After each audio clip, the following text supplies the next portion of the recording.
Honorable Lies. A Titus Black novel, Book 6. By R.J. Patterson. Performed by Kyle Tait. Chapter 1. Hindu Kush Mountains, Afghanistan.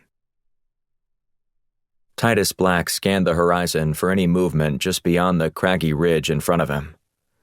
He spied a man with a rifle slung over his shoulder, patrolling the ancient ruins of a Buddhist monastery. After a few paces back and forth, he stopped and warmed his hands by a fire dancing out of a rusty oil barrel.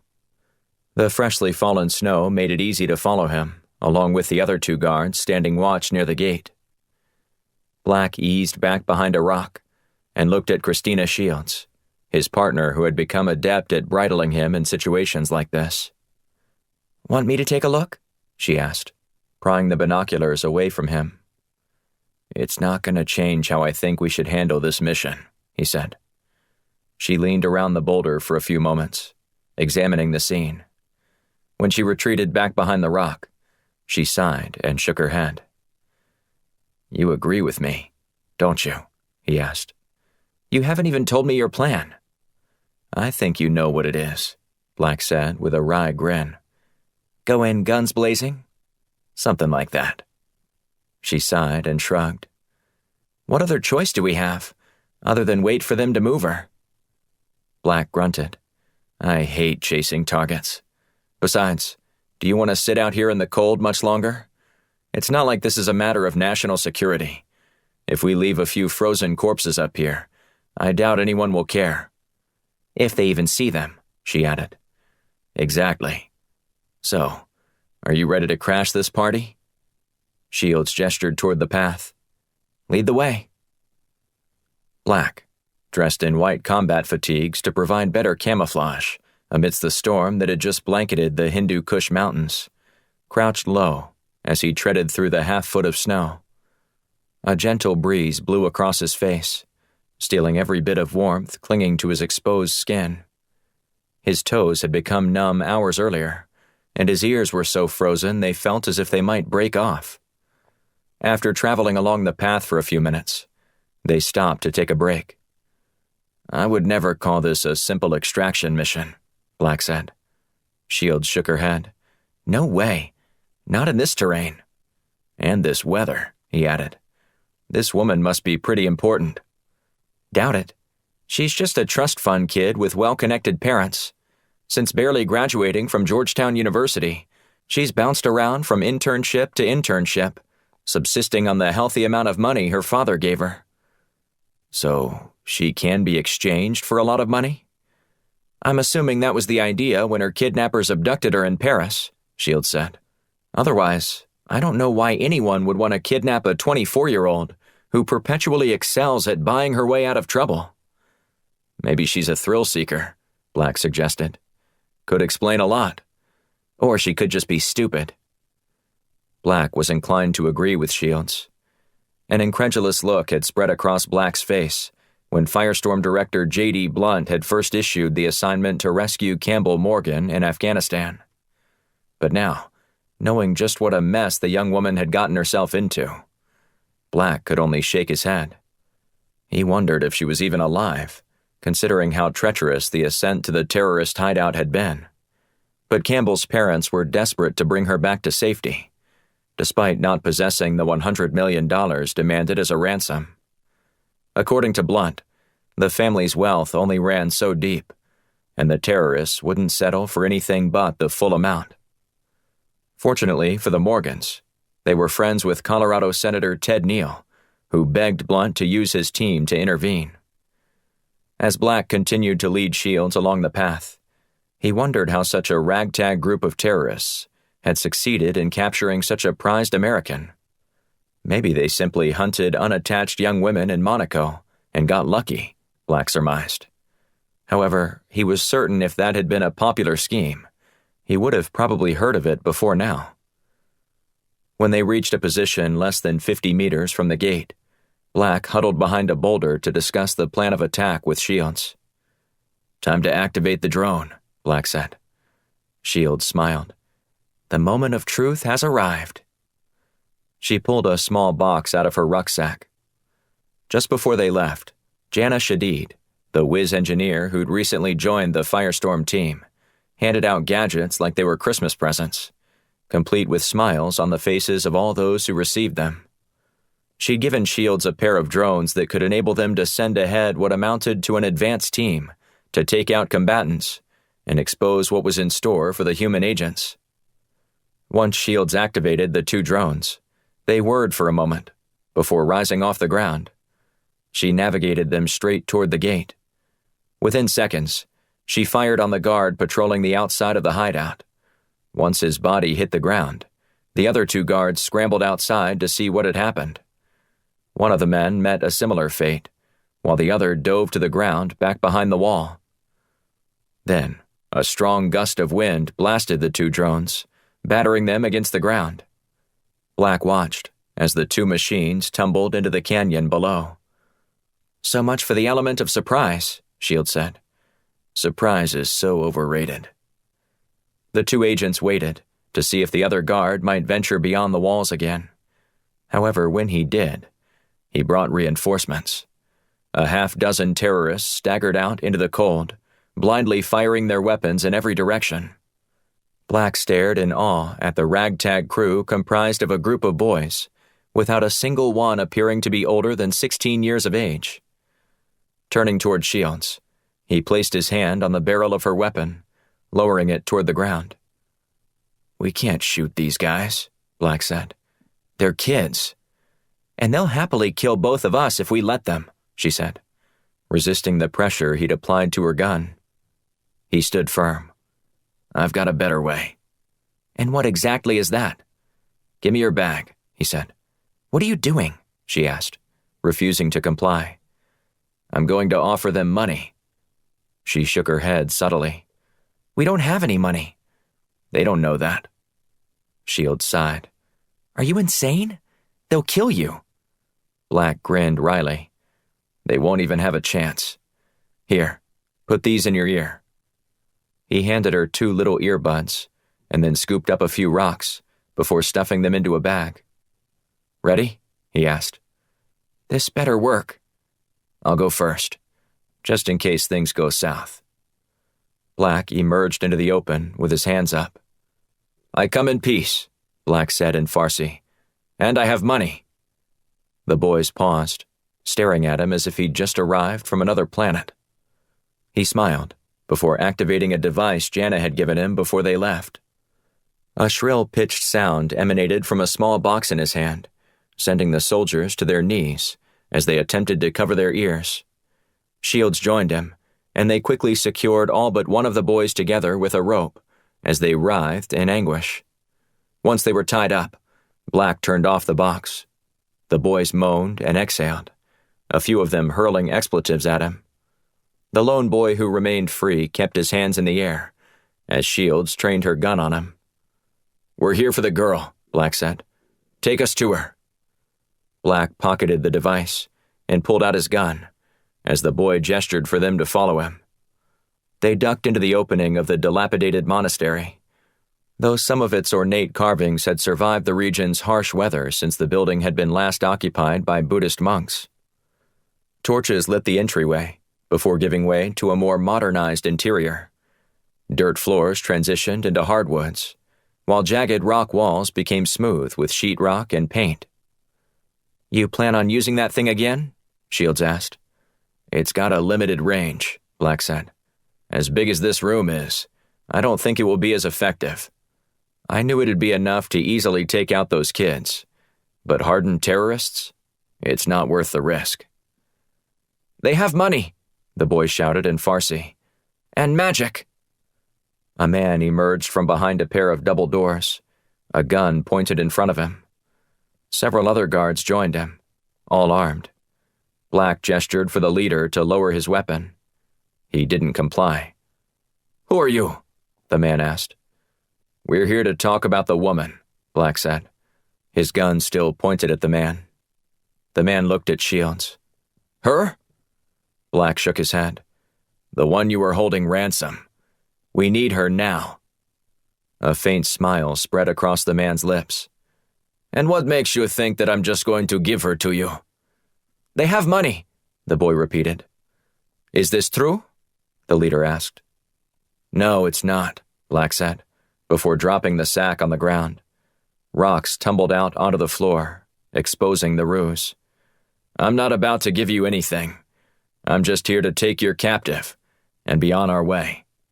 "And you expect me to let her leave with you?" the man said before laughing. Black glanced at the boys. "Want to tell him what's outside your compound, or should I do it?" The boy shook his head, remaining silent. "Fine," Black said, turning back toward the leader. "There is a drone honed in on this position, circling overhead. If I don't make contact with them in 2 minutes, that plane will obliterate your little hideout here." "And what's to stop it from doing so once you leave?" the man asked. Black shrugged. "I'm feeling a little generous today, even though I'm not happy about the fact that you were using children to fight your battles. But what difference does it make? This place is burned now. We know where it is."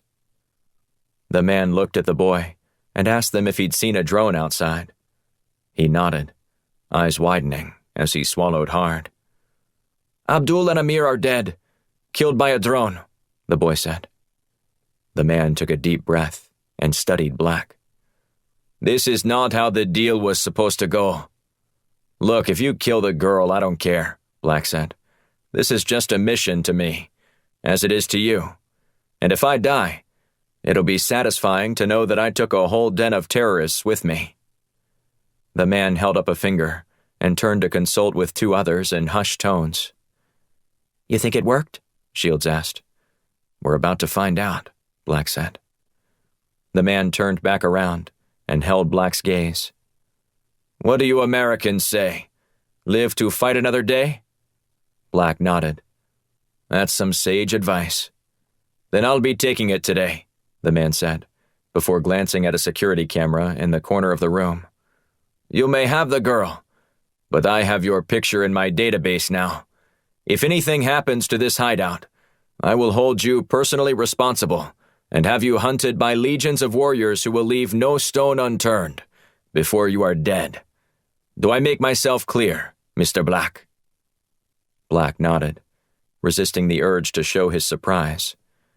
"Understood." 2 guards led Black and Shields down a corridor to a room where Campbell Morgan sat at the foot of a small cot. She brushed away her matted hair to reveal her freshly bruised face. "Time to go," Black said, offering his hand. Campbell took it, and he eased her to her feet. Shields came around on the other side, offering her shoulder to help Campbell walk. "Who are you?" she asked. "Who sent you?" "We'll tell you all about it later," Black said. "Let's just get you out of here first." "Thank you," Campbell said, tears streaming down her face. "I thought I was going to die here." "Not today," Shields said. The trio headed toward the exit and returned in the same direction they came, before she stopped them. "There's a faster way out of here," she said, nodding toward another hallway. "To the outside?" Black asked. She shook her head. "No, to civilization." When the group changed course, the 2 escorts questioned them. "What are you doing?" "We're leaving the quick way," Campbell said. The men scowled and shook their heads. "No, you're not." "Yes, we are," Campbell said, glaring at the men. In a flash, one of the men grabbed Shields and put his gun to her head. "You come this way, or she dies." "And you with her," Black said. "I have 1 more minute before I have to make contact with our drone just outside. I suggest you take your hands off her." The man chuckled. "If I die, I am a martyr. What do I care? That is what I live for." Before he could say another word, the leader appeared at the front of the hallway. "Let them go, Mohammed. We must honor our word." The man shoved Shields forward. She stumbled into Black, grabbing onto him to maintain her balance. "Until we meet again, Mr. Black," the leader said, before offering a half-hearted wave. Campbell led them into a room where they found a tunnel with a rail system and a small transportation car next to a platform. "Apparently the monks dug this tunnel as a means of escape," she said, "and these bastards built a system to get you in and out. We'll be out of here before you know it." Campbell climbed into a cart that held 4 people. She sat in the front and waited for Black and Shields to join her before activating the transport device that ran on a monorail. "How do you know how to do this?" Shields asked. "They've taken me up and down plenty of times," she said. "I pay close attention, and I can't wait to come back and kill these bastards one day." "You and me both," Shields said. After 10 minutes, they reached the end of the track as the car slowed down. Once they exited, Campbell looked at Black. "Didn't you need to call your drone?" she asked. "What drone?" Black asked with a smirk. "Thank you," Campbell said. "I just now realized I haven't told you that." "It's our pleasure," Black said. "And I'm glad you're all right. What did those bastards do to you?" She shook her head and sighed. "It could have been much worse," she said. "Let's just leave it at that." They exited through a door that opened up into a courtyard at the base of the mountain. The car Black and Shields had rented to drive to the small village was waiting just a block away. After they all piled inside, Black picked up his phone and dialed Blunt's number to let him know that they had secured Campbell. "That's great news," Blunt said. "And Lord knows I needed some today." "What's happening?" Black asked. "There's been an attack earlier today," Blunt said. "Early intelligence reports believe Al-Shiri hit a cruise ship in the Bahamas." "Any casualties?" "So far, 45 people are dead." He paused and let out a long breath. "Including the Secretary of State. You need to get back here quickly." Chapter 2. Washington, D.C. J.D. Blunt had met Noah Young on several occasions, but only once since he assumed the office of the president following Conrad Michaels's untimely demise. Young was more than competent, handling the transition as smoothly as could be expected under such adverse conditions. But the situation brewing in the Bahamas was his first real test, where the American people would expect strong leadership in response to a deadly terrorist attack, especially when it included the death of the beloved Secretary of State, Sheila Hatcher. Blunt sat in the small room in the bowels of the White House and awaited Young's arrival. The former senator gnawed on a cigar, anxious to hear Young's ideas for how to proceed. After a few minutes, Young opened the door before nodding at his Secret Service detail. One of the agents closed the door, leaving the 2 men alone. Young finger-combed his hair before shaking hands with Blunt and taking a seat. "Rough day?" Blunt asked. "You have no idea," Young said. "When I signed up for this job, I never considered the possibility that I'd be in this position so soon. But here we are. Well, you've done a fine job at managing the country over the past few months since Michaels died. I don't think anyone can really complain." Young chuckled. "As a former senator, you ought to know as well as anyone that people will complain no matter what you do."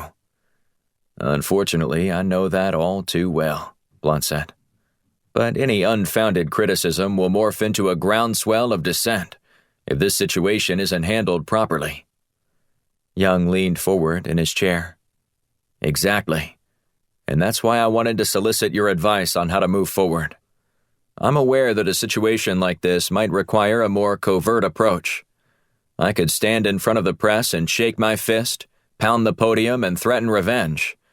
But I'm not sure if that will make me look tough or just angry.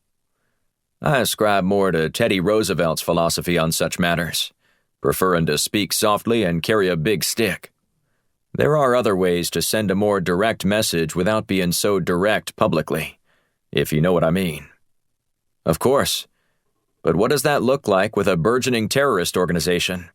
And can we exact retribution in a way that the rest of the world sees we won't tolerate such acts against Americans, let alone high-ranking government officials?" "There are ways to do that," Blunt said. "But I feel obligated to remind you that Firestorm is about operating in the shadows. If you want something done, we can do that for you.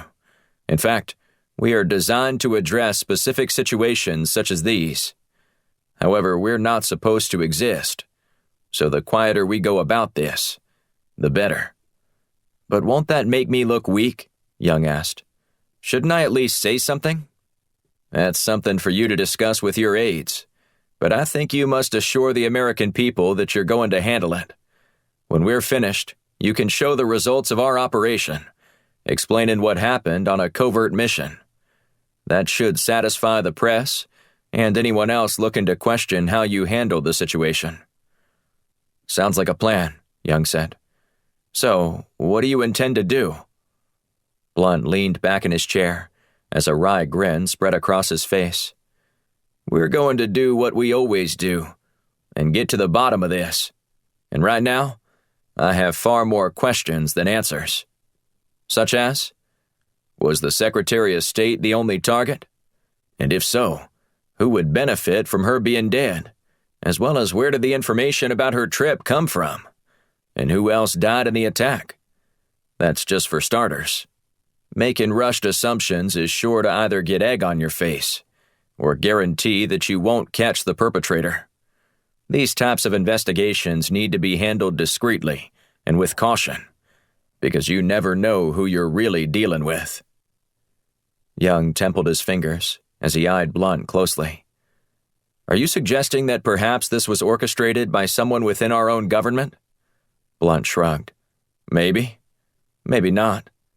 I take it you're up to speed on the Full Good Initiative and how they were operating within the Pentagon?" "Yeah, I got a security briefing on them, but I was assured that Full Good had been completely dismantled and everyone involved had been removed." "Everyone that we knew of," Blunt said. "I'd be shocked if there weren't others." Young resolutely shook his head. "If there's anyone left, they're powerless." Blunt sighed. "I know you've been in Washington for more than a minute, but I've been here a long time. And the number one thing you better never forget is how you can't ever underestimate anyone. I've been surprised time and time again at the lengths to which some people are willing to go to seize power or control. I'm no longer surprised, nor am I underestimating anybody." "Trust me," Young said, "the Full Good Initiative is dead." "I wish I could share your optimism, Mr. President," Blunt said. "I just want to see Al-Shiri gutted and burned to the ground, both figuratively and literally. We'll do our best to make sure that happens." "Good," Young said. "I'm counting on you and your team to help me as well as the American people breathe a little easier at night, even if they aren't privy to any impending threats." Blunt nodded before rising. "At the moment, I think it's safe to say we're in the dark, but that'll soon change. I'll keep you posted, sir." Young thanked Blunt before he exited the room. Blunt exhaled as he lumbered down the hallway. He wasn't as confident as he presented himself, doubt seeping in before he even reached his car. But he didn't have time to let such thoughts take hold. He had a mess to sort through, and only one shot to impress the new president. Chapter 3. Freeport, Bahamas. Kenneth Parker flashed his CIA credentials at the officer standing watch in front of a yellow police tape that cordoned off the blast site. He nodded and gestured for Parker to enter. As he strode along the dock, he stared skyward at the hulking cruise ship, blotting out the early morning sun. At the far end of the vessel, investigators and other law enforcement officials examined the gaping hole, exposing the innards of the fourth and fifth decks. The Caribbean breeze whipped past him, easily slipping over his bald head. He didn't like the fact that he'd lost all his hair worth keeping by the time he turned 34 a year ago, but he was warned hair loss or going gray early was one of the many hazards of the job. And while he hated the consequences, he was pleasantly surprised he got to use a comb as long as he did. The stress of being a CIA field agent was enormous at times, and he already sensed just how heavy the weight of this particular assignment was. The CIA always demanded justice for a fellow fallen agent, but this time, The pressure to return to Langley with answers was even higher, given that Secretary of State Sheila Hatcher was also among the casualties. Parker strode up to Mitch Travis, the U.S. ambassador to the Bahamas, and shook his hand. "Glad you could come down," Travis said. "What a mess." Parker nodded. "Ain't that the truth?" He glanced up at the hole where several men hung from safety harnesses, while welding around the crumpled metal. "They're not wasting any time getting the ship back in order, are they?" Parker said. "Ever heard of ship shape?" Travis asked. "This ship needs to be back out at sea as soon as possible, though I'm not sure anyone is going to be rushing to purchase tickets for it after this." Parker nodded. "So, what do we know?" "Whoever did this knew exactly where to place the explosives and when to detonate them. It's almost as if they had inside information on Madam Secretary's plan for the evening." "How so?" "She was scheduled to stick around longer after she spoke at a small gathering, but she decided to retire early. And 15 minutes after she returned to her room, the explosion happened." "Did any of her aides survive?" Parker asked. "Just one," Travis said. "Gordon Musselman, head of security for Hatcher." "Is he still around?" "He's staying at the embassy, and he's a little shaken up right now. I can't imagine it'd be easy watching all of your colleagues get blown into the water, and then knowing that you'd likely be the one held responsible for it." "What's your read on him?" Parker asked. "Think he had something to do with it?" Travis sighed. "Look, I'm not an investigator, so I doubt my intuition means much. But he certainly doesn't appear to be guilty in any way. From what I understand, he was fond of Hatcher, and they had quite a bond." "What kind of bond exactly?" "I don't know. I'm just going by what I was told from some of the other staffers here who'd interacted with the two of them. They didn't say much more, so it might have been the kind that was out of bounds, if you know what I mean." "What was Secretary Hatcher doing here anyway?" "She was coming to the Bahamas for a summit with a handful of other government officials in the Caribbean to discuss ways to strengthen relations and cooperate in matters of security." "The irony," Parker said as he shook his head. "I just don't understand how this could happen," Travis said. "Between her own personal security and the ship's, this doesn't make any sense." Parker put his hands on his hips and stared upward again at the hive of activity overhead.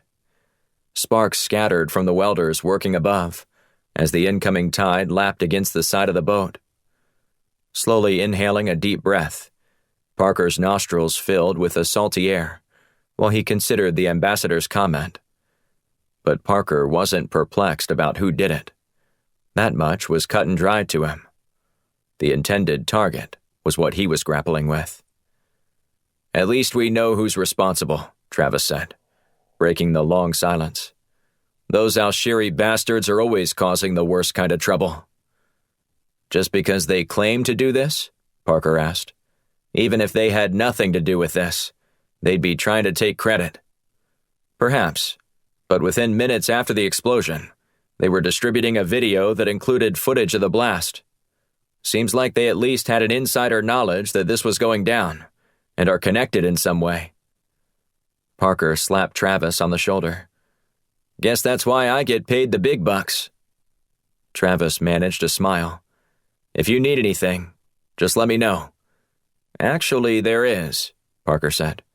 "Do you happen to have a copy of the manifest from the cruise line? I want to match it up with the one we have." "Sure thing.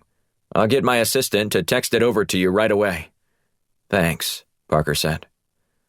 After a few minutes of looking at the ship's hull, he boarded the ship and ascended to the site of the attack. He acknowledged a few of the workers before poking his head around what was left of Hatcher's cabin for the voyage. Charred clothes and electronics lay strewn around the room. Most of the bed had burned, exposing the springs. Shards of glass crunched beneath his feet as he explored the area. C4 explosives make these kinds of investigations difficult, a man with a heavily accented English accent said. Parker turned to see Kai Knowles, the deputy director of the Royal Bahamas Police Force. "Hello, sir," Parker said, before introducing himself. "I know who you are," Knowles said, offering an outstretched hand. Parker shook it, and then drew back, eyeing Knowles cautiously. I'm afraid to ask how. Don't worry, Agent Parker. It's nothing for you to be worried about. There's just not much that happens on this island without me knowing about it. Perhaps this plot to assassinate your Secretary of State, withstanding. I don't think anyone saw this coming, Parker said. The Secretary was beloved by all. At least, that's what we thought. Those terrorists hate everything and everyone. They will never be happy, not even after they've destroyed the part of the world that doesn't agree with their way of thinking. Parker nodded as he scanned the room once more. Were there any clues about how these explosives were planted in here? I believe everyone working with the team is dead, except the Secretary's head of security. That's what I hear. Knowles stroked his scraggly goatee. I tried to talk to him about the incident, but he wasn't much help. What did he tell you about where he was when the blast went off? He was going to get the Secretary some ice down the hall. Convenient, right? Or maybe he was just helping her out. Either way, it'd be difficult to prove without any hard evidence. Knowles shook his head. That's where this is even more difficult to comprehend. All of the security cameras were disabled about 2 minutes before the blast, so we have no idea what really happened in those hallways leading up to the explosion. Well, I appreciate you letting me take the time to look around here, Parker said. I know this wasn't our fault, but I do want to extend my condolences to you and your country, Knowles said. This is a damn shame. Thank you, Parker said, and I completely agree with you. Later that afternoon, Parker returned to his hotel room to sort through all of the evidence he'd collected. A brief interview of Gordon Musselman at the embassy in the afternoon left Parker feeling more bewildered than ever regarding the case. Parker concluded that Musselman was either a good actor and an even better liar, or he truly was in the dark. After listening to him recount the events of the attack, Parker was all but convinced Musselman was suffering from survivor's guilt, exacerbated by the fact that it was his job to keep Secretary Hatcher safe. Nothing about Musselman's actions looked good on paper, but Parker had long since learned that the truth isn't always so on the nose, and if anyone truly wanted to get away with murdering Secretary Hatcher, they would have a better alibi than the one Musselman possessed. As it stood, the suspicion around Musselman was understandable, one Parker couldn't dismiss, but he couldn't help but think the real reason for his trip to the Bahamas better explained the attack. In short, Secretary Hatcher wasn't the only important government officer lost in the explosion. However, the other one, almost anonymous to most, his name was just another one in a list of the deceased. Daryl Oliver. Parker wasn't even sure what Oliver's real name was, but the fellow CIA agent had long since operated under an alias, both publicly and privately. After cross-checking the ship's manifest he'd received earlier, with the one Travis sent over, Parker couldn't see anything but Oliver's name, as if it were a blinking neon sign. And then, there was another name that arrested Parker's attention. Ben Levine. The Mossad agent, who was among those who died in the explosion, was apparently the one who was going to pass along information to Daryl Oliver. And furthering the mystery was the fact that Oliver's room was situated just below Secretary Hatcher's, on the 4th deck. Parker couldn't be sure that the two men were together at the time, but they were at least in the vicinity of the blast. After a day of examining all the available evidence, Parker wasn't convinced that Secretary Hatcher was even the target. While he had no idea what kind of information Levine planned to pass on to Oliver, it was likely something major, the kind of intel someone would go to great lengths to suppress. Parker ordered room service, along with a bottle of wine for an early dinner, deciding to stay in his hotel room and continue to pore over the incident report. Maybe there's something I missed. Parker didn't want his suspicions to be confirmed. The implications of Secretary Hatcher being collateral damage wasn't one anybody at Langley would readily accept. He'd need solid proof that went well beyond normal confirmation protocols to convince anyone that his findings were correct. Halfway through his first glass of wine, Parker heard a knock at his door.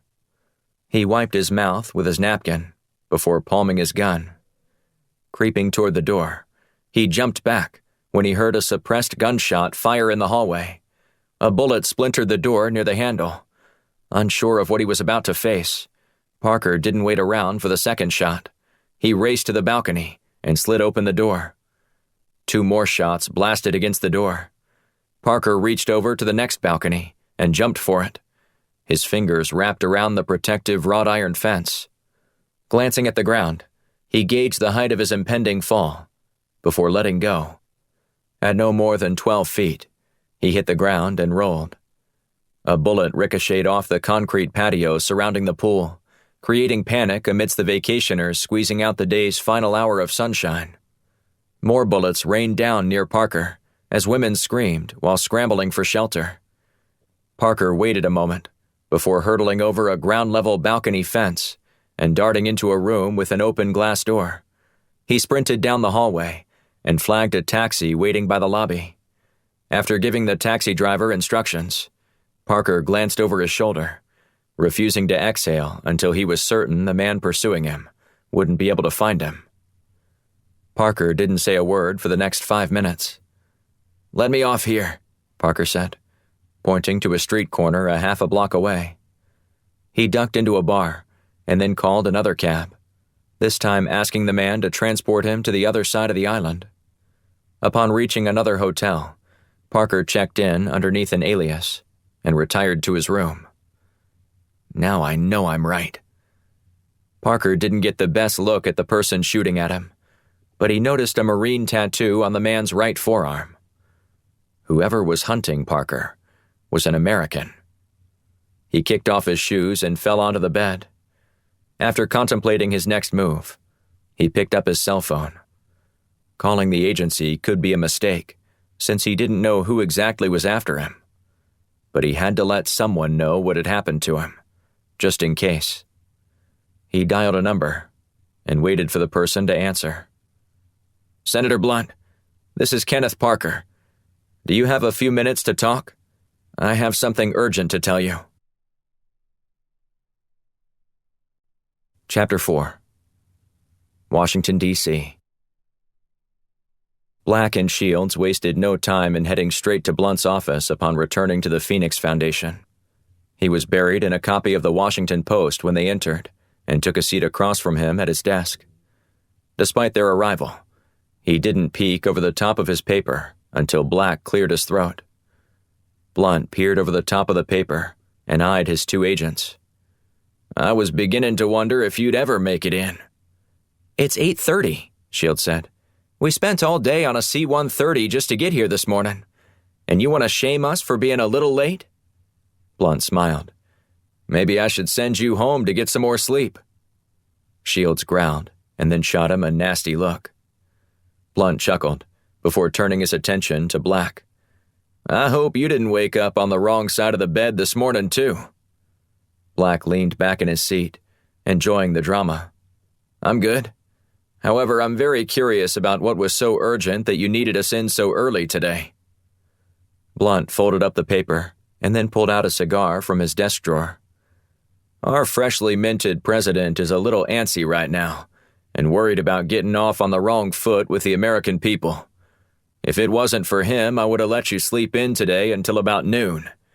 Unfortunately, that's not the case."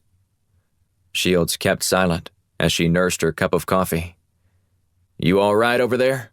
Blunt asked. Shields shook her head and sighed.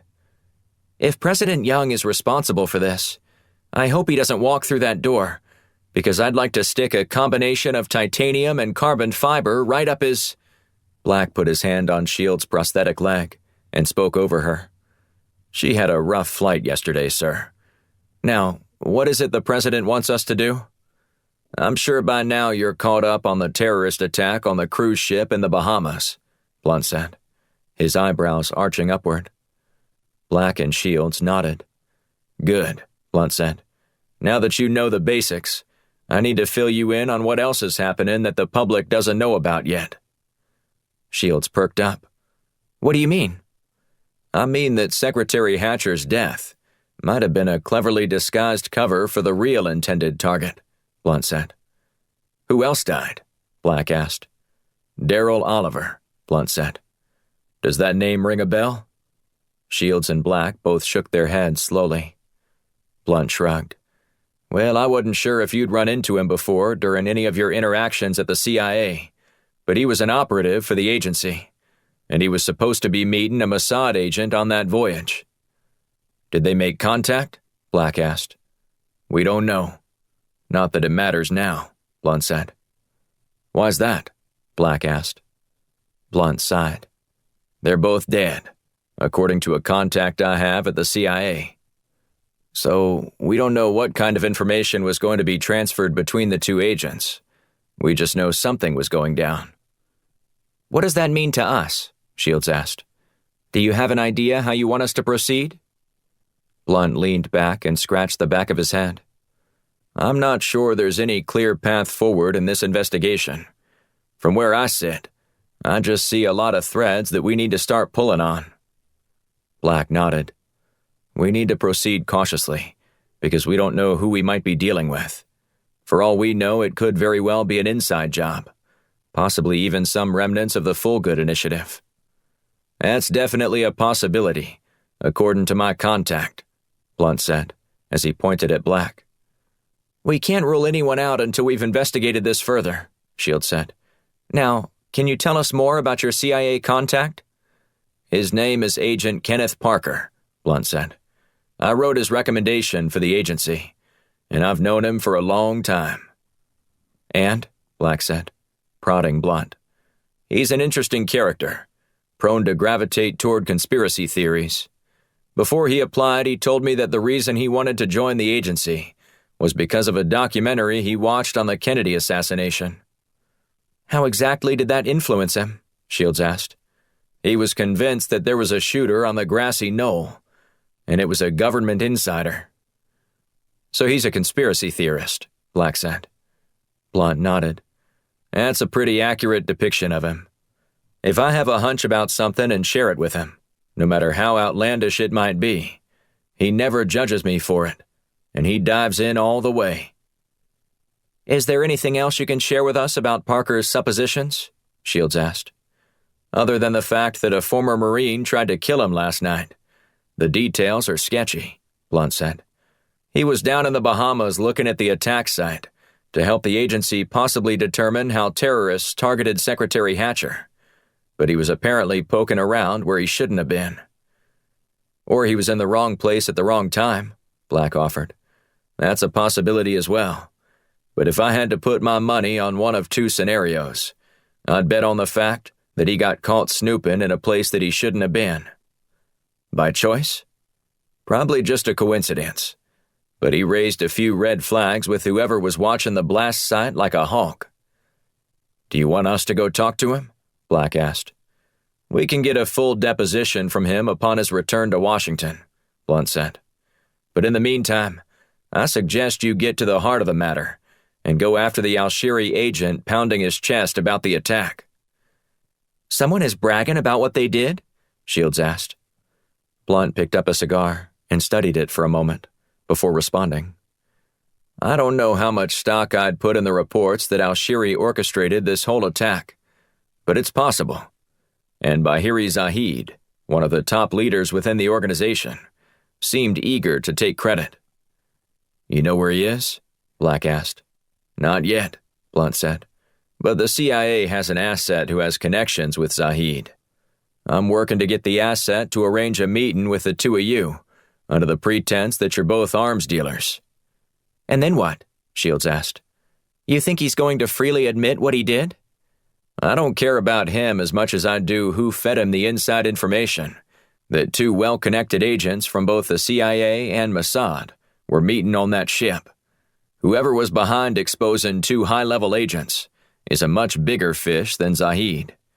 But if you want to take care of him after you learn about the nature of what I suspect is a leak within the agency, be my guest. I just want to find out if there's any truth to what Parker is saying. I wish I could take him at his word, but at this point, time is of the essence. I don't want to waste any time on rabbit trails." "We can handle that," Shields said. "Of course you can," Blunt said. "Then once you find Zahid, you'll get him to tell us everything." Blunt's phone rattled across his desk.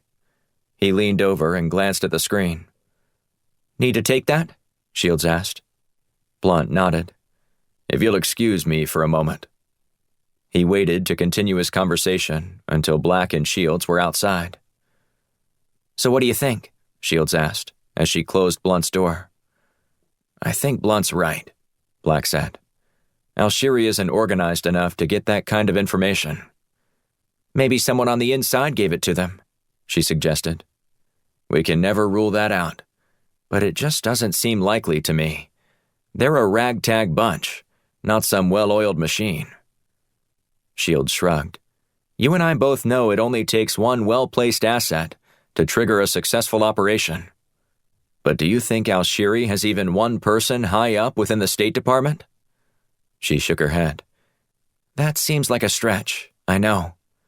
Which is why I think maybe Parker isn't so crazy after all. I wouldn't be surprised to find out that the Fullgood Initiative has some people involved in this." Blunt opened the door to his office and gestured for his 2 agents to return with him.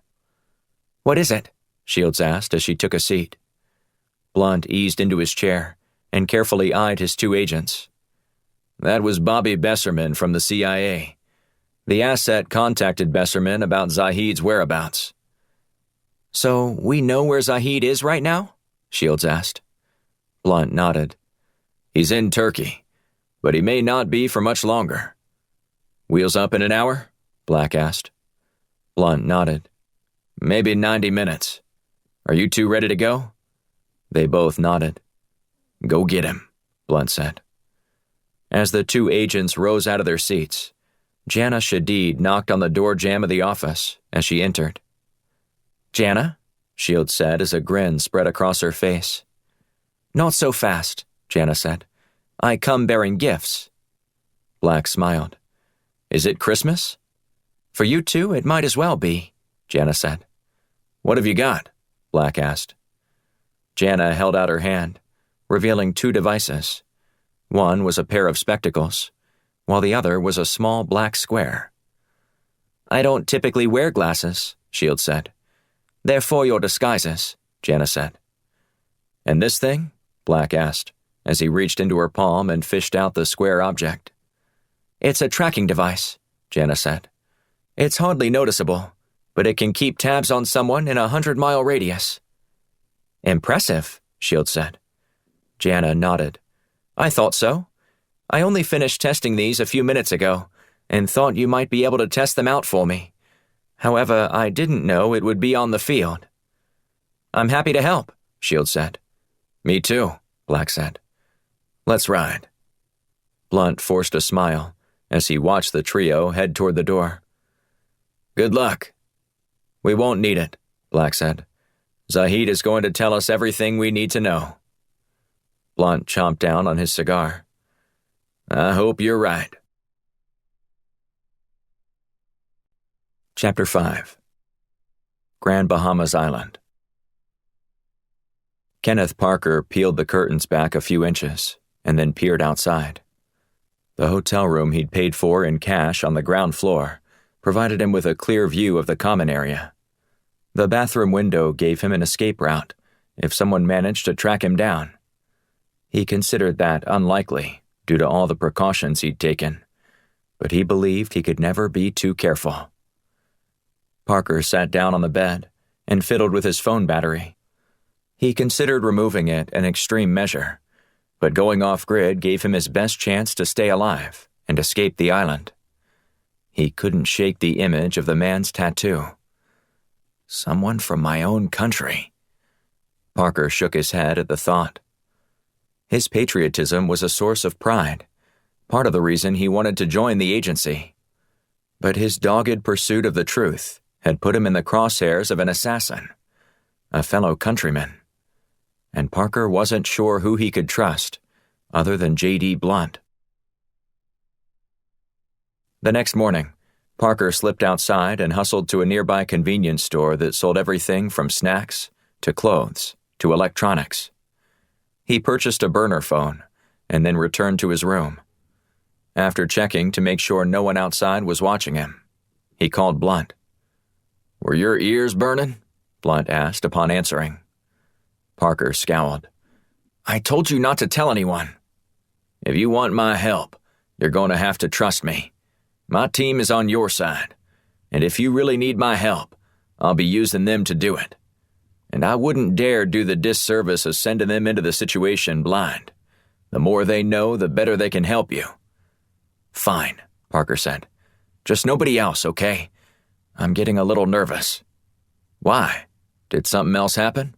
"No, but knowing that the man who tried to kill me was a former Marine signals that whoever is trying to kill me is from my own country." Blunt grunted. "Not necessarily. The guy could have been a hired hand. You don't know who he's working for. Sometimes you just know. Like the time you told me you were convinced that President Michaels was a Russian plant?" "Yeah, and now he's dead," Parker said. "My theory hasn't been disproven." "Geez, Parker. You don't make this easy, do you?" "I want to get out of here alive, so I'm filing my report this morning and saying that it was Alshiri acting alone. Just know that it's all a lie. And when I get back to Washington, we can sort out the rest of this mess and figure out who actually initiated the attack and what's really going on. Then tell me what you need from me, and I'll make it happen. Can you get me a flight out of here?" Blunt sighed. "I just sent my plane out of the country, and I'm not sure how long it will be before I can get it down there. Will you charter one for me?" Blunt thought for a few moments in silence. "Arranging a charter flight will take much longer, but I do know a fishing guide in Freeport who could take you on a private fishing expedition. 2.5 hours later, you could be in Miami. How's that sound? Send me the address, and I'll be there in an hour. Captain Slater is who you'll want to talk to.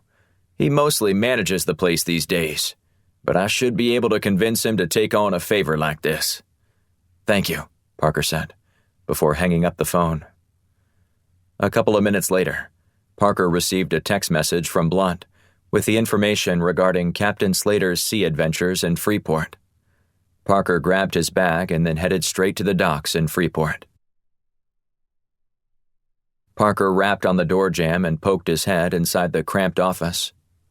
"Hello? Is anyone here?" After a few seconds, the floorboard groaned beneath heavy steps before a door behind the lone desk opened. A heavy-set man strode inside and stroked his scraggly beard. "Can I help you?" he asked in a gruff voice.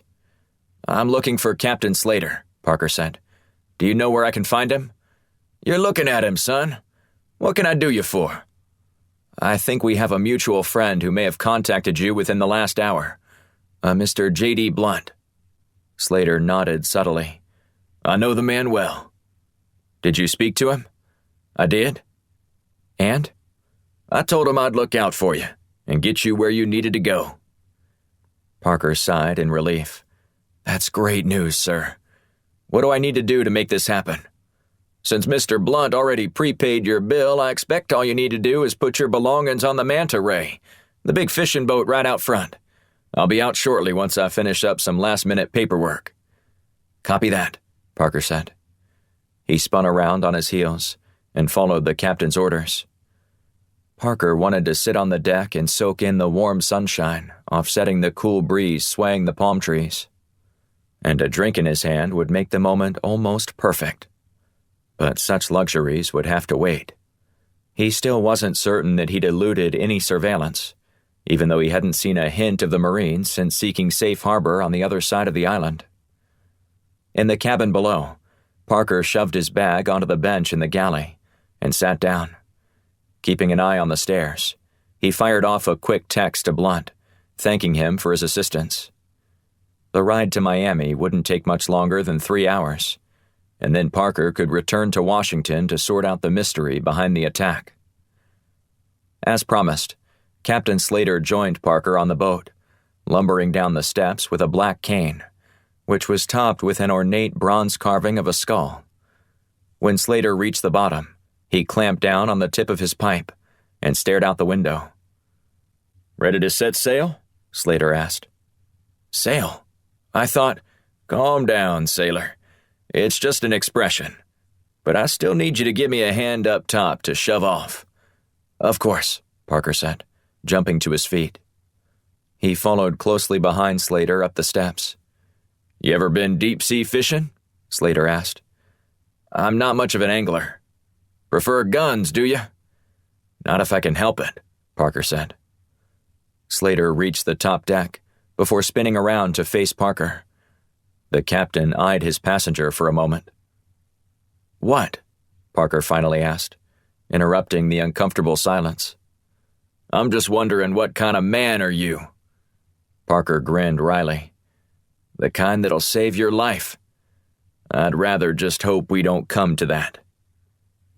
The two men worked together to release the vessel from the dock before Slater fired up the engine. As they chugged through the harbor, Slater received waves from everyone as he passed. Parker, who was next to the captain, stared in disbelief. "You're like some kind of celebrity around here, aren't you?" Parker asked. "Almost as old as the island itself, if you believe some of these knuckleheads around here." Parker nodded. "So, how do you know Senator Blunt?" "The man likes to fish, but more importantly, he likes to catch. That's why he hired me on his first fishing trip down here several decades ago. To be honest, I don't remember the year, but I do remember him hauling in a 53-pound Dorado on our first venture together. Blunt's been hooked ever since." Parker smiled. "Somehow that doesn't surprise me." After motoring through the channel, Slater opened up the motor in the open sea. They bounced along for a half hour before Parker noticed a flare streaking across the sky. "Did you see that?" Parker asked. Slater nodded. "Unfortunately." "Why unfortunately?" "Because we have to stop, which eats into my time on this favor I'm doing for Blunt." Parker knit his eyebrows together. "You don't have to stop, do you? I mean, there are other boats out here." "We're the closest, and we're obligated to at least see what's going on out here," Slater said, as he studied the boat through his binoculars. "Besides, I know the guy who runs that charter boat. I'd never forgive myself if I didn't help him and something happened to him." "I don't know about this," Parker said.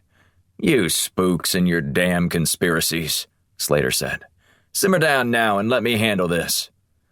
A few minutes later, Slater maneuvered the manta ray up next to the distressed ship and idled the engine. On the other boat, a bikini-clad woman clutched her hands against her chest as she leaned forward on the railing on the starboard side. "Thank you so much for stopping," she said. "I was starting to wonder if anyone saw my flares in broad daylight." "It was hard to miss," Slater said. "So what seems to be the problem? Where's Captain Kensington?" "That's why I fired off the flare," she said. "He seems to have suffered a heart attack. He needs medical attention, and we need someone to transport us out of here." Slater nodded. "Let me come take a look. I'm a trained paramedic." "A jack of all trades," Parker said.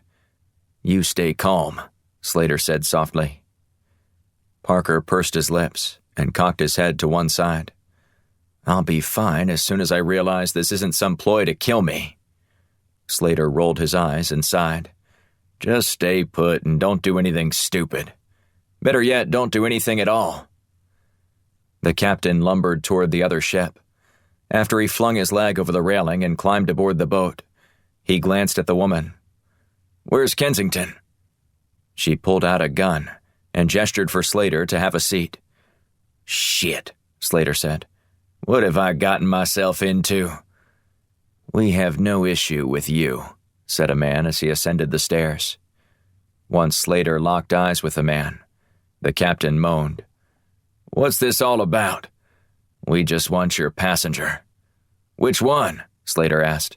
"I've got dozens of them below deck. It's a whole big troop from Texas. They're all carrying, too." The man didn't flinch. "Send over Agent Parker, and we'll let you be on your way." "Parker, Now'd be a good time to show off those shooting skills of yours, Slater said. Parker remained tucked away, listening to the conversation from below deck. You'll have to come get me. Or I'll just shoot this old man right here, the only one who probably knows how to operate a seafaring vessel between the two of you, the man replied. His blood will be on your hands. Parker glanced around the cabin and didn't see a readily available avenue of escape. He sighed and slowly climbed the stairs, confident the man would make good on his promise to kill the captain. Okay, I'm coming, Parker said. Slater grunted. Why, you yellow-bellied... The man pistol-whipped the captain, rendering him unconscious as he crumpled to the floor. Come on over here, the woman said, and we'll let the old man live. Parker raised his hands as he stepped over the railing, joining the duo on their boat. The woman kept her gun trained on Parker, while the man hoisted Slater's limp body back onto the manta ray. Come with me, the man said as he turned his attention to Parker. I have a special place for you. Chapter 6. Punta Cana, Dominican Republic. Ben Levine removed his shirt before easing into a lounge chair situated beneath the shade of a palm tree. Less than 50 meters in front of him, the Atlantic's waves rhythmically crashed the beach before receding back to the ocean. Children and lovers alike pranced along the shore, smiling and laughing in the warm sunshine. He still winced whenever he heard one of them shriek, even if he knew the shouts weren't conjured up from a feeling of terror. A few days earlier, Levine had been aboard the cruise ship that Al-Shiri targeted. His survival was no accident, undoubtedly the result of his extensive training as a Mossad operative, though he did have plenty of good fortune. However, he couldn't help but feeling a tinge of guilt as he reached for his piña colada and glanced down at the identification of the man he'd watched die in the water. Everything had happened so fast. A woman wearing a bathing suit that left little to the imagination spread out her towel on the chair next to him and then took a seat. She took her time rubbing suntan lotion across her already bronzed skin. Levine pushed his sunglasses further up on his face, ignoring the woman's obvious attempt to get his attention. When he didn't give her the satisfaction she sought by enticing him to gawk at her, she got up and walked over to him before sitting down at the end of his chair. Would you mind? She asked, holding out her lotion. Levine sighed and shrugged. Why not? She smiled and giggled. You'd be the first to turn me down. You may wish you'd asked someone else tomorrow, Levine said. My brother asked me to spread lotion on him once, but regretted it less than 24 hours later, when his girlfriend asked him if he'd contracted some sort of sun-poisoning disease. That's how he got the nickname Splotch. She hesitated. Where did you grow up? Southern California, he lied. You? All over, she said, turning around and exposing her back to him. Levine wasn't sure if she was giving him instructions on how to apply the lotion, or if she was answering his question. Were you a military brat? Might as well have been, she said as Levine detected a hint of an accent in her voice. My father was in international finance. We went wherever the market was hot, which usually correlated with warm weather, too. Levine finished smearing the lotion all over the woman's back. He leaned back and reached for a towel to wipe the grease off his fingers. When he did, she extended her right arm, her hand wielding a knife, and whipped it toward him. Levine expected the move and rolled over, dodging the blade. As she spun around to face him, Levine grabbed his towel and used it to ensnare her right arm. He wrapped the cloth around her wrist, forcing her to drop the weapon. Then he knelt and snatched it off the sand while he clung to her. I'll scream, she said in a hushed tone. Levine scanned the area. No one was even paying them any attention. He sighed and dropped his shoulders, signaling that she could relax. That's when he struck. He jammed the knife into her throat, followed by the towel to sop up the blood. She clutched at her throat, unable to speak with severed vocal cords. Levine eased her face down onto her lounge chair and then jammed the knife through the mesh material and into her chest twice more. Within seconds, her body fell limp. Levine wiped the knife clean, then placed it beneath her, along with her beach bag and cell phone.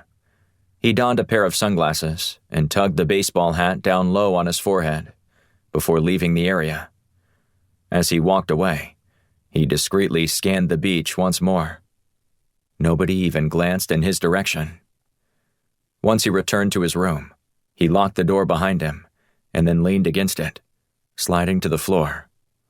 He exhaled as his nerves began to calm down. How did they find me? How did anyone even know where I was? A million other questions flooded his mind.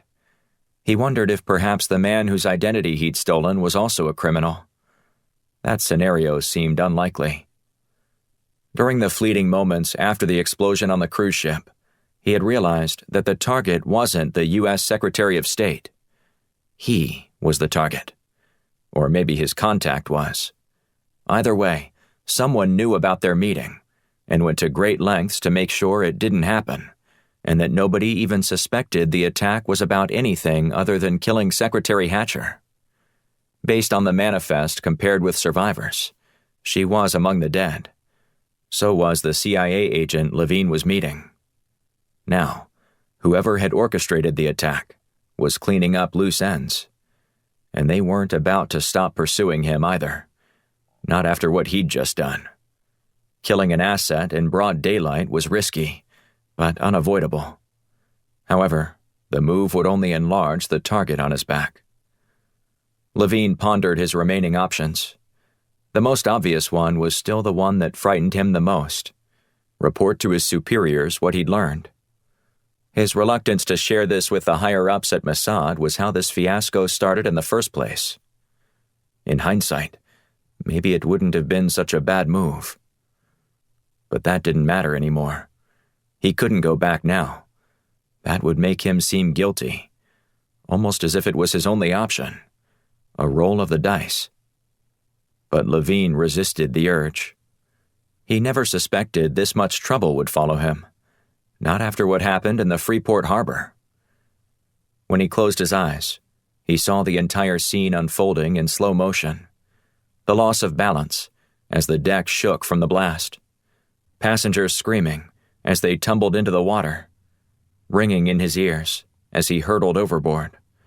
An impaled man gasping for breath as he was suspended just a few feet above the water's surface. When Levine splashed down, he looked up and noticed the wallet floating peacefully in the water. That's how he became Edward Rodriguez. Tethered to his new identity, Levine contemplated how to navigate the minefield before him. Misfortune, or missteps, resulted in a mess he needed to dig himself out of. The meeting with Daryl Oliver aboard the cruise ship wasn't part of Levine's original plan, back when he first stumbled across the fateful information. Upon intercepting a communique between a high-ranking American official and a former Mossad agent who'd gone rogue, Levine decided to investigate the matter on his own.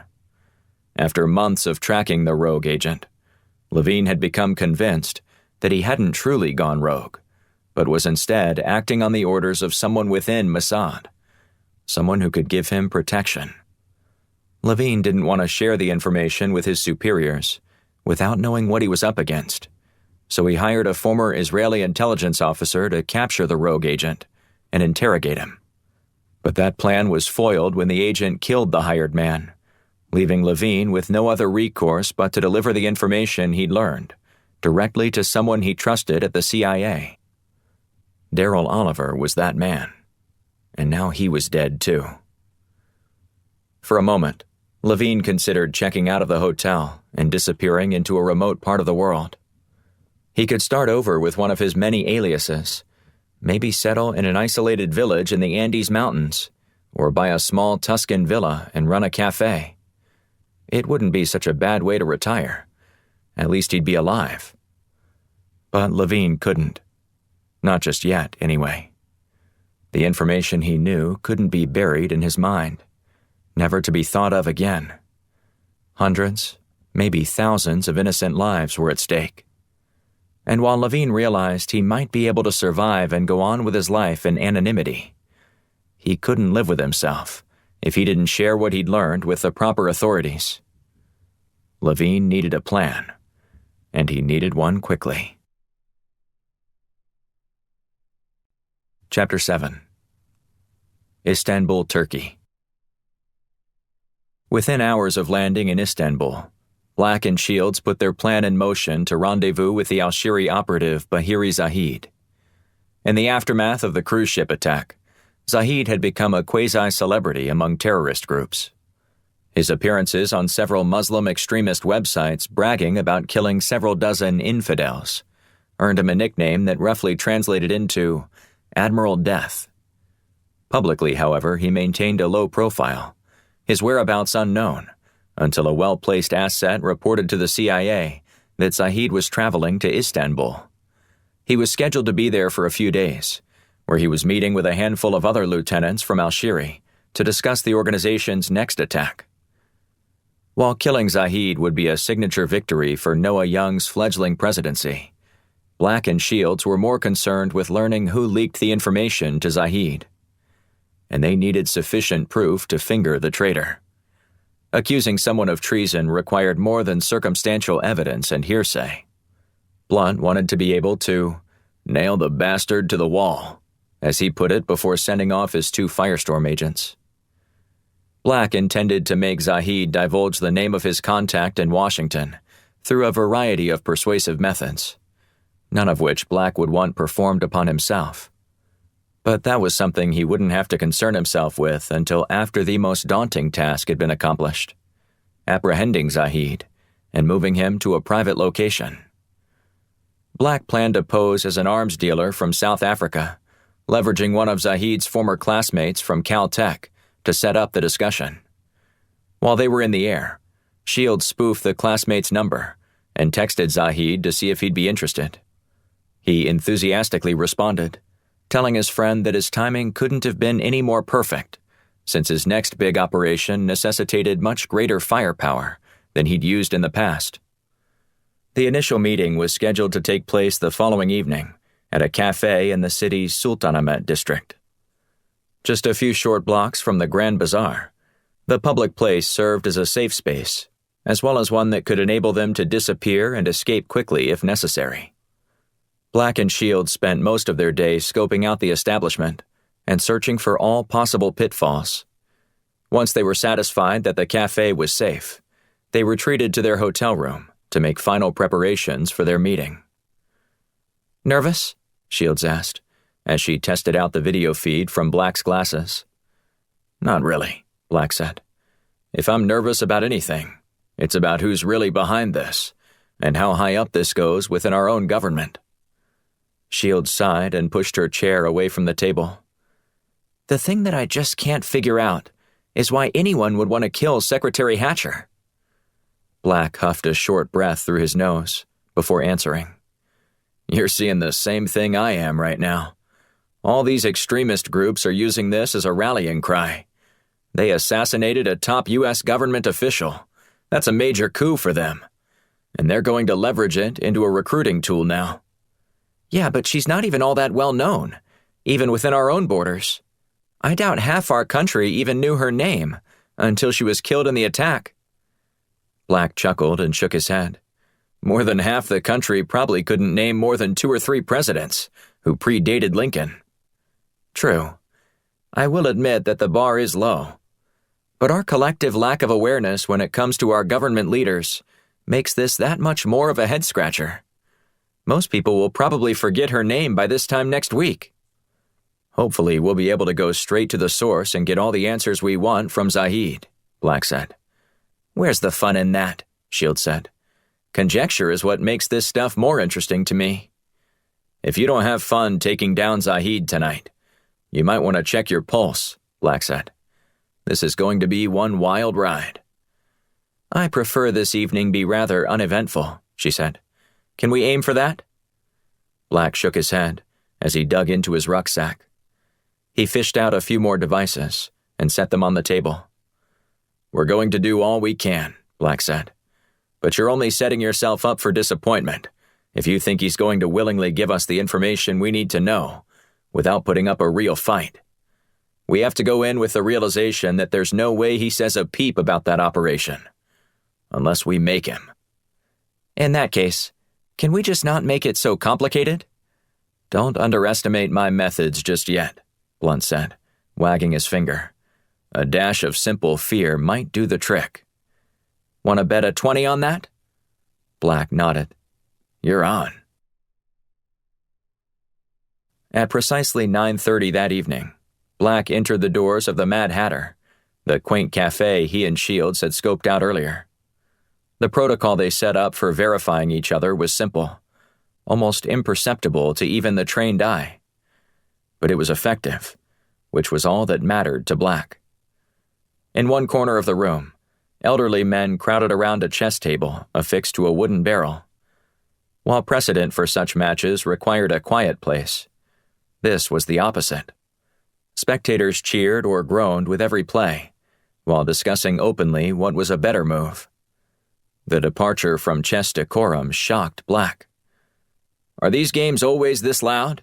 Black asked the haggard waiter, who was balancing 5 drinks on a tray. The man cut his eyes toward the sign etched out of wood, dangling over the bar. This is the Mad Hatter. What's up is down and what's down is up in this place. Black responded with a polite smile to the man, who promised to return shortly. Once the waiter scurried off, Black removed his gray fedora and set it on the table. He nudged it toward the edge with his knuckles until the brim hung over the side by a few inches. How are you doing out there? Black asked through clenched teeth over the comms. I'm hanging in there like a hair in a biscuit, Shields said over the comms. She was watching the whole scene unfold on a computer monitor in a van 2 blocks away.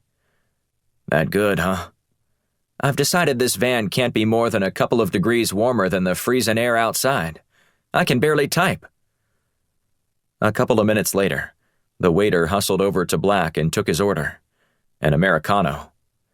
After he received his drink, Black spent the next 15 minutes watching both the rowdy game of chess and the door.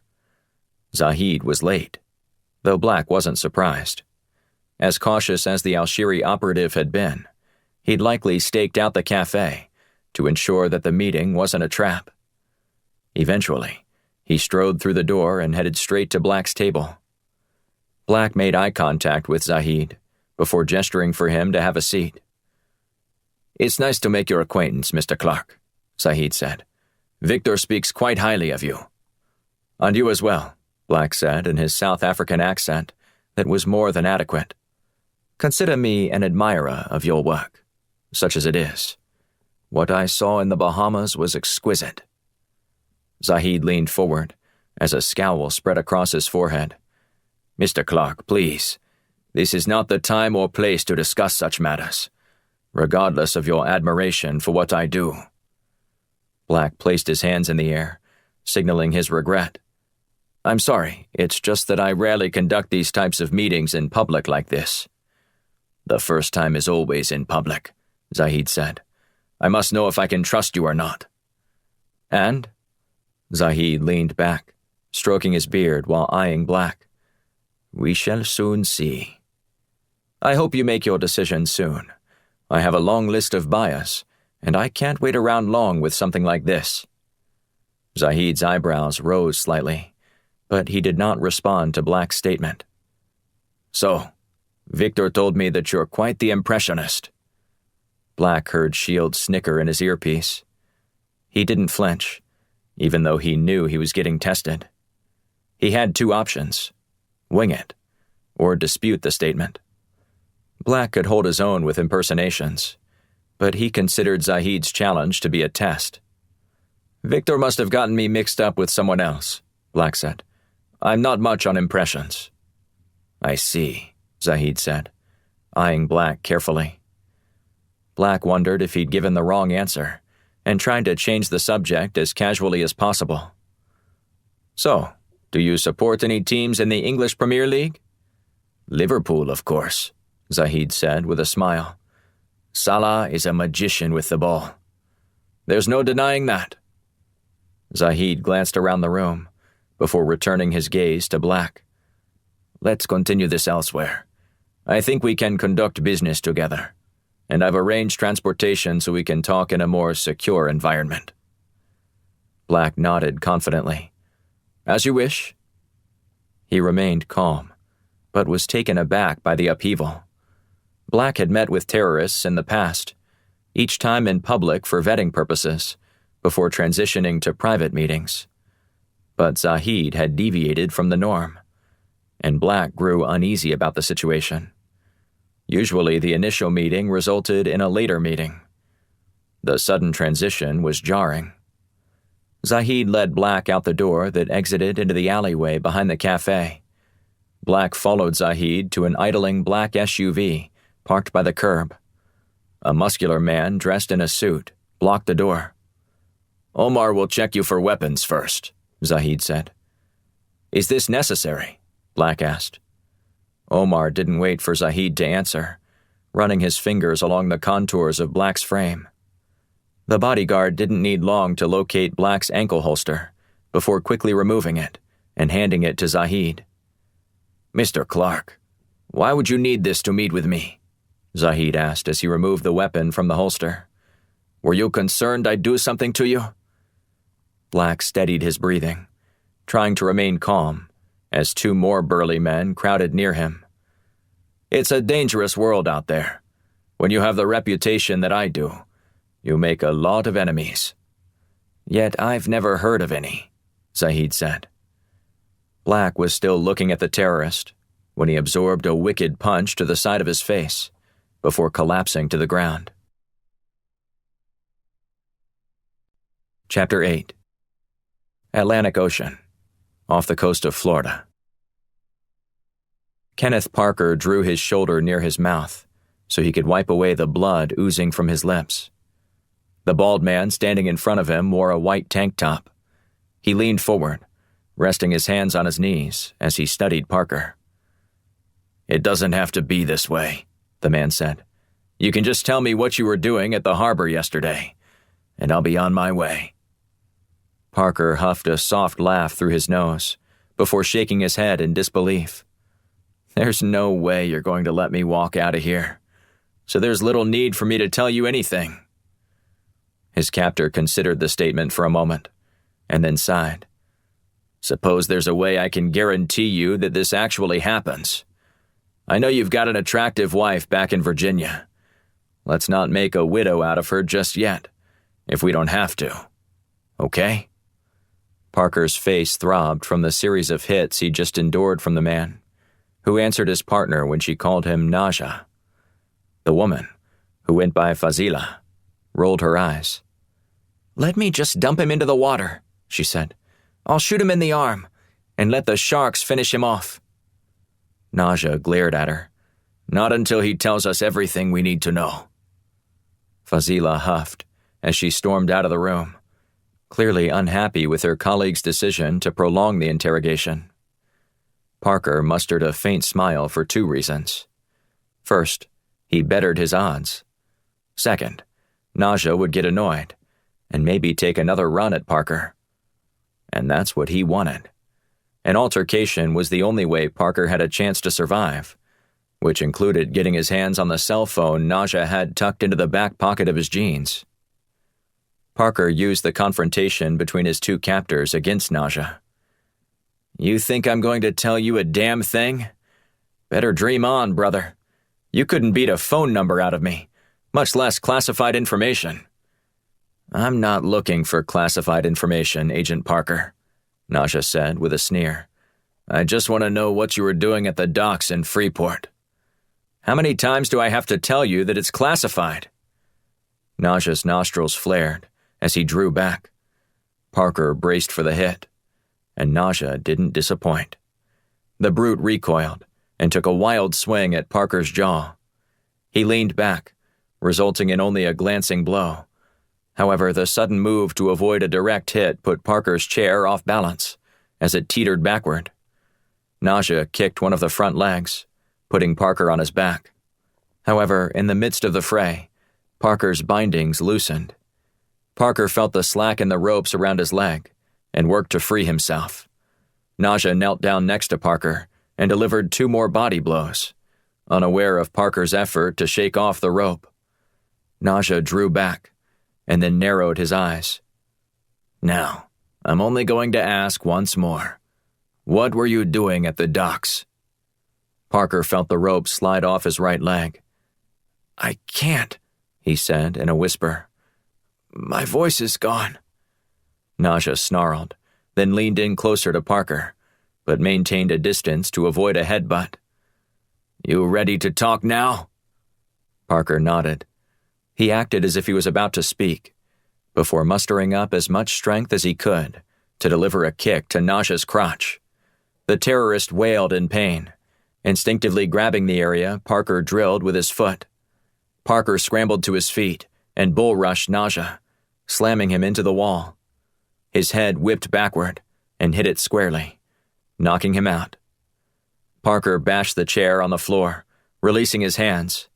He heard heavy footfalls approaching and realized time was scarce. He snapped a photo of Naja and texted it to Blunt, along with a short message. "Aboard fishing vessel in the Atlantic. Terrorists have detained me. Require immediate assistance. Reread the real report I sent you." Parker then deleted the message and blocked Blunt's phone. The agent didn't want Naja or anyone else knowing that they were in danger of getting caught. After Parker finished, he stuffed Naja's phone back into his pocket and prepared for a fight. He grabbed the back of his chair and drew it behind his head, ready for a fight. When the door flung open, he was met by 3 men, all wielding weapons. Fazila pushed her way through them and looked Parker up and down. "I appreciate your help, gentlemen, but I think I can handle him myself." J.D. Blunt stared at his phone in disbelief. "Son of a bitch," Blunt said aloud. "Parker wasn't just being paranoid after all." Blunt called Brady Hawk and Alex, 2 of his other agents, who'd just successfully completed another mission a day earlier. "I know you're probably all snuggled up on the couch watching a Bollywood film, but I need you and Alex to help out in an emergency problem." "Of course," Hawk said. "What's going on?" "I hate to do this to you, but I need you to go back into the field this afternoon." Hawk sighed. "And where exactly do you need us to go?" "The Bahamas," Blunt said. "What did you say?" Hawk asked, incredulous.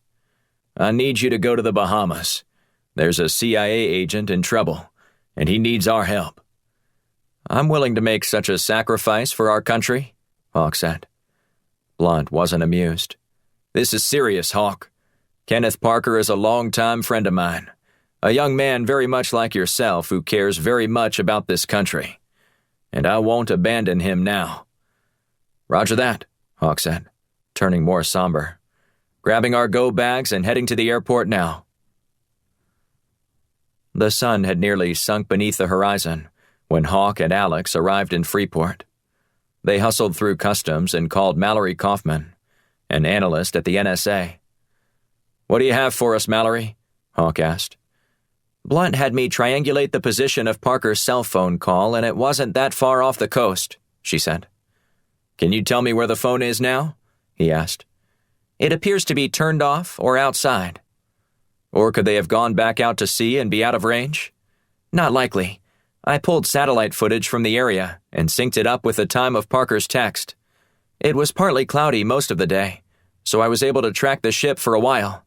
It appeared to be headed back to the harbor before the cloud coverage prevented me from pinpointing its exact location." "So you think it's probably docked somewhere in the harbor?" he asked. "I'm certain it is," she said. "I zoomed in on the boat and got the name.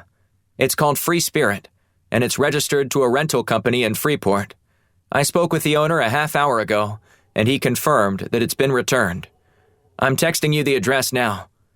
"Thanks, Mallory," Hawk said. Hawk relayed the conversation to Alex as they hustled to their rental car. "They're probably long gone by now," Alex said. "I don't doubt that, but at least we'll be able to get a lead on whoever has Parker." When they pulled up to the harbor, they saw flashing police lights. Several cars were parked haphazardly near the docks. Alex looked at Hawk. "I've got a bad feeling about this." "That makes two of us," Hawk said. As they got out, they approached a police officer who was standing guard outside of a string of yellow tape. Hawk flashed his credentials. "We're conducting an investigation into a missing U.S. person. He was on a rented boat earlier today that was docked here." "We heard you might be coming to investigate," the man said as he lifted the tape and nodded in the direction of a cluster of officers. "They're over there." Hawk thanked the man and held the tape up for Alex. As they strode toward the group, one of the men stepped toward them. Hawk and Alex displayed their credentials to the man. He glanced at them as he drew near, and then offered his hand. "Kai Knowles, Deputy Director of the Royal Bahamas Police Force," he said. "Ambassador Travis informed us that the agency may send someone down here to investigate, but we had no idea it'd be this quickly." "We weren't coming to investigate anything," Hawk said. "We were responding to a distress signal from one of our agents. If he was in trouble, you should have reached out. It's possible that we could have helped you," Knowles said. "There wasn't much you could do when we first learned about it," Alex said. "The kidnappers were in international waters. We only tracked the cell phone to this location since we landed." "Well, it's not a pretty sight," Knowles said, gesturing for the two agents to follow him. "The nature of his death appears to be quite violent. Our best people will be working on this and should have a coroner's report within 24 hours. But it's probably best that you confirm that he's your man before we get too far down the road." "Of course," Hawk said. They stopped and stared at the scene before them. One man wearing a white lab coat knelt next to the lifeless body lying face down on the dock. Water pooled all around the corpse, as did blood near his head. "Looks fresh," Hawk said. The doctor examining the victim looked up at Hawk and nodded.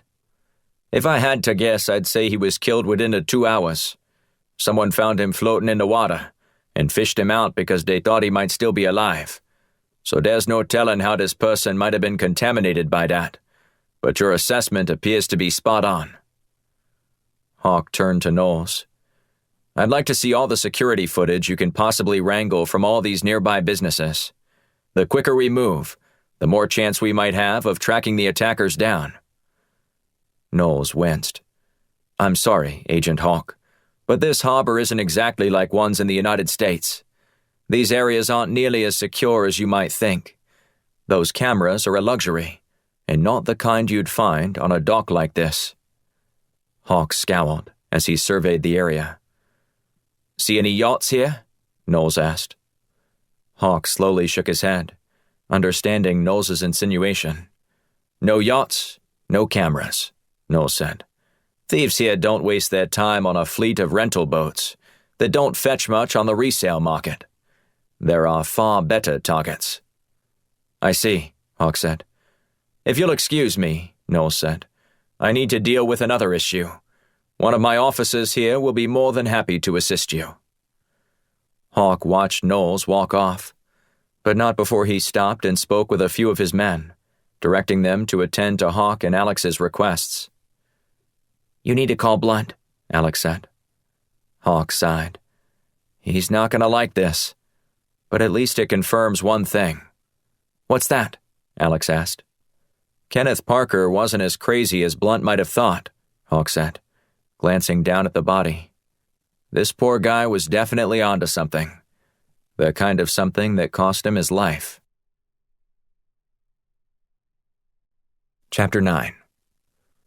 Punta Cana, Dominican Republic. Ben Levine used his foot to shove the latest room service tray out of his room and against the hallway wall. He ducked back inside before the bellhop pushing a cart of luggage could make eye contact. As the squeaky wheels drew closer, Levine peered through the peephole while gripping the knife tightly behind his back. He held his breath until the man disappeared from view without incident. He had money and a fake passport, but he doubted he'd be able to get far with it. Without question, Mossad was searching for him, and using the passport on a flight would alert the agency to his whereabouts. And until he knew who he could trust, he wasn't about to leave his room if he could help it. Distraught and running out of ideas, Levine fell onto the bed. Lying on his back, he stared at the ceiling before closing his eyes.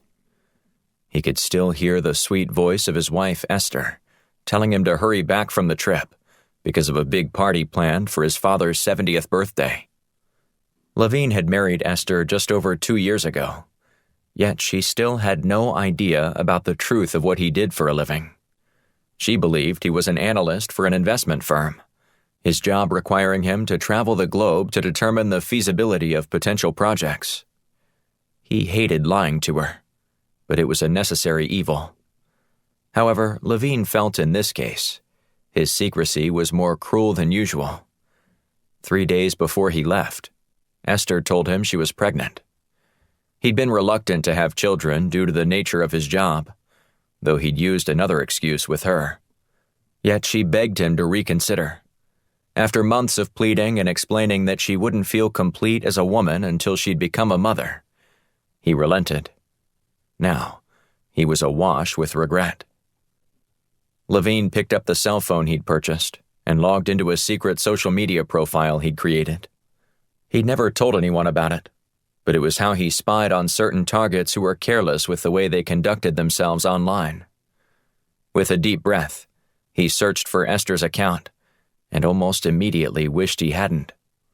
Her private grieving had become public. Messages from friends attempting to encourage and console her comprised most of her interactions over the past 2 days. She even posted a tearful video, letting others know just how painful the news had been. Levine turned off the phone and slid it onto the nightstand. That wasn't the image he wanted to see. Esther's disposition was cheerful and hopeful, always ready to hand out a compliment to friends and strangers alike and brighten their day. Instead, a steady river of salty tears meandered down her face. They started to trickle down Levine's, too. He sat upright and wiped his face dry. While the gravity of the moment weighed heavily upon him, Levine needed to clear his mind for a minute and think about something else. Anything else. He snatched the remote off the nightstand and turned on the television. After flipping past a few sporting events and shows, he stopped when he came to the news. A somber woman clutched her microphone with both hands as she delivered her report in Spanish from the Bahamas about a grisly murder. He wondered for a moment why a Dominican reporter would be covering a story there, only to remember how such a story could dissuade tourists from going to one destination over one that was far safer. The fact that the woman he'd killed in broad daylight had yet to be mentioned in the news served as sufficient proof to him that his theory was true. "Federal agents from the United States government are investigating the murder," she said in Spanish. "And while police officials have yet to share the name of the victim, it's clear that he's someone affiliated with the U.S. government." Levine jumped off the bed and raced closer to the television. A man in the background talking with Bahamian police looked familiar. That can't be him, can it? Levine cocked his head for a moment, the woman's voice fading into background noise. He studied the screen some more before shaking his head in disbelief. Suddenly, he had a plan. He picked up his burner phone and dialed a number. "I need to speak to Mr. Blunt," Levine said. "What's this regarding?" a woman asked. "It's about what one of his representatives was doing in the Bahamas today." Chapter 10. Istanbul, Turkey. Shields glanced at her watch as she pulled into a parking spot just outside the Istanbul Archaeological Museum. She rolled down the passenger side window and drew in a deep breath. With the Bosphorus Strait no more than 50 meters from her vehicle, she listened to the hum of boat motors moving back and forth between the parcels of land divided by the water. She watched bundled-up tourists on cruises beneath the stars, and barges navigating back to the docks. And if she had her druthers, Shields would have been on a boat skimming through the strait, than in the predicament facing her. But Titus Black was hidden away somewhere in a building with a significant security force, and he needed her. Inside the museum, Artifacts dating back to more than 2,500 years were on display. Alexander the Great's sarcophagus served as one of the institution's centerpieces and required more than just a few guards wandering around with flashlights and bobby sticks. And on such a short notice, getting inside undetected would be nothing short of impossible. Without an on-site team to help her, she needed a different strategy. As she watched Black's tracking beacon become stable inside the facility, she considered the situation for about 10 minutes. Mulling over the pros and cons of each possible scenario, she narrowed down her course of action to one that would give her the best chance of succeeding, albeit a slim one. Upon making up her mind, she picked up her cell phone and dialed Jana Shadid's number, back at the Firestorm offices. "How are things going?" Jana asked. "I'm about as lost as last year's Easter egg," Shields said. There was an awkward silence on the line before Jana spoke. "I'm afraid I don't understand what you mean by that." Shields smiled. "I'm between a rock and a hard place. Understand that?" "Of course. So how can I help?" Shields explained her problem of needing to get inside the building after hours, and then how she was unsure that even after she got in, if she could extract Black. "Apparently the beacon I gave you worked," Jana said. "Yes," Shields said, "but let's forget about that for a moment and think about what we do have. Do you have the earrings I gave you from your previous mission?" "Yeah." "Do you remember what they do?" "I can use one of them as a tranquilizer." "You remembered," Jana said, clapping her hands. "Now, you need to inject it into the neck of one of the guards so you can take his access card." "That's great, Jana, but I need a way inside first." "Oh, of course, that's the easy part. I'll send you a replica of the badge so you can get inside." "And how are you going to do that?" Shields asked. "I still have some friends in Mossad stationed in Istanbul. Just text me your exact location, and I'll have the badge there for you in a matter of minutes. And keep me posted. Good luck." Shields hung up, and then sent Jana the information she requested. For the next 45 minutes, Shields called up schematics of the building on her laptop in an attempt to acquaint herself with the layout. She studied them, committing the different passageways to memory. However, she was struck by the fact that there didn't seem to be a viable place to hide. If she could just avoid the security guards, she figured it'd be easy to find where Zahid had taken Black. A tap on the window startled Shields. She slammed her laptop closed and looked at the silhouetted figure outside her window. A woman with her hair twirled up in a bun stood outside, blowing on her hands to keep them warm. "Can I help you?" Shields asked after rolling down the window. The woman shoved her hands into her coat pockets. "Yes, I believe we have a mutual friend who sent me."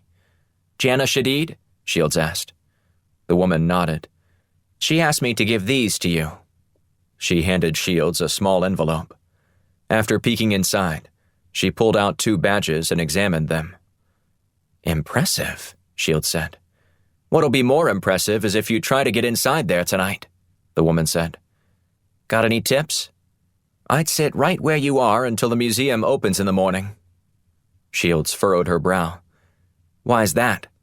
"Because if your man is indeed inside that building, he's in a place where you won't be able to go until someone takes you there, or gives you their security card." "Where do you think he is?" Shields asked. "If I had to guess, I'd say that they've taken your partner to the basement. It's the only truly secure place in the whole facility. First thing in the morning, go inside and ask to be shown to the basement, or find another way in. I'm not going to tell you how to do your own op, but if it were up to me, I'd wait until they open in the morning, if your asset remains inside. That's why there's a second badge in there for you." "Thanks," Shields said. "Any time," the woman said, before spinning on her heels and walking away. Shields was left alone to ponder the Mossad agent's advice. Her plan seemed reasonable and would explain where Black would be hidden. She thought through a plan in case Zahid attempted to move Black in the middle of the night. Then she set up an alert on her computer that would be triggered if he moved more than 100 meters from his current position. After that, she leaned back in her seat and tried to get some sleep. At daybreak, Shields awoke to the tapping on her window. Her eyes still blurry, she rubbed them before a police officer came into view. She rolled down her window a few inches before he launched into a tirade, which she gathered was over her decision to sleep in her vehicle. Shields nodded and placed her hands up, signaling that she acknowledged what he was talking about. After rolling her window back up, she turned the key, igniting the engine. She waited until he stepped clear of the van before shifting into reverse and leaving the parking space. Shields looped around the block, scanning the area to see if the officer had left. Upon determining that he was gone, she returned to her spot. The man was gone, but Black had remained put all night. She studied herself in the mirror and then glanced at the image on the badges. One identified her as Maggie Blumhart, an American researcher from Stanford, while the other designated her as Zara Kaplan, a museum employee. Shields looked at both of them for a moment, rotating the card so she could see the holograph on each of the cards. Impressive. It'd be a shame not to use both of them. She tucked them in her pocket and checked her face one final time in the rearview mirror. Then she secured her weapon inside her prosthetic leg and exited the vehicle. In the distance, a bell tolled 9 times. She closed her eyes for a moment, absorbing the direct sunshine despite the cool weather. Her night of sleep hadn't been the greatest, but she was more than ready to free him. She wasn't the first one to the museum, as a school bus pulled up to the front and unloaded several dozen children. Teachers tried frantically to keep the students in some semblance of order, while Shields dodged them, darting around the courtyard in front of the building. She eased over to the side, choosing to enter through a set of doors that wasn't full of swarming, hyperactive boys and girls. A security guard gestured toward the metal detector, which Shields went through. When she was cleared, she asked a woman on the security team about meeting with someone from the museum for research. She picked up her phone and made a phone call. Following a brief conversation, a woman came down the hallway to meet Shields. The woman introduced herself as Karia Bullitt, as the two women shook hands. "My apologies, Miss Blumhart, but I wasn't notified of your arrival," Karia said. "Are you sure this was cleared with our research department?" Shields nodded. "My doctoral advisor set everything up. Perhaps you've heard of him. His name is Dr. Victor Gordon." Karia's eyes widened. "Dr. Gordon sent you? Well, I would hope that we had everything in order after a request from such an esteemed professor. But I'll make it work either way." Shields fiddled with her earring as she gave the woman a thin smile. "I appreciate that, and I apologize for any confusion. I promise that I don't usually travel halfway around the world without prior plans being made." "Of course," Karia said. "Come with me. I'll get you taken care of. Now, what exactly were you hoping to review? If it's not too much trouble, I'd like to see some of the artifacts from the early Mesopotamian civilizations." Karia sighed. "I'll see what I can do, but I must warn you that some of them are in the process of being restored right now, while others are packed away in the basement, waiting to be shipped for a traveling exhibit." "At this point, I'll settle for whatever you can show me," Shields said. The woman led her down a long corridor before passing the stairwell to the basement. "Didn't you say some of the artifacts were in the basement?" Shields asked, nodding toward the door. The woman stopped and shook her head. "I'm afraid you won't be able to see the ones that are already in the basement, since they have been packed into a secure crate."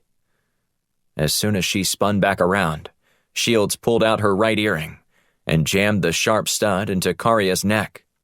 She collapsed, but Shields caught the woman before dragging her off to a nearby supply closet. Jana Shadid had warned Shields that she would have about 1 hour before the victim would regain consciousness. Shields set her watch and went to work. Her first order of business was to remove Karia's access card. With that, Shields swapped out the research identification badge for her employee one. As Zara Kaplan, she wouldn't draw any looks from passing security guards, even if she was venturing into places within the museum that normally were off-limits. Shields slipped back into the hallway and waved at several children still being corralled by teachers like sheepdogs getting a herd under control. She hustled over to the doorway leading to the basement and ascended the steps. Once she was inside, she unholstered her weapon from her leg and then proceeded to creep down the rounded stone staircase.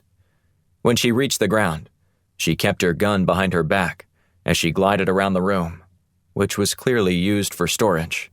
Crates and boxes were stacked on shelving units, stretching the entire length and width of the room, with the exception of a small clearing in the middle. Shields eased along the outer perimeter. All she wanted to find was a doorway, something that could help her find Black. She pulled out her phone and accessed the app that showed Black's position.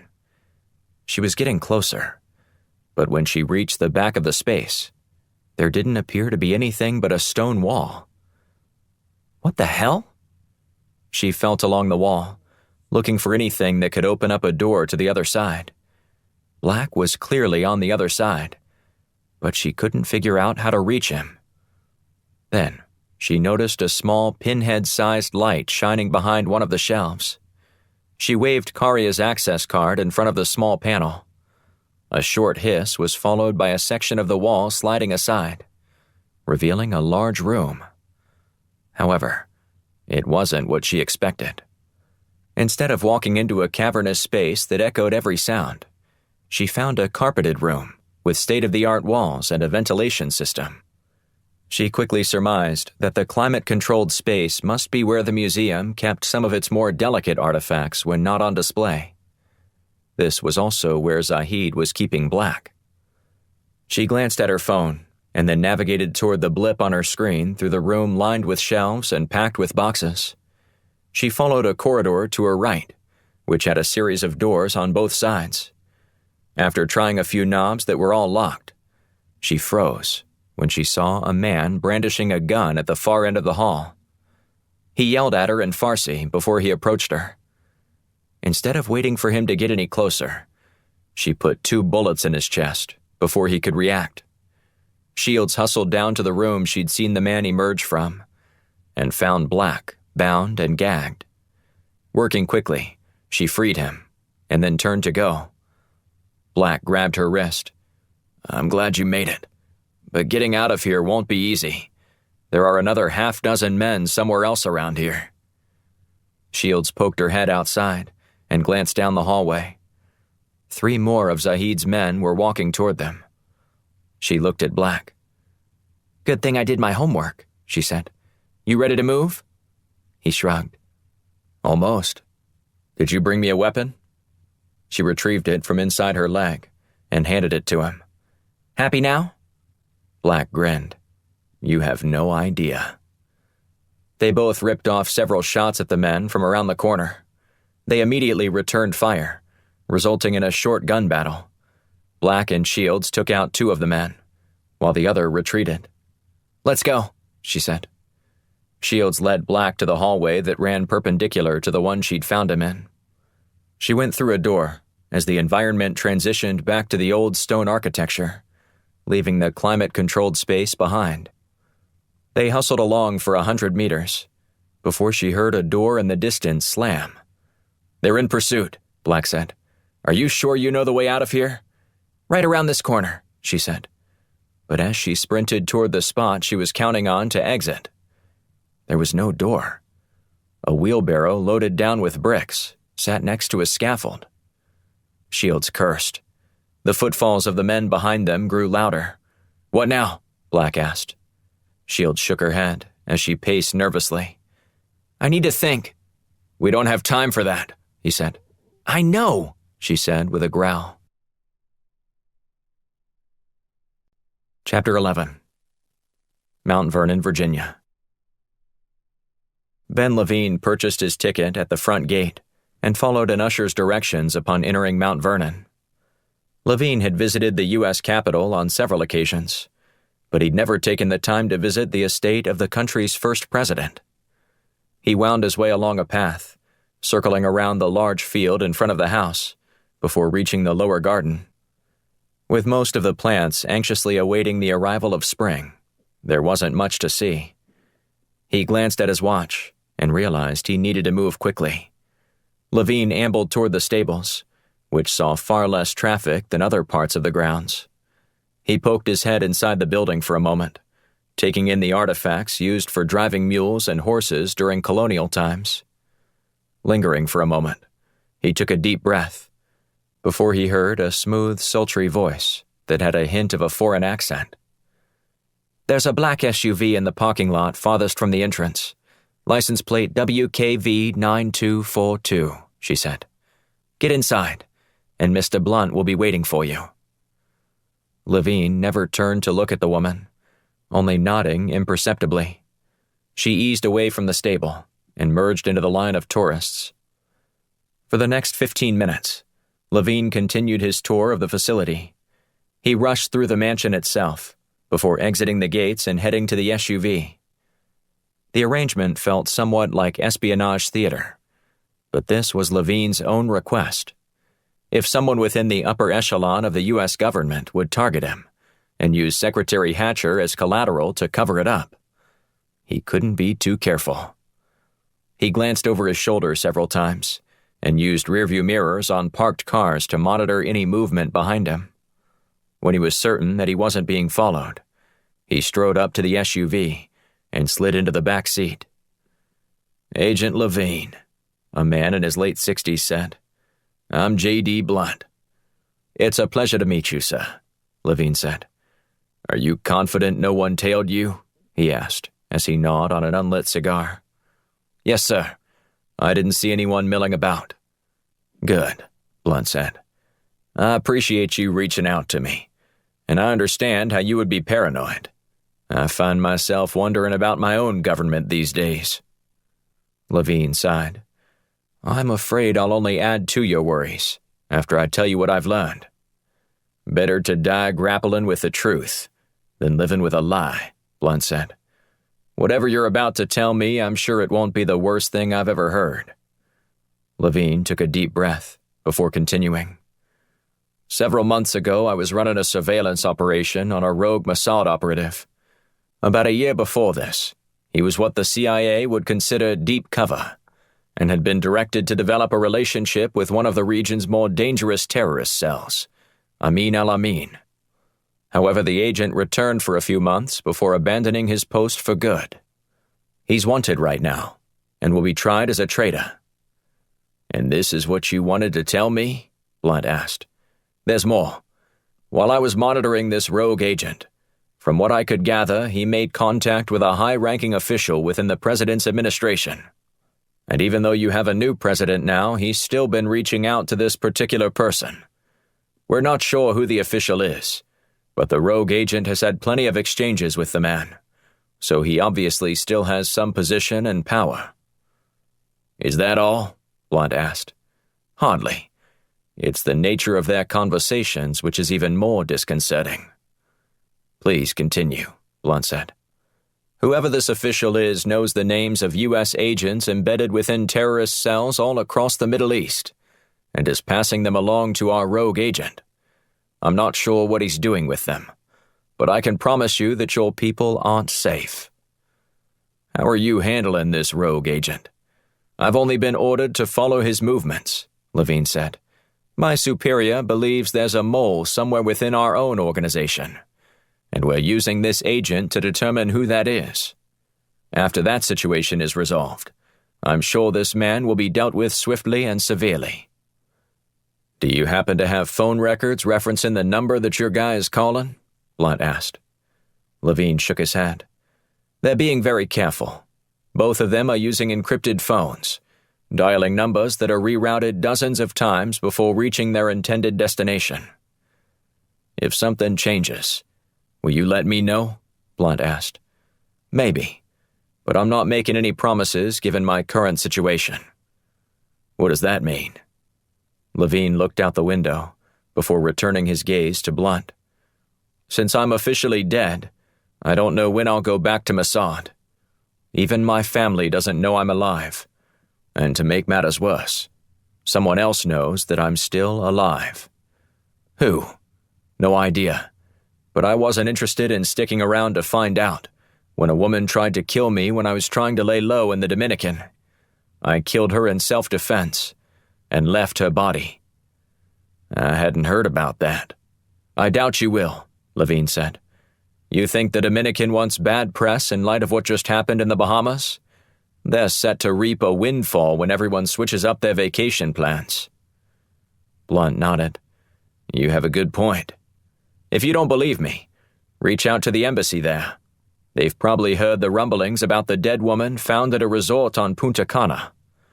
I don't doubt you. But for someone to have the kind of connections to track you down to the Dominican is rather incredible. Levine leaned forward and peered out the windshield. I hope this information is helpful for you, and you're able to find out who the traitor is. But I think we're done here. What? Levine didn't have time to explain, as he noticed the two men dressed in suits moving toward Blunt's vehicle. Their attempt to act nonchalant was enough to spook Levine, and he wasn't interested in sticking around to find out if his hunch was right. Blunt furrowed his brow as he stared outside the window at the two men surrounding his vehicle, but he didn't budge. However, when one of the men slapped his FBI badge against the glass, Blunt decided to inquire about their presence. Is there a problem, sir? Blunt asked. As a matter of fact, there is, the man said. We have orders to bring you in for questioning. Questioning? Blunt said. About what? We have proof that you've been speaking with a rogue Mossad agent who's been indicted for selling state secrets. Is that so? Blunt asked. The agent closest to Blunt didn't respond. Instead, he opened the door and yanked out Blunt. The Firestorm director stumbled as he emerged from the vehicle, his cigar tumbling out of his mouth and onto the ground. What the hell, man? Blunt said with a growl. Can't you have a little respect? I advise you to be quiet, Mr. Blunt, the agent said. You're under arrest. Chapter 12. Istanbul, Turkey. Black glanced up at the trusses supporting the roof overhead. He heard the footsteps of the approaching guards and knew there wasn't much time. Need a boost? Black asked Shields. What? She asked, staring at him as he interlocked his fingers and held them around waist level. We need to go up, he said. You thinking ambush? She asked. We'll figure that out later, he said. You need to move. Shields stepped into his hands and balanced herself by grabbing Black's shoulder before he hoisted her up. She grabbed the beam and scrambled on top of it.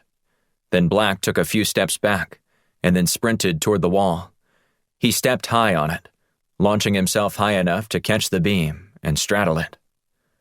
Zahid's men drew near, and Shields pulled out her weapon. Black motioned in an attempt to get her attention and signaled for her not to shoot. The two men stopped some 20 meters away from the bricked-up exit and then spun in the opposite direction. Once they disappeared around the corner, she glared at him. We could have taken them out, Shields said. Yeah, and we could have attracted more of Zahid's goons, Black said. There's another dozen or so where those guys came from. So what do you propose? We just sit here and wait them out? Black offered a thin smile. Not at all. I think we leave right now. Can you run through a brick wall? Black shook his head. But I can run through a wooden one. He nodded down the hall. What's that supposed to mean? She asked. There's a wooden facade in front of one of the arches, he said. That's our way out. Are you sure? Beats running through a brick wall. Black swung down and landed on the ground. He offered to help Shields down. How would you like a mix of titanium and carbon fiber shoved up your ass? She snapped. Black eased back and chuckled. I'm glad one of us finds this amusing, she said. I appreciate your chivalrous gesture, but I think I've proven I can handle a little drop like that just fine. We can argue about this later, Black said, but I spied something earlier that we need to check out. While Black was up on his perch, he saw slits of light hitting the concrete floor about 50 meters down the hall. He wasn't certain the curious illumination would provide a way out, but he preferred that to a gunfight where he was pinned down. Black hustled toward the spot, Shields chasing after him. Where are we going? She asked. I think I saw a way out." "Think? This is not the time for playing one of your wild hunches." Black ignored her, skidding to a stop near the place where he'd noticed sunlight trickling into the hallway. He moved closer to the wall and studied it for a moment, before realizing wooden planks were along the outside. "What is this?" he asked, before checking out the wood with his hand. He drew back and delivered 2 swift kicks, the second one smashing through to the outside, as the boards clattered on the stone walkway outside. Black gave a wry grin to Shields, who rolled her eyes. "Congratulations," she said. "You kicked the wall down." He glanced back down the hallway to the secured door. It swung open, and a handful of Zahid's men rushed into the corridor and raised their weapons. Shields and Black instinctively reacted. They both put their shoulders against the broken wall, providing a brief respite from the impending hail of bullets, and a better positioning from which to crash through. "On 2, Black said. 1, 2. Bullets ricocheted off the stone facade around them as they fell forward with their push. The wall collapsed, and they rolled onto the stone walkway outside, where a mason sat on his scaffold, dumbfounded at what had just happened. Black and Shields scrambled to their feet and broke into a sprint. "Now that we're out," Black said, "what's your plan?" "My plan is to live, and to live a long and fruitful life at that," she said. "I mean right now," Black said. "Where's your vehicle?" "This way," she said, gesturing for him to follow her. As they drew nearer to the SUV, she fished the key fob out of her pocket and unlocked the doors. However, it also signaled where they were headed to Zahid's henchmen. Bullets peppered the car, before one bullet flattened the tire. Black cursed as he took cover by one door. "Now what?" "I don't know," Shields said. "I wasn't counting on things going like this." "You have to have a plan B," Black said as he returned fire, and promptly felled one of the men pursuing them. Shields peeked over the hood and squeezed off 2 more rounds. "I had plans for how to get in, and how to sneak in or talk my way in, if I wasn't able to gain access more quickly. But not this. I didn't anticipate pointing out my car for target practice." Black shrugged it off. "Don't worry about it. Whenever you make a bad choice, you can change things by making the next right decision." She scanned the area. "And what looks like the next right decision to you right now?" Black glanced around, his eyes drawn toward the water. "Come with me." The 2 crouched low as they eased away from the vehicle. Black had noticed the area was situated on a hill, with the main thoroughfare sitting 10 feet below them. They stopped at the edge of the retaining wall and peered down onto the street, the only thing separating them from the Bosphorus Strait. "Mind telling me what your plan is?" Shields asked. Black looked over his shoulder and saw Zahid's men charging hard toward them. "We're going to jump." "And then what?" "We're going to jump on top of that bus," he said, pointing at the approaching vehicle. "Are you out of your mind? We'll be sitting ducks on top of that thing." "Not when we disappear around the corner," Black said. "Like it or not, this is our best option." A bullet hit the ground near them. Black grabbed Shields' hand as they prepared to leap onto the bus. "Ready?" he asked. She nodded.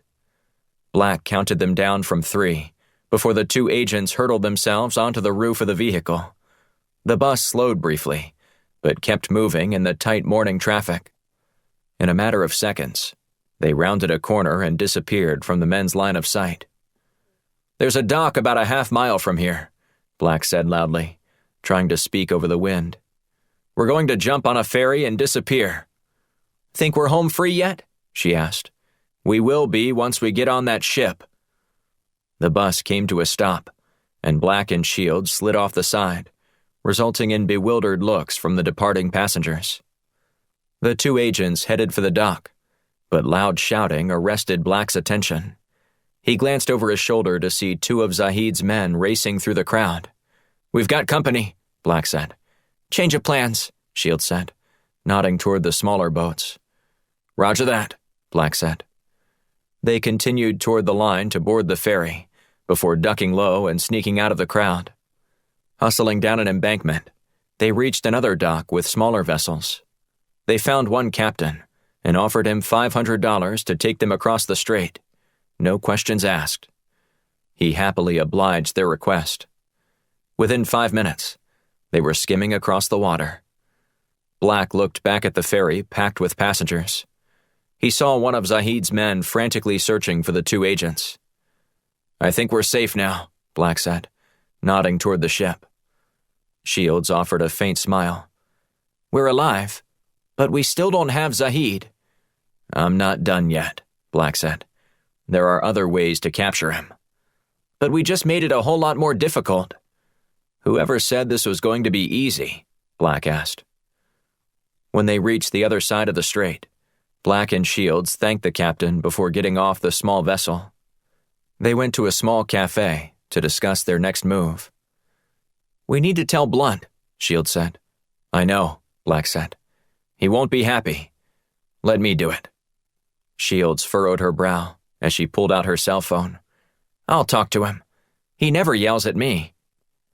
She dialed the number for the Firestorm office, but Jana Shadid answered the phone. Shields divulged the details about the operation that had gone awry before inquiring about her director. "Where's Blunt?" she asked. "There's been a development," Jana said. "You two need to get back to Washington as soon as you can." "What's going on?" "Blunt's been arrested." Chapter 13. CIA Headquarters, Langley, Virginia. Bobby Besserman, the deputy director of the CIA, loosened his tie as he studied the report on his desk. The details of J.D. Blunt's arrest obtained from a colleague at the FBI made Besserman sick to his stomach. He'd known Blunt for over a decade and never thought he was anything but an American patriot. Besserman struggled to believe that he could have been fooled so badly, but after years of experience, he stopped taking the rare surprises so hard a long time ago. Besserman had been at the CIA for just over 2 years as a special agent when he was tasked with investigating a Russian journalist, rumored to be passing secrets to the Kremlin. A few months into Besserman's investigation, he joined a foursome for a round of golf at the Congressional Country Club after someone canceled at the last minute. He shared a cart with Tom Flyer, a businessman who operated a construction rental franchise in the Washington metro area. The two hit it off after a spirited debate over who was the best golfer of all time, Flyer insisting it was Tiger Woods, Besserman favoring Jack Nicklaus. They settled their differences over a glass of bourbon after the round and decided to schedule another one the next week, which eventually became a regular engagement. A few months after their initial encounter, Flyer asked Besserman over for dinner, and while Besserman hadn't generally been suspicious of Flyer, there was one thing he said that made Besserman curious about his new friend's past. Besserman asked if he could bring something, and Flyer told him a bottle of bourbon would be fine. Jokingly, Besserman said, "Since you're such a big Tiger Woods fan, what about I bring a bottle of vodka with cranberries?" referencing the golfer's alleged favorite drink mix. To which Flyer responded, "Who drinks vodka anymore?"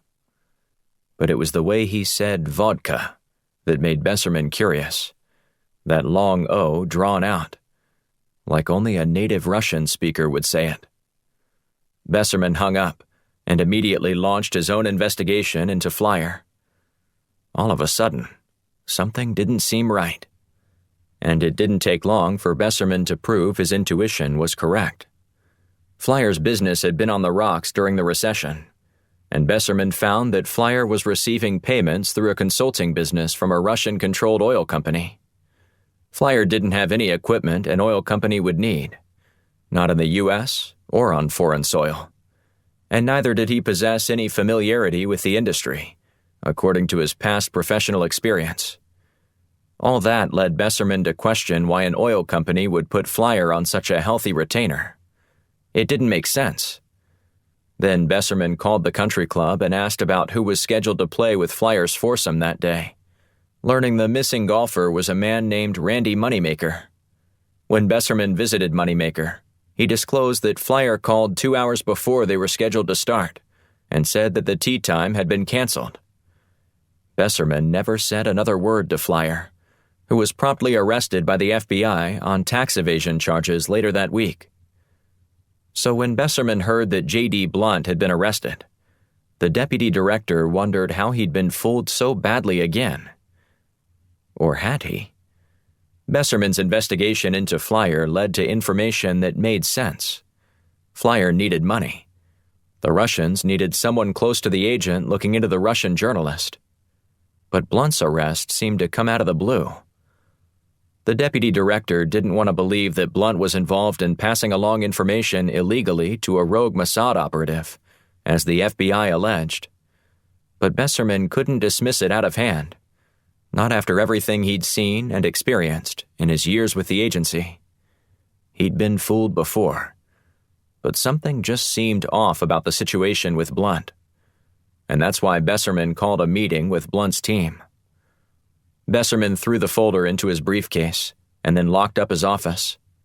He told his assistant he'd see her in the morning and hurried to his car.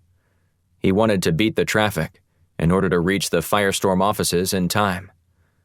When he arrived in the lobby, Blunt's assistant ushered him to the conference room. He greeted Titus Black, Christina Shields, and Jana Shadid before taking a seat. "I'm glad you made it back in one piece," Besserman said as he looked at Black and Shields. "It almost cost us an arm and a leg," Shields said. "Black was luckier than I was." She raised her foot in the air, displaying her prosthetic. Besserman stared at her, unsure of how to respond. After a few awkward seconds, she slapped him on the shoulder. "Lighten up. It's a joke. I'm an amputee, and I find them funny. Don't be so stodgy." Besserman sighed and smiled. "Blunt's never mentioned your sharp wit before." Shields waved dismissively. "He's got other things on his mind than promoting my upcoming comedy tour, like how to get out of prison and beat those bogus charges." Jana leaned forward. "They are bogus charges, aren't they?" Besserman sucked in a breath through his teeth. "I wish I knew. I mean, if you had to pin me down and make me bet my life on whether they're real or not, I'd say someone is trying to frame him. But at this point, I know about as much as you do." Black leaned back in his chair and crossed his arms. "So what are we doing here today, then?" Besserman stood and paced around the table. 3 days ago, when Blunt was arrested, I was briefed on the matter. Due to the nature of my close working relationship with your director, I was told that anything I knew might help. What I learned was that the case against Blunt is largely circumstantial, with the exception of a few key pieces of evidence. "Fabricated evidence, I'm sure," Shields said before leaning back and hoisting her prosthetic leg onto the table. "That's what I'm hoping," Besserman said. "But here's what I know. Right before Blunt was arrested, he was in contact with a Mossad agent named Ben Levine. Mossad hasn't heard from him in over a week. They're assuming that he's gone rogue, since he was on the cruise ship that was attacked in the Bahamas. According to Mossad, he switched identification cards with someone else.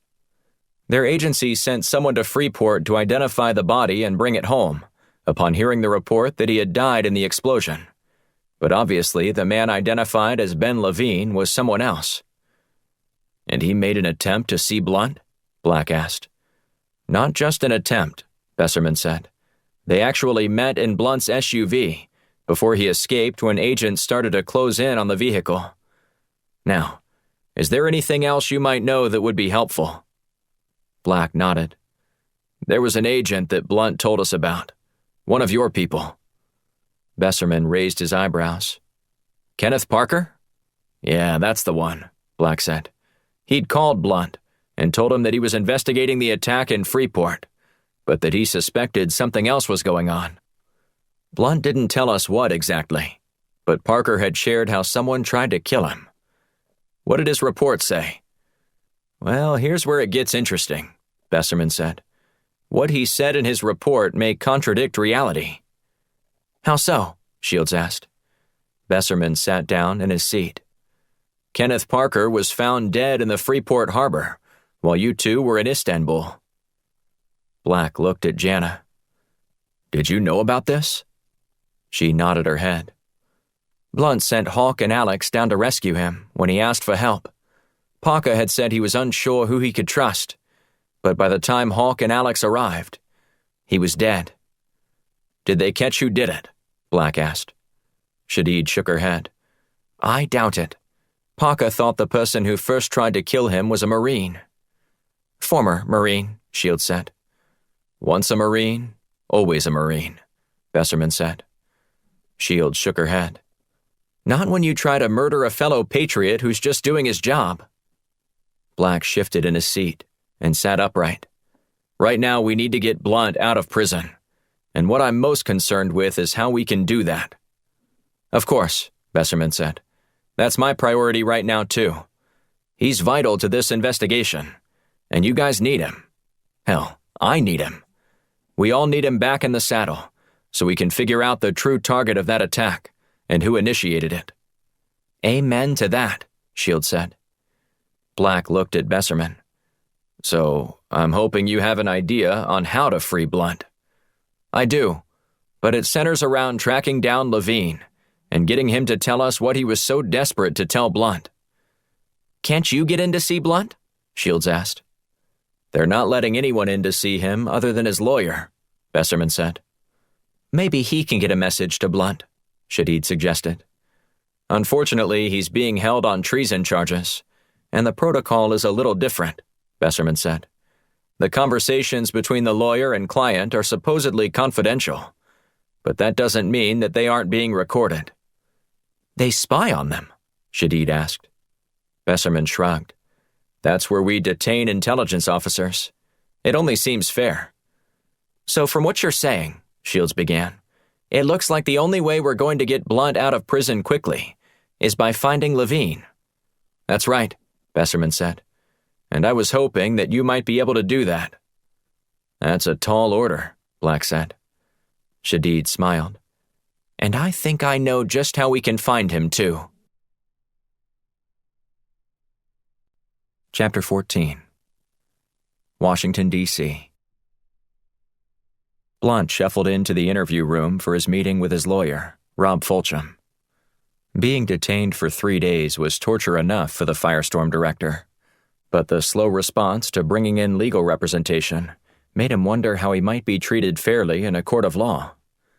However, nothing about his situation surprised Blunt. He'd taken many of the country's enemies to the CIA Black Site prison, hidden well below ground in the nation's capital. When he was first arrested, Blunt was questioned for an hour and then placed in a cell. He was mildly concerned, but knew there appeared to be a misunderstanding somewhere. But when he learned the Department of Justice was formally charging him with espionage, he became panicked. All of his connections in Washington couldn't help him with an espionage charge. In an instant, Blunt had become politically toxic. Nobody would help a traitor. A guard attached the shackles around Blunt's feet to a ring in the floor and secured the ones around his hands to a metal bar on the table. The man retreated from the room, leaving Blunt alone to his thoughts. Did I make a mistake in speaking with Levine? Is this about Agent Parker? He contemplated how anyone could charge him with espionage. The basis of his arrest didn't make sense. All the questions he'd initially been asked dealt with whether or not he'd been in contact with any rogue operators. No specifics were given, which made Blunt think the agent who'd interviewed him was on nothing more than a fishing expedition. Where is this coming from? That was the question Blunt was eager to ask Fulcham when he finally lumbered into the room and slung his briefcase onto the table. Well, J.D., it looks like you've finally gone and done it, Fulcham said. It's nice to see you too, Rob, Blunt said, followed by a sigh. Fulcham loosened his tie as he sat down. I warned you that these bastards will eat their own, but you didn't listen. Why don't you tell me what you know and ask some questions before you jump to any conclusions, Blunt suggested. I already know you didn't do it, but that doesn't mean you weren't playing with fire either. Blunt cocked his head to one side, squinting at his lawyer. If doing my job is playing with fire, then I guess I'm guilty as charged. Fulcham waved dismissively at Blunt's comment. No jury of your peers will be allowed to see what you did as simply following orders. When the DOJ gets their hooks in you, prying them out isn't pretty. Or easy, for that matter. What are they saying I did? Blunt asked. As you already know, there are a half-dozen espionage charges, all bundled together to ensure that even if you escape one, you won't avoid jail time on all of them. Blunt shook his head. No, I mean specifically. What did I do? You passed on information to an agent who is regarded as an enemy of the state. A rogue agent, if you will. Who exactly? Blunt asked. A former Mossad agent named Ben Levine. Blunt's eyes widened. Former? Who's calling him a former spy? Fulcham pulled a folder out of his briefcase and scanned a few pages, before singling one out and sliding it across the table to Blunt. Read that bottom paragraph. According to a report received by the agency, former Mossad agent Ben Levine has been inactive for the past 6 months and is considered rogue. Any attempt to engage with him regarding American intelligence would be considered treasonous. That's interesting, Blunt said, flicking the paper back to Fulcham. But it's utter bullshit. I did my due diligence on Levine immediately after he contacted our office. This isn't my first rodeo. I know how to handle sensitive information from intelligence officers from foreign nations. Fulcham shrugged. I'm just passing on what I've been told. According to that document, a flag has been on his file for at least 5 months now. Blunt shook his head defiantly. I'm being set up, Rob. There's no two ways about it. How do you figure that? Blunt drew in a deep breath before continuing. Levine learned something about another rogue agent within Mossad who was working with someone in the top levels of U.S. government, out in hidden assets within certain terrorist cells. The purpose of these revelations remains unknown, since all the assets are still alive, according to Levine. I'd like to check that myself, but I haven't had the opportunity since I was arrested. But we're going to be fighting this without access to all these databases that could prove your case, Fulcham said. We need hard evidence that this was all true. The Justice Department's evidence is all circumstantial, Blunt said. They didn't record or eavesdrop on our conversation. They're going to have a hell of a time proving that in court. The preponderance of evidence is too great. But this isn't a civil trial, Rob. They're trying to bring felony espionage charges against me. They'll have to prove what I knew and when I knew it. The feds might still be able to convince a jury that you did know these things before you did, without hard evidence to prove otherwise. Then what we have to do is simple, Blunt said. We find Levine and deposition him. Fulcham sucked a breath in through his teeth. There's just one problem with that plan. And what's that? Levine is dead. Chapter 15. Rest in Virginia. Jana Shadid fiddled with her necklace before taking a deep breath and entering the small watch repair shop. She'd had opportunities to help the Firestorm team before, but mostly from behind a computer screen or in a lab. But this time, the situation was different. She was required to go in person, her skills of persuasion and fluency in Hebrew necessary for a successful operation. On its face, the mission seemed simple enough. Extract the information regarding the whereabouts of Ben Levine. But she was prepared for pushback, for denial, for defiance. And if she were met with such opposition, she was prepared to utilize a weapon more powerful than any device she'd ever created in a lab. Persuasion. However, it wouldn't be the type accompanied by a winsome argument, but the kind made with spine-chilling threats. A bell clanked against the glass door upon entering, making her jump. She took another deep breath to calm her nerves, and then proceeded toward the counter. Behind it, a man stood over a small towel with tiny parts strewn across it. She cleared her throat to get his attention. The man, who appeared to be in his early 70s, lifted up the magnifying loupe attached to his glasses and eyed Jana. "Maybe I help you, miss?" he asked, the light on his glasses blinding her for a second. She held up her hand to shield the bright beam. "Oh, I'm sorry," he said. "Please forgive me. When you spend time with watches, you sometimes forget where you are." "It's okay," she said. "I understand. I feel the same way when I'm playing the piano. Ah, what I wouldn't give to hear my daughters play again for me." "It's never too late to learn how to play," Jana said. The man held up his wrinkled hands and eyed them for a moment. "I can barely fix a watch. I doubt I'd be able to do something that wouldn't make my dog howl." Jana offered a thin smile. "Fortunately for you, I didn't come here to listen to a good piece of music." "Well, that's a relief," he said. "Is it the watch on your wrist that needs to be repaired? I notice that your band is worn." "It's my mother's. But no, that's not why I'm here." "Whatever it is, I'm sure I can help you." Jana nodded. "I hope so, Moshe." The man furrowed his brow. "How do you know my name? Have you been in here before?" She shook her head. "This is my first time. I've never had reason to pay you a visit, though I'm well acquainted with the wide range of services this establishment provides." "I'm afraid I'm not following," Moshe said. "Your hands do more than just fix watches and jewelry," Jana said. "Don't they?" Moshe shook his head. "Apparently you have me mixed up with someone else. This is all I do." She dropped a passport on the counter. "I don't think so. I don't know what you're talking about." Jana tapped the cover of the dark blue book, the State of Israel's seal stamped debossed in gold on the front. "Take another look." He glanced down, but quickly shook his head. "Nope, I don't know what this all means." She bit her lip and shook her head. "Moshe, Moshe, Moshe. I was hoping you'd be more compliant." "I think it's time you leave, miss," he said as he slipped one hand beneath the counter. Jana wagged her finger. "Put your hands where I can see them. This isn't a robbery. But if you don't help me right now, I will be forced to expose your side business.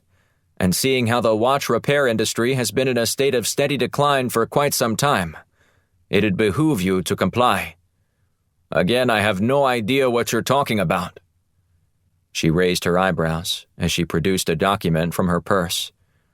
"So you won't mind if I take a moment to call my superiors and ask them to come execute this search warrant?" "Search warrant?" he said as he grabbed for the paper. Jana pulled it back from his reach. "Answer the question." He lunged for the paper. This time she let him take hold of it. Moshe scanned the contents quickly before setting the document down on the counter. "Who are you?" he asked. She ignored his question, instead pulling a photograph out of her purse and placing it on the counter. "Have you seen this man lately?" Moshe picked up the picture and studied it for a moment. He shrugged as he handed it back to her. "Nothing?" she asked. "He doesn't look familiar." She stuffed the picture into her purse. "In that case, don't move. I need to make a call. We're going to execute this warrant, and after I'm done, I'm going to let a few people know about this little enterprise you have going here." Moshe grunted and held out his hand. "Let me see that picture again, please." Jana dug it out and handed it to him again. He stroked his chin and nodded. "On second thought, I might have seen him recently." "How recently?" Yesterday, I believe." She glared at him. "You believe?" "No, I'm certain that it was yesterday." "And you gave him a passport?" she asked. "It's possible that he found a passport lying around my shop and took it." "The name on this passport?" Moshe squinted and shook his head. "I'm not quite certain what the name was." She stuffed the picture back in her purse and pulled out her phone. "What are you doing?" Moshe protested. "I'm calling in the team to execute the warrant," she said. "You were helpful but not compliant, and there are consequences for not aiding a federal agent." "But you gave me no new information," she said. "And now, you leave me no choice." "Oh, wait. It's coming to me. I think it was Isaac Goldstein." "Think or know?" "No," he said more confidently. "If you're lying to me, I'll come for you." He raised his hands in a gesture of surrender. "I swear, it's the truth." "And do you know where he was going?" she asked. Moshe nodded. "You'll never catch him, though. He left on a flight for Tel Aviv from Washington hours ago." "We'll see about that," Jana said, before she turned and exited the shop. She dialed the Firestorm offices, and Shields answered. "What did you find out?" Shields asked. "He's traveling under the name of Isaac Goldstein, and he's headed back to Tel Aviv." Chapter 16. Dulles International Airport, Dulles, Virginia. Ben Levine crammed his suitcase into the overhead bin, and then glanced down at the empty seat situated between an elderly gentleman and a college-aged woman engrossed in her phone. He tapped the woman on her shoulder to get her attention, and then nodded at the empty seat. She offered him a thin smile, and then unbuckled from her seat to let him pass. He squeezed his way past her, and then prepared for takeoff. Levine engaged the elderly man in polite conversation for a few minutes, before the captain instructed the flight crew to prepare for takeoff. The cabin lights went dim, and the plane backed from the jetway. While they rolled away from the gate, Levine leaned forward and strained to see out of the window, watching the man use his lighted orange batons to direct the pilot. As the plane navigated along the tarmac, Levine held his breath. He felt safer in the U.S. than he did anywhere else, but that wasn't saying much. He wouldn't relax until they were in the air. Whoever was chasing him was well connected and had vast resources. If there was anything Levine understood, it was the value of disappearing. His family thought he was dead, and so did Mossad, as far as he knew. Now, he had the opportunity to begin anew. Leaving his wife and family behind was the most difficult part, but he realized it was vital for both his survival and theirs. The less they knew, the better. Levine drummed his fingers on his knee as the jet moved methodically forward. "Folks, this is your captain speaking," a man's voice said over the intercom. "We're 11th in line for takeoff, so sit back and relax. We'll have this bird in the air before you know it." Levine timed the movement of the plane. Every 60 seconds, it moved about the distance of another plane before coming to a halt. He calculated they'd moved 6 more times before the captain spoke again over the intercom. "I apologize for the intrusion," the captain said, "but I'm afraid we need to return to the gate to deal with a mechanical issue." "Chara," Levine swore under his breath in Hebrew. The elderly gentleman, who'd already started to snore, awakened and then looked at Levine. "Is something wrong?" Levine nodded. "Apparently there's a mechanical issue." "How long will we be at the gate?" "The captain didn't say, but I expect it'll be a while." The man chuckled. "More time to sleep. And if you don't mind, wake me when we finally land." "Of course," Levine said. He felt his hands bead up with sweat as they sped back toward the gate. While he considered all the possible reasons for the return of the airplane, he heard sirens in the distance. The old man had dropped off asleep again, giving Levine free rein to look outside. In the distance, he heard sirens wailing. Levine resisted the urge to look at the strobing red and blue lights flashing along the runway. Instead, he closed his eyes and leaned back in his seat, wishing he could disappear into it and make the whole ordeal go away. But he couldn't. He had to face it. For a brief moment, Levine considered how he might be able to escape from the airplane if federal agents boarded it. He could go to the bathroom and then open the service door. He'd have to jump, but it at least gave him a fighting chance to escape. Surrendering to authorities would almost guarantee him that he'd end up in a cell somewhere, or in the hands of a powerful person who would make sure that Levine never left the country, or told another soul what he knew. Nearing the gate, Levine heard more sirens and more engines roaring toward his position. "Hashem, please, help me." It was the first prayer he'd uttered in years. Under the circumstances, he didn't mind setting aside his cynicism about his faith. The sirens grew louder and louder. Levine prayed all the harder. He looked outside the window and saw agents pouring out of their cars, weapons drawn. Chara. He tapped the woman next to him on her shoulder. She rolled her eyes, before removing her earbuds and then standing up. As he maneuvered his way toward the aisle, a flight attendant rushed over to stop him. "I'm sorry, sir," the man said. "You need to remain in your seat." "But I need to use the restroom," Levine protested. "I'm afraid that's not possible right now. When we're in the air, we'll let you know when you're free to move about the cabin." Levine didn't move. "I need to go right now." "Sir, if you don't have a seat, we're at the gate," the flight attendant said. "It won't be difficult for me to have you removed." Levine bit his lip and returned to his seat. After a few minutes, he got the attention of one of the flight attendants. "How can I help you, sir?" she asked. "We haven't heard from the captain in a while," Levine said. "What's going on?" "Like the captain said, it's a mechanical issue, and right now we're not sure how long it will take to resolve it." "Okay, thanks," he said, his eyes bouncing to the activity outside. Police officers poured out of their vehicles, weapons drawn. In less than a minute, the men disappeared from Levine's view.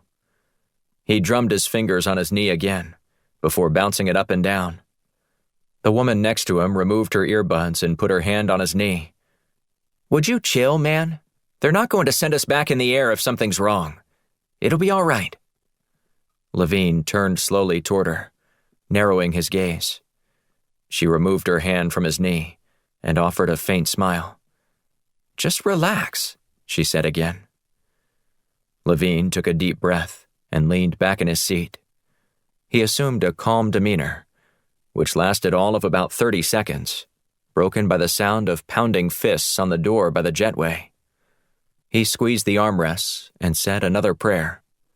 Holding his breath, he watched the flight attendant rush over to the door and yank hard on the handle, opening the hatch. A man and a woman entered and looked around before addressing her. "Can we speak to your captain?" one of the men asked. "Certainly," she said, gesturing toward the cockpit. The two men followed her. Meanwhile, Levine couldn't stop imagining the worst. His reaction went against every bit of training he'd ever had. But so did his situation. Though it had been a while since his initial classes, he knew that getting into a scenario where he had no weapon and there was only one exit usually resulted in a catastrophic ending, if not deadly. And he had no control over anything, also highly discouraged in his training. Levine steadied his breathing as he couldn't ignore the thoughts flooding his mind. What were those people doing in the cockpit? And what was taking them so long? The elderly man next to Levine stirred before opening his eyes. "Did we just land?" "Oh, no, sir. We haven't left yet." "I swear it felt like I was out for hours." Levine smiled. "Maybe an hour, at the most. But we'll be there before you know." The old man shrugged before leaning back in his seat and closing his eyes. Levine did the same, except he was also praying. "Hashem, please, get this plane in the air." Chapter 17. Dulles International Airport, Dulles, Virginia. Black and Shields entered the airplane through the jetway before stopping outside. The lead flight attendant opened the hatch. After explaining their reason for being there, she led them to the cockpit. They explained to the pilot that they need to apprehend a fugitive on board. "Is he dangerous?" the pilot asked. "We don't believe so," Shields said, "but it's imperative that we pull him off this plane to speak to him." The pilot looked at the flight attendant. "Do you have a copy of the manifest?" Yeah, right here," she said, handing the printout to Black. He and Shields scanned it before locating Isaac Goldstein, his seat number listed as B11.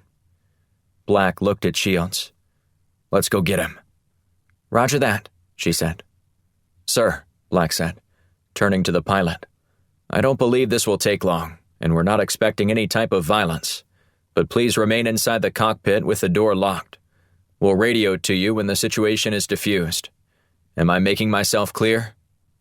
The pilot nodded. "Good luck." Black and Shields emerged from the cockpit and headed down the aisle. Passengers wearing anxious expressions followed Black and Shields as they marched toward Goldstein's seat. They left a wave of murmurs in their wake. Upon reaching the appointed seat, Black and Shields found no one sitting in the middle seat on that aisle. Black looked at another flight attendant standing near the front of the business class section. "Is this seat B11?" Black asked. She nodded. "Where's the person who was occupying this seat?" Shields asked. The woman shrugged. "I don't know. Maybe he got up to go to the restroom. But everyone's on board. I did the head check myself." Black glared at her. "We gave you explicit instructions to make sure everyone remained in their seat." A man sitting 2 rows back in an aisle seat leaned forward. "What's this all about?" Black held out his hand, refusing to answer the man. "I'm sorry," the flight attendant said to Black. "There's no way to get out of the plane. It's completely sealed off. We've been here for a while, and I didn't want to deny people the chance to go to the restroom." "Now we have a situation," Black said. "The man who's supposed to be sitting here is gone, and you don't know where he is." She sighed. "Let me check the bathroom."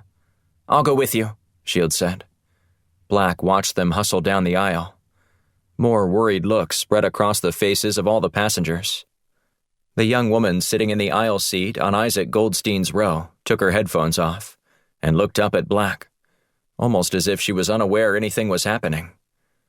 "What's going on?" she asked. "We're looking for your seatmate," Black said. He glanced back down the aisle and saw Shields shaking her head as the pair rushed back toward him. "My seatmate?" she asked, staring at him incredulously. Black nodded. "Yeah, the man who was sitting in that middle seat." "Nobody's been in this seat the whole time I've been here," she said. "Just me and Mr. Drools over there by the window. He fell asleep before I even buckled my seatbelt." Black cursed under his breath. "Okay, thank you." Shields arrived back with the flight attendant. "Well, now what?" "This woman here," Black said, nodding at the passenger in A11, "just told me that no one has occupied that seat since she boarded." "Are you sure?" Shields asked the woman, who was listening intently. "Yeah," she said, nodding. "I've been quite excited about it. This is a long trip." Black turned his gaze to the flight attendant. "We need to do a quick head count." "I already did one," she said. "Everyone on the manifest is here and accounted for." "Let me see it again," Black said. She squeezed past them and went to the galley near the front of the plane to get her list. "What do you think?" Shields asked. "I think that old man played Jana like a fiddle," Black said. "He misdirected us, probably at Levine's bidding." The flight attendant returned and handed the list over to Black. He ran his fingers down the list, searching for Isaac Goldstein's name. "He's missing," Black said. "Who?" asked the flight attendant. "Isaac Goldstein. He was supposed to be on this flight and was on the pilot's manifest." "He's not on this one?" she asked. Black shook his head. "Then that's because you probably saw an earlier manifest that only includes ticketed passengers. This one is the final one that includes everyone who boarded." Black wanted to put his fist through one of the overhead bins, but decided against it. "Let's go," he said to Shields, before turning to the lead flight attendant. "I'll radio your pilot to let him know that you're clear to take off now." Once the 2 operatives were on the jetway, Black radioed the airport security team to let them know that Ben Levine was not on the flight, and neither was Isaac Goldstein. Black notified the pilot that they were clear to resume travel. After the pair exited the jetway through a rickety metal staircase, Black paced around the tarmac and tried to think of how he could have escaped. "I don't know what else to do," Black said. "We're at a dead end. Levine could be anywhere by now.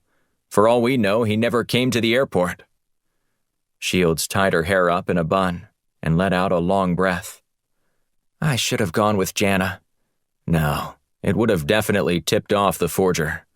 Going there by herself was the only reason we got any information. Useless information. Black squinted as he watched a plane roar off into the night sky. An idea popped into his head, something he'd yet to consider. Maybe it's not entirely useless, Black said as he stroked his chin. What do you mean? Well, this whole time we've been focused on the name Isaac Goldstein. But that's how Levine planned to escape the country. So what are you saying? Maybe he's not trying to escape the country. Yet. Shields raised her eyebrows and studied Black as he stopped pacing and templed his fingers. Go on. Isaac Goldstein may have very well been a ticketed passenger tonight, Black said. Maybe he was going to leave the country, but the forger called him and told him to take a different course of action. How else would he do that without us being able to find his name in the ticketing system? He'd have to buy a ticket to go anywhere, and his name would have to be on it. Unless he had another form of identification. Such as? Black pulled out his phone and dialed Besserman's number. Did you get him? Besserman asked as he answered. Not yet, Black said. But I did have a quick question for you. Fire away. What was the name of the man whose identity Levine stole? Besserman didn't hesitate in his response. Edward Rodriguez. Why? What? I'll explain it all later, Black said, before hanging up. You get a name? Shields asked. Edward Rodriguez, Black said. Let's see if we can cross-check all the manifests with that name and see what we come up with. Give me a minute, Shields said. She stepped away and made a phone call. While she was tracking down that information, Black was already working 2 steps ahead, trying to figure out what he would do if he was in a similar situation and felt just as endangered as Levine probably did. He'd create a diversion to draw the attention of the authorities elsewhere, then try to escape through a less secure route. In the Middle East, Black would have attempted to do this through several countries before returning home, if necessary. And if Black were in Levine's exact situation, Mexico would be the target. Going that route would afford him multiple outlets for escape through Central America. Plus, Black had contacts throughout that region, which was also something to consider. But the lack of information on Levine crippled Black. Shields returned a few minutes later, with a faint smile on her face. Good news? He asked. She nodded. Caught him. Let me guess, he said. Border state to Mexico. And let's see. A flight to El Paso, Texas. Way off there, compadre, she said with a chuckle. Our man Levine prefers cooler weather. Black's eyes widened. He went north? She nodded. Buffalo, New York, to be precise. And if I had to bet my mortgage, I'd bet it all on Levine trying to get into Canada. Has his flight landed yet? It landed 5 minutes ago. We better notify the border patrol there, Black said. It takes less than 20 minutes to get to the border from the airport. I'll make the call now, Shields said. Chapter 18. Buffalo, New York. Ben Levine drummed his fingers on the desk in front of him as he sat in a U.S. Customs interview room. When he took off from Dulles, he looked back at the flashing police lights surrounding the plane he'd told Moshe to tell federal agents about. The flight to Tel Aviv through London. Levine had exhaled and smiled, confident that he'd escaped. He didn't tell anyone the name of the person's identity he'd stolen. But while he sat staring at the white cinder brick walls, he realized someone had figured it out. I should have asked Moshe for 2 passports. He checked his watch. More than 2 hours had passed, and he was starting to wonder if he'd ever get out. His stomach growled, fighting hunger pangs that hadn't been satisfied with a small pack of peanuts and a soft drink several hours earlier. And while Levine was being held for questioning, he hadn't been officially arrested, which gave him a scant bit of hope. Levine pushed his chair back and stood. He strode over to the door and jiggled the handle. It didn't move. Chara, he muttered to himself. He paced around the room, pondering his best tactic to getting released. While he wondered what the people detaining him wanted, he never once considered that they might simply be in search of the truth. The door finally clicked as a man and a woman entered the room. The man gave him a familiar nod, while the woman gestured toward the chair where Levine had been seated. The trio all settled into their seats around the small table and started a discussion. "Agent Levine," the man said, "my name is Agent Black, and this is my colleague, Agent Shields. We're here to discuss your conversation with former Senator J.D. Blunt." "I'm sorry," Levine said. "What was the name of that person? J.D. what?" The woman slapped her hand on the table and then eased a digital recording device into the center. "We don't have time for games, Agent Levine, and if you want to get out of here before anyone else learns you're here, I suggest you cut the bullshit and start being forthright." Levine's interest was piqued. Shields appeared to be a no-nonsense kind of woman, but she said something that made him think maybe these two agents were on his side. Still, he wasn't convinced. "I'm sorry," Levine said. "I'm not familiar with the man's name you mentioned." "Oh, I think you are," she said, reaching into an envelope. She slid a handful of surveillance pictures across the table to him. "What's this?" he asked, wondering how long he could keep his charade. Upon seeing the images, he knew time was up. "What's it look like?" Black asked. Levine shrugged. "Pictures of an elderly gentleman in a black SUV, speaking with someone?" "Stop being obtuse," Shields said, "or keep flipping through the photographs." Levine shuffled through the pictures until he reached a close-up of himself. There wasn't much left to say. No matter how he tried to spin it, he was undeniably the man depicted with Blunt. "Okay, so it was me," Levine said, tossing the pictures back toward Shields. "It's not a crime to talk to an old acquaintance, is it?" Shields arched her eyebrows. "You knew him?" "Well, knew of him," Levine said, deciding to feel out his next course of action. "I ran into an agent who worked with him several years back and was led to believe that Mr. Blunt was one of the good guys left in Washington." "And do you think that's true now?" Black asked. Levine took a deep breath and leaned back in his chair. He stroked his chin as he looked off in the distance for a moment, considering how to respond. While Levine had an honest answer ready, he was less concerned with telling the truth than he was telling the agents what they wanted to hear in order to get him released. "Maybe. Maybe not," he said. "It's not always easy to tell which side people are on." "Enough of this," Shields said as she turned toward her partner. "Let's get out of here and let whoever's after him do whatever they want.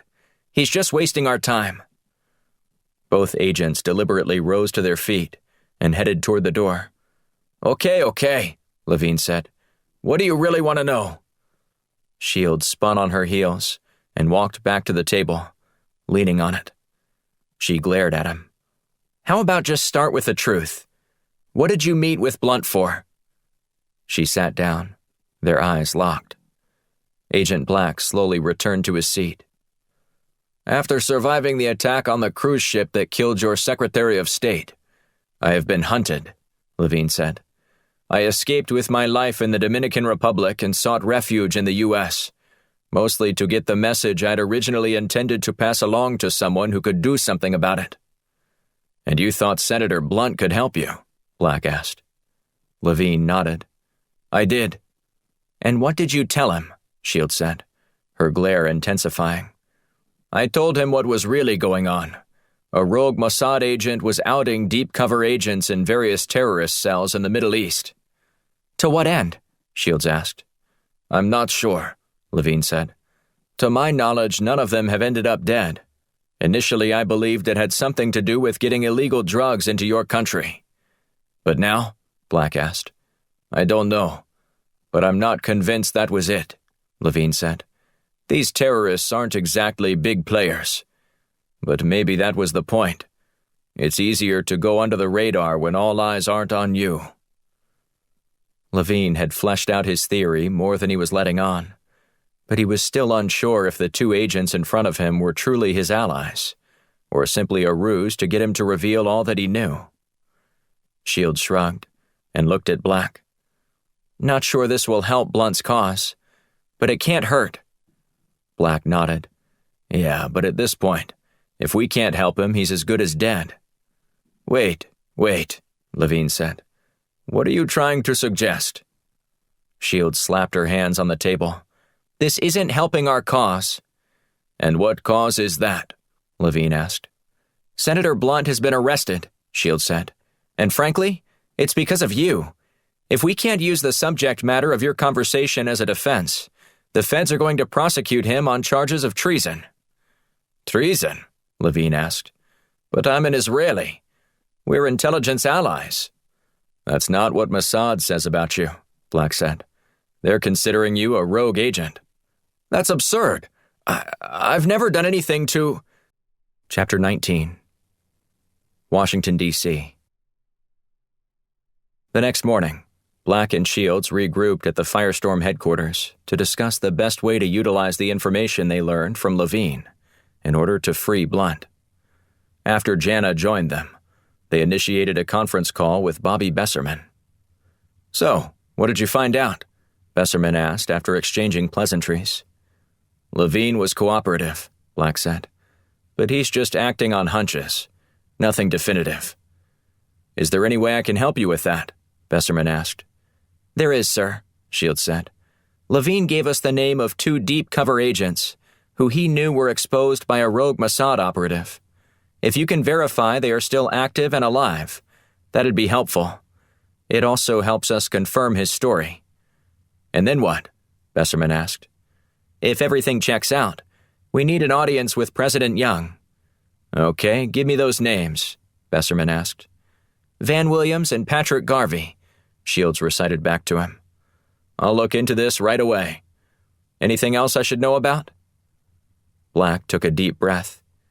"I don't know how trustworthy Levine is yet, but he told us that he suspects that these terrorist groups are infiltrating the U.S.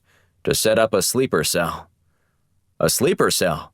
Besserman asked, sounding surprised. "That's what he said.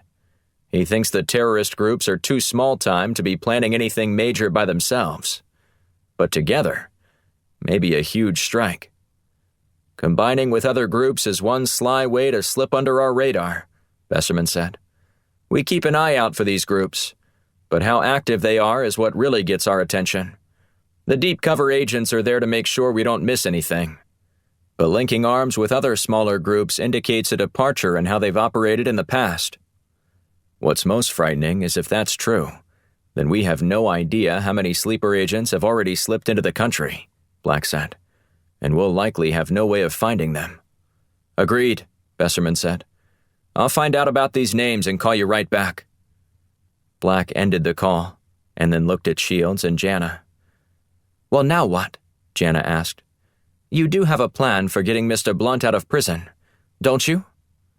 Black clasped his hands together and rested them on the table in front of him. "If it were that easy, we may not have wasted so much time going to Buffalo yesterday, much less having you confront Moshe. Breaking him out of prison isn't really an option at this point, at least not without someone on the inside to help us." "And you think the CIA deputy director has a better chance of getting you in with the president?" she asked. Black nodded.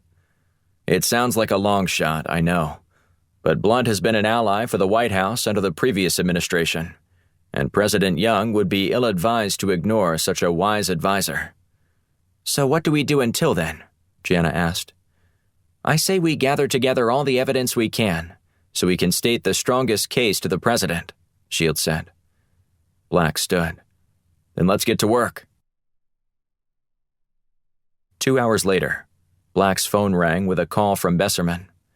Black motioned for Shields and Jana to join him, before turning on the speaker function. "We're all here," Black said. "Tell us the good news." Besserman sighed. "I'm afraid I don't have much in the way of good news." "What do you mean?" Black asked. "Williams and Garvey are both dead, killed within the last 48 hours, Besserman said. "Both of them were shot, So whoever did this wasn't even trying to pretend like the deaths were an accident. Damn, Black said. That's a shame. It is, Besserman said. And I get to be the one to tell their families later today. At least there's some positive news, Black said. How do you figure? Besserman asked. We know that Levine wasn't lying. How can you be so sure? Maybe he ordered hits on these two agents. Or maybe he's the one who was giving out the information. With Mossad treating him as a rogue agent, I can't be certain about anything he said. At this point, does it really matter? Black asked. It's incumbent upon this organization to do whatever we can do to protect the security of this country. And I hope we can both agree that having Blunt out of prison is a step in the right direction.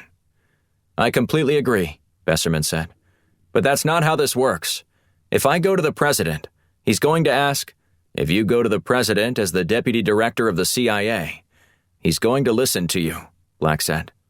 And if you tell him that the Firestorm team has uncovered a dangerous plot within his own administration, don't you think our new leader is going to want to be extra vigilant and do everything he can to prevent something catastrophic from happening? Besserman remained silent. As he did, Black surveyed the faces of Shields and Jana, both giving him assuring nods. You don't need to share all your doubts about this with President Young, Black said. All you need to do is tell him that Blunt is the target of a misguided group that's attempting to usurp his presidency through a violent attack on U.S. soil. But we don't know if that's true, Besserman said. It could be true, Black countered. We just don't know it yet. And if it is, Young will forever be in your debt. And if it isn't, better safe than sorry, right? Black said. You can still spin it that our actions helped us thwart an impending attack. All right, Besserman said. I'll make a call and see if I can set up a brief meeting for you. If I make that happen, it'll be up to you guys to close the deal with the president. I'm simply going to tell him that he owes it to himself and the American people to listen to you and weigh what you're saying. I can live with that, Black said. Shields and Jana nodded in agreement. Okay, Besserman said. Be on standby. I'll call the president and get ready for when he contacts you. And I doubt it will take very long if he's going to speak with you about this. Thanks a million, Black said, before ending the call.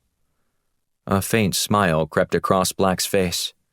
Okay, you heard Besserman. We need to be ready for the moment the president calls. A half hour passed before Black's phone rang again, this time with another call from Besserman. What is it? Black asked. The president is very busy today, Besserman said. I doubt you will hear from him today, if at all. Did you explain what was on the line?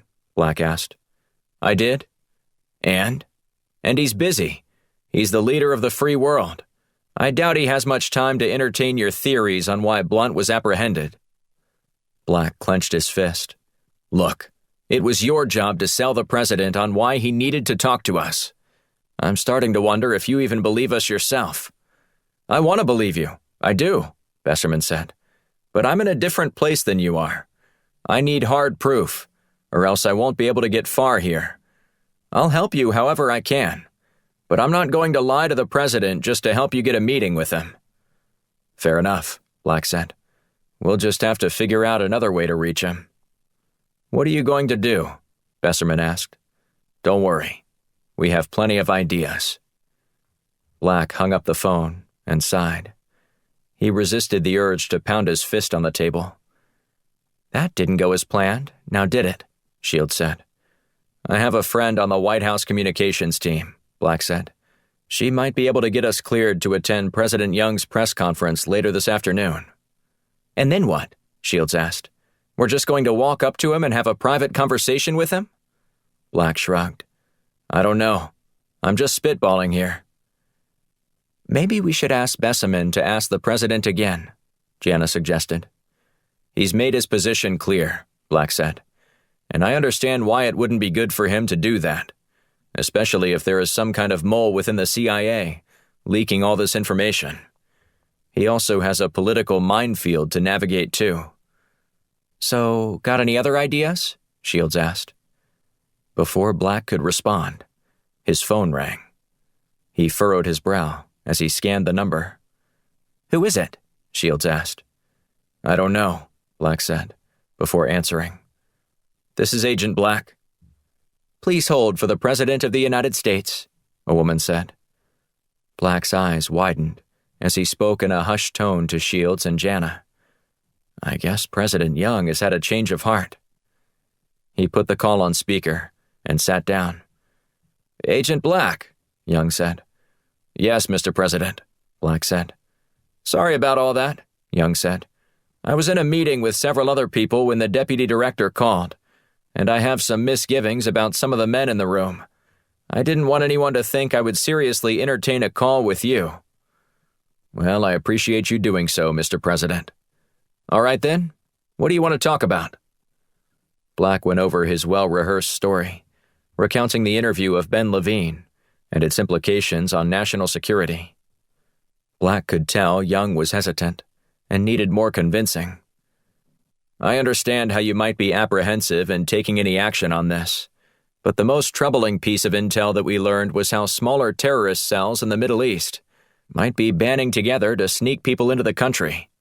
Killing our deep cover operatives isn't enough for them. These terrorists intend to inflict harm on the American people, and we must be vigilant. I know the last thing you want is an attack on American soil, just a few months after you've taken the office." "And you're certain Levine is trustworthy?" Young asked.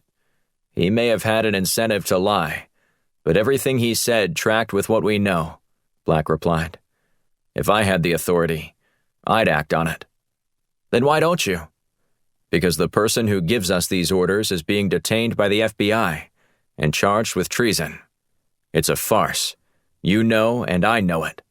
And you're the only person I could appeal to who could change this with one phone call." "Consider it done, Agent Black," Young said. "But you better not fail me." "You have my word, Mr. President." Young ended the call, and then Black turned to look at his colleagues. "Not bad," Shields said, punching Black playfully on his arm. "Not bad at all." Chapter 20. Washington, D.C. J.D. Blunt had his best night of sleep in over a week, but he remained grumpy as ever when he lumbered into the Firestorm offices the next morning. He was surprised when Fulcham showed up late in the afternoon, with a smile on his face and release papers in his hands. But Blunt wasn't ready to release his grudge just yet. Nor was he content that he'd really escaped whoever tried to set him up. Fulcham explained that Blunt's release had been strongly advised by President Young in a direct conversation with the head of the FBI. That was all the information relayed to Blunt about how he got out of federal custody, which worried him. The fact that someone had managed to convince the FBI that he was trafficking state secrets with a rogue Mossad agent awakened Blunt to the idea that whoever coordinated the attack on the cruise ship was well-connected and powerful. Blunt mumbled a "good morning" to his assistant, who handed him a cup of coffee. He wasn't a fan of the popular hot caffeinated drink, but he didn't refuse this morning, catching his assistant by surprise. "Glad to have you back, sir," she said. "When I wake up, I'll tell you how glad I am to be here," Black said, offering a thin smile. "Sure it had to be better than sleeping on a cot in a federal prison." He stopped and eyed her closely. "It's not always about comfort. Sometimes it's about safety." She drew back and furrowed her brow. "Having a target on your back in public is far worse," he said. "Trust me." "I'll take your word for it," she said, before returning her attention to her computer screen.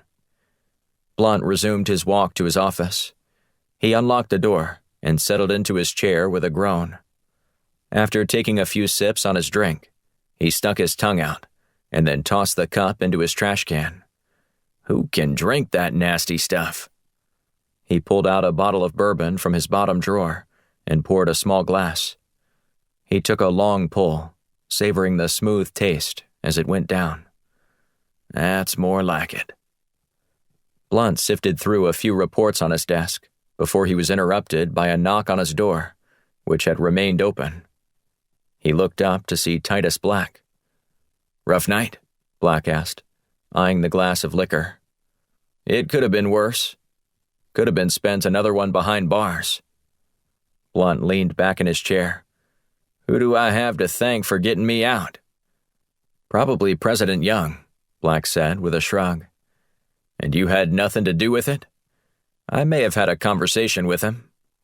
Blunt winked. "Good work, Agent Black. Now, is everyone else here? We're all waiting for you in the conference room." "Tell them I'm on my way," Blunt said. He watched Black leave before gathering his notes and standing up. After taking another swig from his glass, he slammed it down on his desk. "Here we go," Blunt said aloud, and then exited his office. Down the hall, Blunt found Black, Shields, and Jana all gathered around the conference room table. They were laughing when he walked in. "What's so funny?" Blunt asked. "Another cat video making the round on the internet?" Shields shook her head. "We were just listening to Black's impersonation of Brady Hawk. It's pretty good." "Let's see it," Blunt said as he settled into his chair. Black grinned, and then turned serious. "Look here, Alex. We don't have time for that. I'm going to need to go in. And after this is over, we'll cuddle and watch a Bollywood movie." Blunt tried to suppress a chuckle, but failed. "That's pretty good." "Wait until you see how he impersonates you, sir," Jana said. Black and Shields cast sideways glances at her. "What?" she said. "I thought we were having fun." Blunt squinted as he studied Black. "Don't pretend like you haven't imitated before. Go for it." Black sighed. He hesitated a moment before reaching into his pocket and pulling out a cigar. After jamming the unlit stogie into his mouth, he bit down hard and conjured up a good Texas accent. "Oh, hell, Mr. President.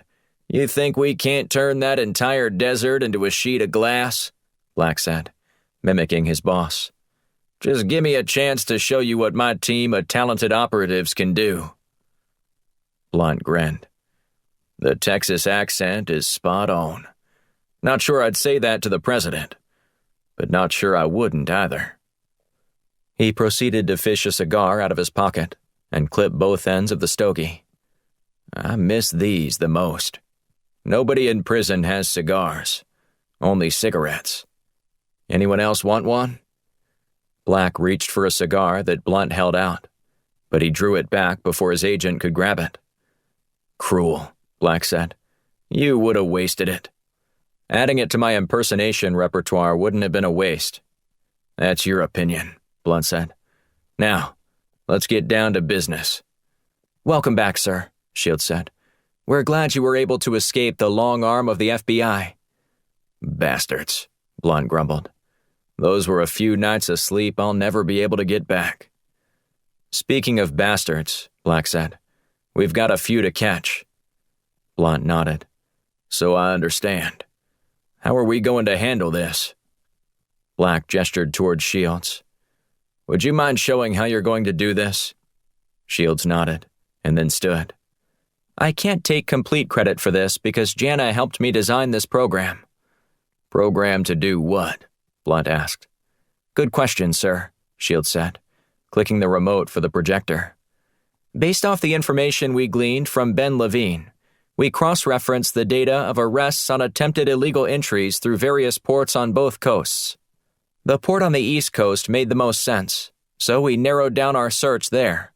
We found that over the past 18 months, the Department of Homeland Security was arresting about 5 people per month with ties to various terrorist cells in the Middle East. But as of 6 weeks ago, nothing." "Sure that's not a report and delay issue?" Blunt asked. "We factored for that, but most of the information reached the FBI within 2 to 3 weeks at the most," Shields said. "So we still have a significant gap between the last arrests and now." "So what's happened?" Blunt asked. "We think these terrorist groups have started sneaking into the country," Jana said. "As you can see on the screen, these arrests were concentrated around ports in New York, Charleston, and Miami, and according to our research, all very diverse cities where it'd be easy to hide. How do you recommend we proceed? Blunt asked. We're still breaking down the data, Shields said. But we're going to cross-reference the previous arrests with facial recognition data to see if we can find any of them who have returned. I like it, Blunt said. Stay on this. We can't lose any more time. Roger that, Shields said. Blunt dismissed the meeting. The two women left quickly, while Black lingered. Did you want something? Blunt asked.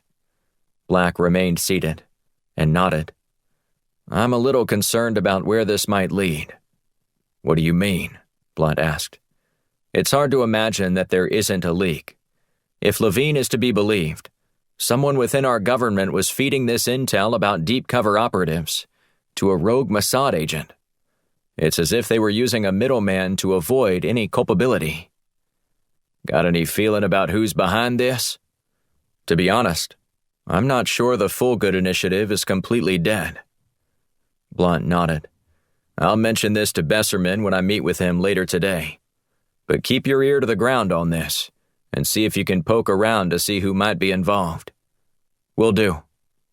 Blunt shuffled his papers and looked up at Black. Either way, this isn't good. Black turned to walk out of the room when Blunt called after him. What is it, sir? On second thought, why don't you and Shields come with me to Langley? I want both your input when I talk to Besserman. Chapter 21. CIA Headquarters, Langley, Virginia.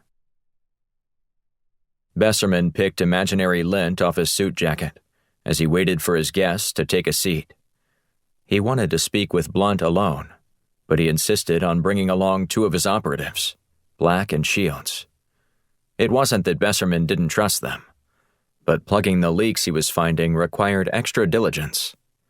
Sussing out a mole was sometimes easier than trying to batten down all the hatches in an agency that trafficked in secrets.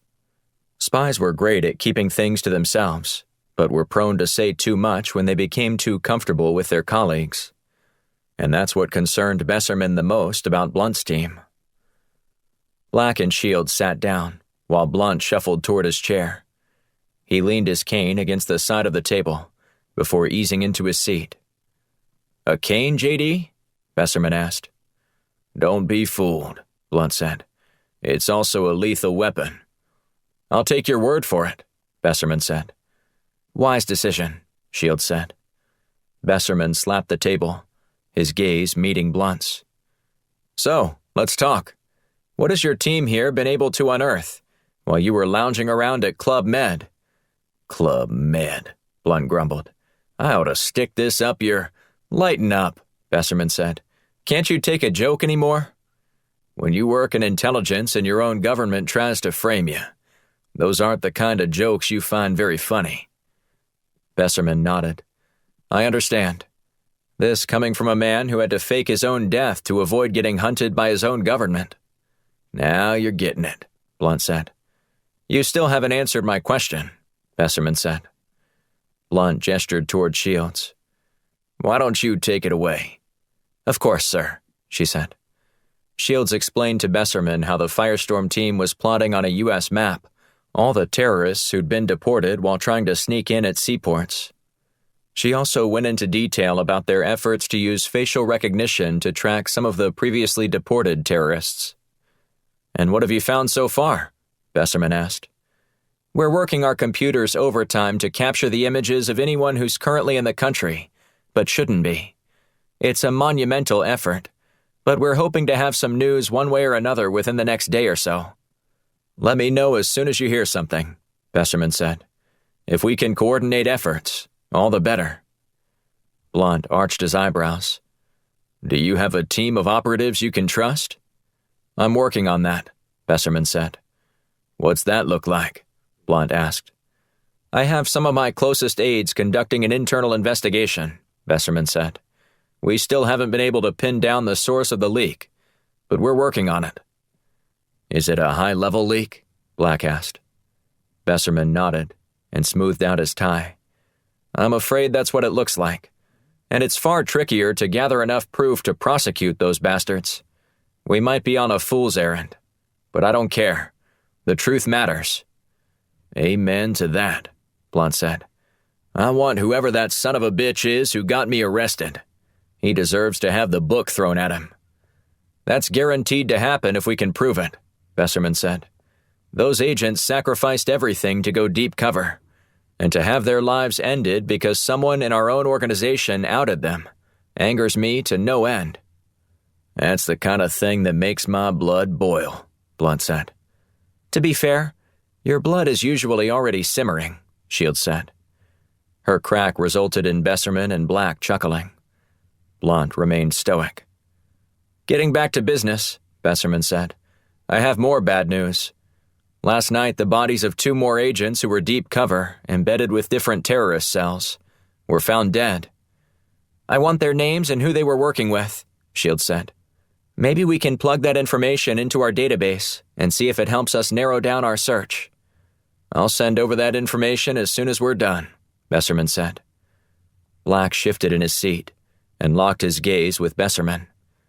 "Sir, what else can we do to help? I feel like we haven't been much help since we lost Zahid in Istanbul." "Getting your boss out here was a monumental win," Besserman said.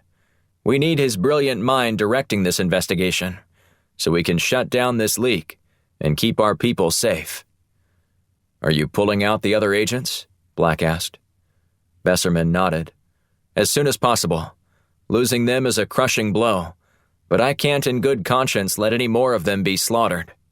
"Good," Black said. "If you don't have anything for us, there's something we'd like to check out." "Go on," Besserman said. Black glanced at Shields. "I'll let her give you all the details." Shields leaned forward.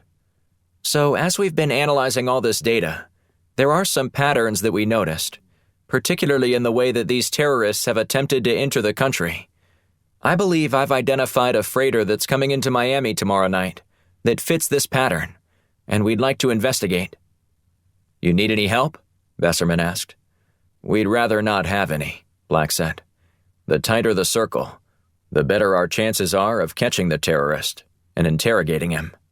If the Border Patrol were to catch him, he'd just be sent back home without a second thought.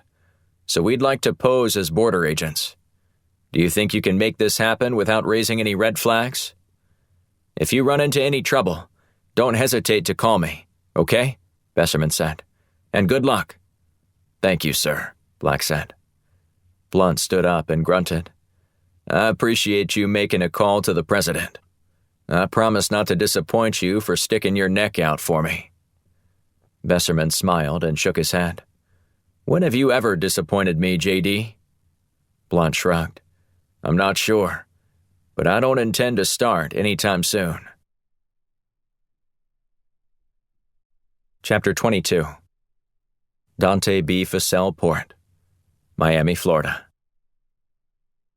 Titus Black lay prone on the rooftop of a warehouse facility as he watched the SS Cortez Canyon complete its docking procedure.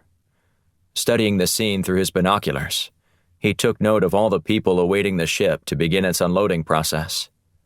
Men scrambled into position as a set of cranes wasted no time in grabbing cargo containers and stacking them on the dock. But Black was more concerned with the conversations taking place between the ship's crew and the customs agent. "Find anything interesting?" Shields asked over the comms. Black continued to survey the scene. "Not yet.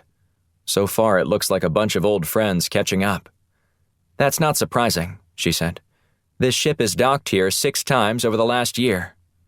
"Hardly seems conducive to building a relationship." "You'd be surprised," Shields said. "I had friends who worked at the docks in Savannah when I was growing up, and it was like a party when a familiar crew came to town, and that seemed to happen every week." "Are you seeing any unusual activity?" he asked. "Not on my end, so I'm going to turn this over to Jana and join you in a few minutes." "Jana," Black said, "are you doing all right?" "I think so," she said. "I'm just wrapping up here." "Roger that," Black said, as he watched her scampering stealthily across the deck through his binoculars. "Just keep us posted in case anything changes." Earlier in the afternoon, Black and Shields had posed as inspectors, roaming the docks to look for structural integrity issues. During that time, they'd covertly planted cameras to capture any potential illegal activity, primarily customs agents looking the other way. 15 minutes after the ship had arrived, Black spotted the boarding agent approaching the crew. He collected some paperwork and appeared to be waiting for the customs agent. "I'm almost there," Shields said. "Anything interesting going down?" "At this point, just standard operating procedures," Black said, "and no sign of the customs agent." "I wonder if they gave the guy a night off," Shields said. "That would make our jobs much more difficult." "No kidding. I'm not sure we're prepared to handle a situation like that." Shields grunted, as it sounded like she was climbing up something. "Are you all right?" Black asked. "Yes, just dealing with a fence," she said, as a loud thud punctuated her comment. "But we're good now." "So should we go over everything we know about tonight's customs agent, provided that he decides to show up?" Black asked. "Wouldn't hurt," she said. "His name is George Diaz." "Aha," Black said, "and I think I see him walking in the direction of the boarding agent." "Good. Now, if you have to approach him, remember the details. His wife's name is Maria, and he's got 3 daughters. He plays soccer every Wednesday night at Palm Park. He blew his knee out his senior year of college, while on scholarship at Indiana University, ruining his chances at a professional career. He's also a very skilled classical guitar player." "Still boggles my mind that this guy is a customs agent," Black said, shaking his head. "He sounds quite talented." "Maybe it's the talents you don't know about that are making him rich." "You have a point," Black said, as he pulled out his directional mic. Shields eased next to him as they listened in on Diaz's conversation with the boarding agent. "Hola, amigo," the boarding agent said, offering his hand for a high five. Diaz slapped it, and the 2 men grinned. "How's Maria?" the boarding agent asked. "Better," Diaz said. "She's had a rough recovery from surgery, but she's getting back to normal."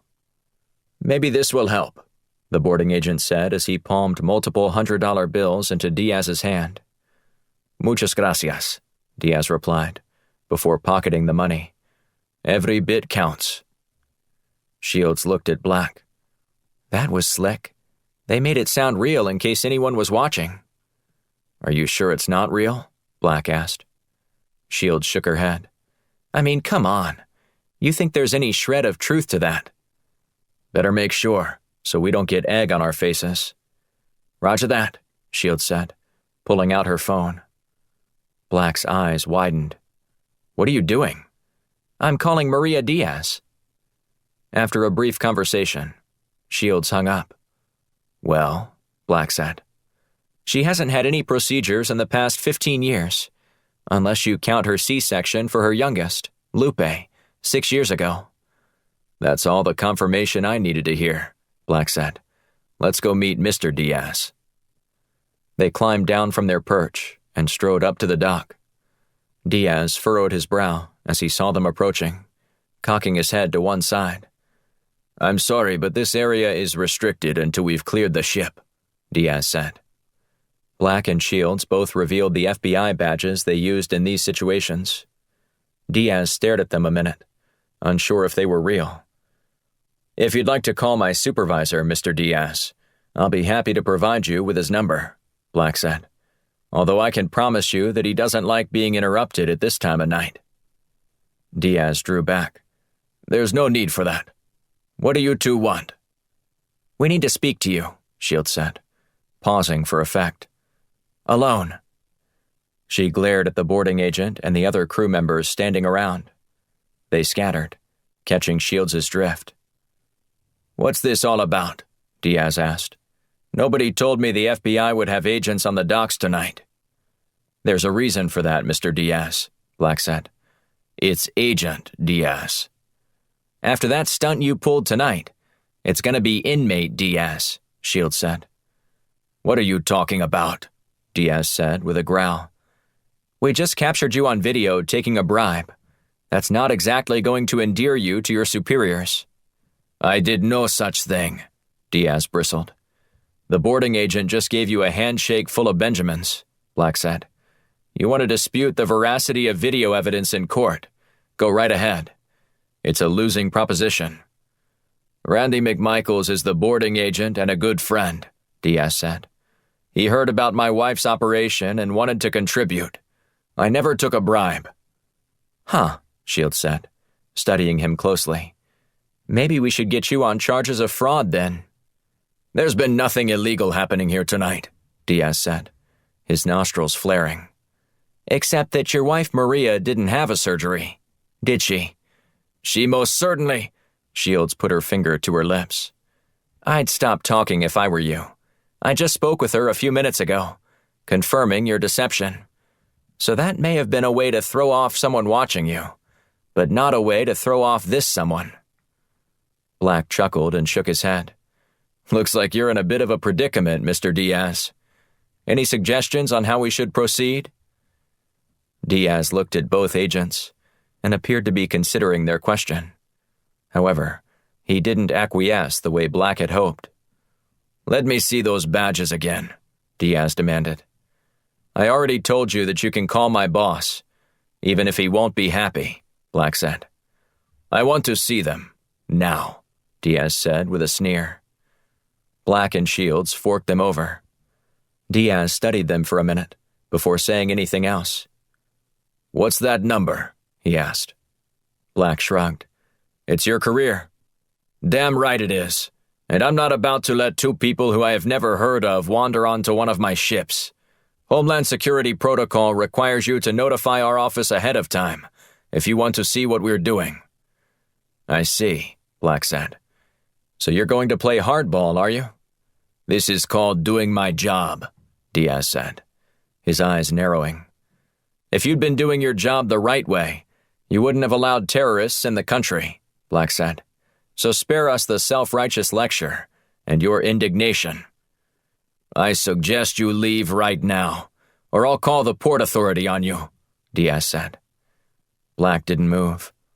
Be my guest. I'm not going anywhere, and any time now would be great. What did you say? Diaz asked. Black glanced up at the ship. I said, before raising his voice several notches, any time now would be great. A few seconds later, an explosion rocked the ship. Black and Shields ran onto the boat and raced up to the deck to see what had happened. Diaz stayed on their heels, calling after them and warning them that they need to exit immediately. Just as they reached the top, the floor shook when another incendiary device went off. A fire spread across the top. We know what's going on here, Black said. Where's the container with all the people? What are you talking about? Stop acting obtuse. I know you know where it's at. Mr. High and Mighty here isn't just going to sacrifice them, is he? Diaz sighed before hustling across the deck toward one of the containers. He shielded his face from the heat emanating from the fire that had spread rapidly. Jana is almost too good at her job. The pyrotechnics display Jana pulled off had a short life, but Black was banking on it being long enough to get Diaz to cave. And he did. Diaz motioned for one of the crew members to open the container. When he did, Black saw about 24 young girls huddled together in an attempt to stay warm. He motioned for the girls to come out. Stay with them, Black told Shields. But I can handle whoever else is inside. Once the girls were gone, Black turned on his flashlight and scanned the container. He pulled his shirt up over his nose, a feeble effort to blunt the stench emanating in the cramped space. In the far right corner, he noticed a bucket and a black trench coat draped high over it. At first, Black wasn't sure what he was looking at. But then, he figured out it was a man hunched over on the bucket, with his back to the doors. Sir, Black called, I need you to come out. The man didn't budge. Black nodded at one of the crew members. Go check on him, will you? The man sighed before shuffling along the filthy floor to reach the person in the back. Amigo, the crewman said. That man! He stopped and staggered backward, clutching his stomach. After only a few steps, He fell down and began moaning in pain. Black stared at the person in the shadows. "Hands up," Black said, "or I'll shoot." The man spun around and gave a guttural shout before charging at Black. As soon as his flashlight fell on the oncoming man's eyes, Black turned and ran. He didn't make it far before an explosion far greater than any charge Jana had set sent tremors along the deck floor of the SS Cortez Canyon. Black stumbled forward, his ears ringing with an intense pain and searing heat raging all around him. Then, he crashed down again, this time not moving. Shields ushered the emaciated girls off the boat. They followed orders, marching as one down the stairs Shields led them to. In less than a minute, the entire group had reached the docks. That's when she heard a violent explosion. One man tumbled headlong over the side, smacking the dock with a sickening thud. He didn't even twitch after making the long fall. A few girls screamed, adding even further trauma to the long voyage they'd just entered. "It's going to be all right," Shields said, doing her best to calm their fears. When no one responded to her, she decided her efforts were in vain. "They probably don't even know what I'm saying." Shields was so immersed in crisis management mode that it took her a while to realize what had just happened. "Was that one of your charges, Jana?" she asked. "Unfortunately not," Jana said. "Then where did it come from?" Shields asked. "I have no idea, but it's not a good situation on the deck." "Black!" Shields took off running toward the flight of stairs leading to the top. "Talk to me, Black. How are you doing?" "Nothing." "Come on, Black. This isn't the time for games." Still nothing. When she emerged, she saw the container where they'd pulled the women from, ablaze. Scanning the area for Black, she finally found him. He was lying face down on the deck, his eyes closed. She didn't hesitate, sprinting straight toward his lifeless body. Chapter 23. Washington, D.C. Blunt eased down the steps of Off the Record, one of his favorite bars to discuss pressing issues with busy people. Situated in the basement of the Hay Adams Hotel in downtown, Blunt regularly met up with former colleagues and other members of the intelligence community in the posh setting. He ambled to his preferred booth in the back and waited for his friend Gary Franks to arrive. Franks, a senator from North Carolina, served on the Intelligence Committee with Blunt before he left politics. They engaged in spirited debates over whose state had the best barbecue, as well as the best sauce. With all that was going on, Blunt would have enjoyed such a conversation, something to get his mind off the looming danger. But discussion about Southern delicatessens would have to wait. What they needed to discuss was far more important. When Franks reached Blunt's table, the North Carolina politician removed his fedora and slid into his seat. "Why, J.D., it's been far too long," Franks said. "I don't think I've seen you since your funeral." "Well, you didn't really see me there either," Blunt said, referencing how he faked his death a couple of years earlier. Franks smiled. "Now that you mention it, the casket was closed, wasn't it? I could have killed off half of the people attending if I flipped up the casket door and sat upright. Now that would have been a riot, and wouldn't have surprised me at all." Blunt chuckled. "Yet I probably wouldn't have made it out of the church alive." "Oh, the irony," Frank said as he snatched the drink menu off the table and perused Off the Record's specialty drink offerings. Once he decided, he ordered a drink called the Side Sweep. "Good choice," Blunt said. "I approve of any drink made from bourbon." Franks nodded in agreement. He leaned forward, clasping his hands together and resting them on the table in front of him. "It's great to see you again, J.D., but I gotta know what's so urgent that you called me up out of the blue to meet you here tonight." Blunt studied his drink as he swirled it around. "There's some crazy stuff going on right now that I need to get to the bottom of." "What kind of crazy stuff?" Blunt drew in a long breath and exhaled slowly. He looked up at the ceiling, unsure of how much he wanted to divulge to Franks, even though he had been trustworthy. Despite their friendship, Blunt wanted to tread carefully, lest he get blindsided again by a longtime colleague. "Come on, JD, just spit it out. It's me you're talking to." "I know," Blunt said before scanning the room. "It's just, I'm still trying to figure out the best way to navigate all of this. Tell me what you need to know." Blunt stroked his chin, and then leaned in close. "I think the Full Good Initiative is still alive and well." Franks chuckled. "You always have trafficked in conspiracy theories." "Theories that were proven true, I might add," Blunt said, raising his index finger. "The Full Good Initiative was completely dismantled, not to mention that its power was exaggerated," Franks said. "And don't forget that Colonel Marshall had the book thrown at him. And where is he now? Serving out his sentence in some posh prison that looks more like an overnight spa? He's out of the picture, JD.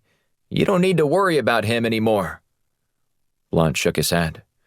"I'm not concerned with Colonel Marshall, but I am worried about those who he might still be able to influence, or have his wishes carried out."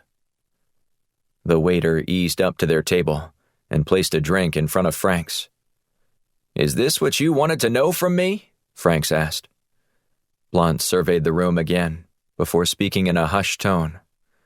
"We've learned about a few low-level terrorist groups, the kind that nobody pays attention to, sneaking a few operatives into the country to create sleeper cells." "I'm aware of this," Franks said, "and we were catching every one of them, according to the intelligence report I read." "Key word there is were," Blunt said. "Nobody has been arrested for almost 6 weeks. Maybe those groups wised up and stopped sacrificing their people. But they were never sacrificing them," Blunt said. "They were deemed such insignificant groups that they were simply being flown home, only to try again. But now, nothing." Franks took a long pull on his glass before setting it back down. "So what you're suggesting is that they are getting into the country now?" "That's precisely what I'm saying." "What's changed?" Franks asked.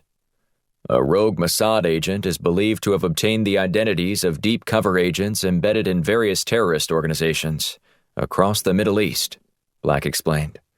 "They were placed there to gain trust and develop a resume of sorts before migrating to bigger organizations like ISIS. But now these agents are starting to show up dead, while the terrorists sneaking into the country aren't getting caught at the various ports." "Maybe it's a security issue." Blunt emphatically shook his head. "There might be some ineptitude, but not that much across the board all of a sudden. You can try to explain it away however you wish, but you know what this looks like." "You think there's a leak?" Frank said. "Think? I know there's a leak. But we have to figure out where it's coming from before we have a real problem on our hands, the kind we can't control." "And you think Colonel Marshall is somehow connected to the leaks?" Blunt shrugged. "Maybe. Maybe not. I need to know who on the committee has the closest ties to Colonel Marshall and might be loyal to him, even after what happened with the dismantling of the Full Good Initiative." "That's easy," Frank said. "Senator Ted Neal." "Neal?" Blunt asked, his mouth falling agape. "I know he doesn't seem like the type because he's such a rah-rah patriot guy, but he worked in Army intelligence and served with Neal in Vietnam. Those two were tight." "Then it's settled," Blunt said. "I need to go pay Neal a visit." "If you do, be careful," Franks warned. "If Neal feels threatened, there's no telling what he might do." Blunt smiled wryly. "Good, because that's what I'm counting on." Chapter 24. Dante B. Fussell Port, Miami, Florida. Black opened his eyes slowly as he was helped to his feet. The scene around him was a blur. People scurried back and forth across the deck of the ship. A ball of fire raged behind him. His ears were ringing from the blast. While Black had experienced the aftermath of an explosion before, handling it never got easier. "We've got to hustle," Shields said, leading him in the direction of the stairs. "Who knows what else is on this ship?" Black glanced over his shoulder at Ground Zero. The bomber had been nearly disintegrated in the blast. Shields guided Black around a body, but he stopped to take a look at the man, who was still clinging to life. "Agent Diaz," Black said, as he knelt next to the man. "Tell my wife and kids I love them," Diaz said, applying pressure to a wound on his chest. Black nodded. "I'd rather you do it yourself." As Black attempted to scoop up Diaz and carry him, the customs agent shook his head. "No, I'm not going to make it. And even if I could, I would go to prison. Just let me be." "Your family needs you," Black said, declining to adhere to Diaz's wishes. Diaz removed his hands from his chest, revealing a piece of shrapnel lodged just below his heart. His gaze met Black's. "I won't last long. Just get out of here and pass the message along to my family for me. Please." Black relented, easing his hands from underneath Diaz. "I'll make sure your wife and daughters know." Shields tugged on his arm. "We need to hurry." Black stood and followed his partner down the steps. By the time they reached the dock, sirens wailed in the distance. He turned and looked up at the scene, smoke billowing in the air and wafting across the harbor. Shields sighed. "I'm not really interested in speaking with local authorities about this. Are you?" Black tightened his lips and shook his head. "Let's go." They hustled back to the van, where Jana was waiting for them. "Are you guys okay?" she asked. "We're fine," Black said. "I want you to know that I didn't set that last explosion. We know, Jana," Shields said. "Well, what was that?" Jana asked. "A suicide bomber," Black said. "I guess the man didn't want to be caught and decided he'd rather blow himself up. It made no sense given the fact that we've simply been shipping these people back to where they came from." "It's almost impossible to understand the mind of a zealot," Jana said. "Trust me, I grew up around them in Jordan. About the only thing you can know about them with any certainty is that they will defy logic and reason." Shields glanced at Black's left arm. "You're bleeding." He glanced at it and shrugged. "It's nothing. I can dress it at the hotel. But let's get out of here." Shields drove them back to the hotel in relative silence. Black had plenty he wanted to say, but he was still trying to gather his wits, grateful that he jumped out of the direct line of the blast.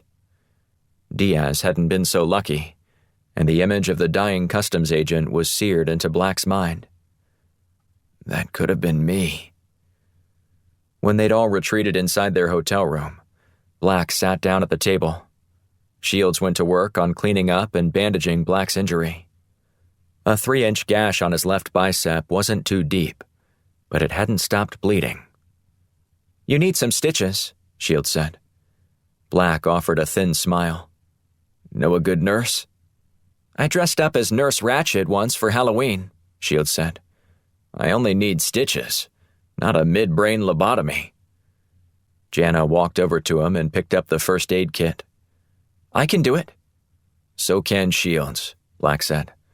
"But if you would describe your touch as a gentle one, I'll let you do it." He winked at Shields, who sneered at him, while Jana went to work stitching up Black's arm. "Good work on the pyrotechnics tonight," Black said to Jana. "Thanks," she said.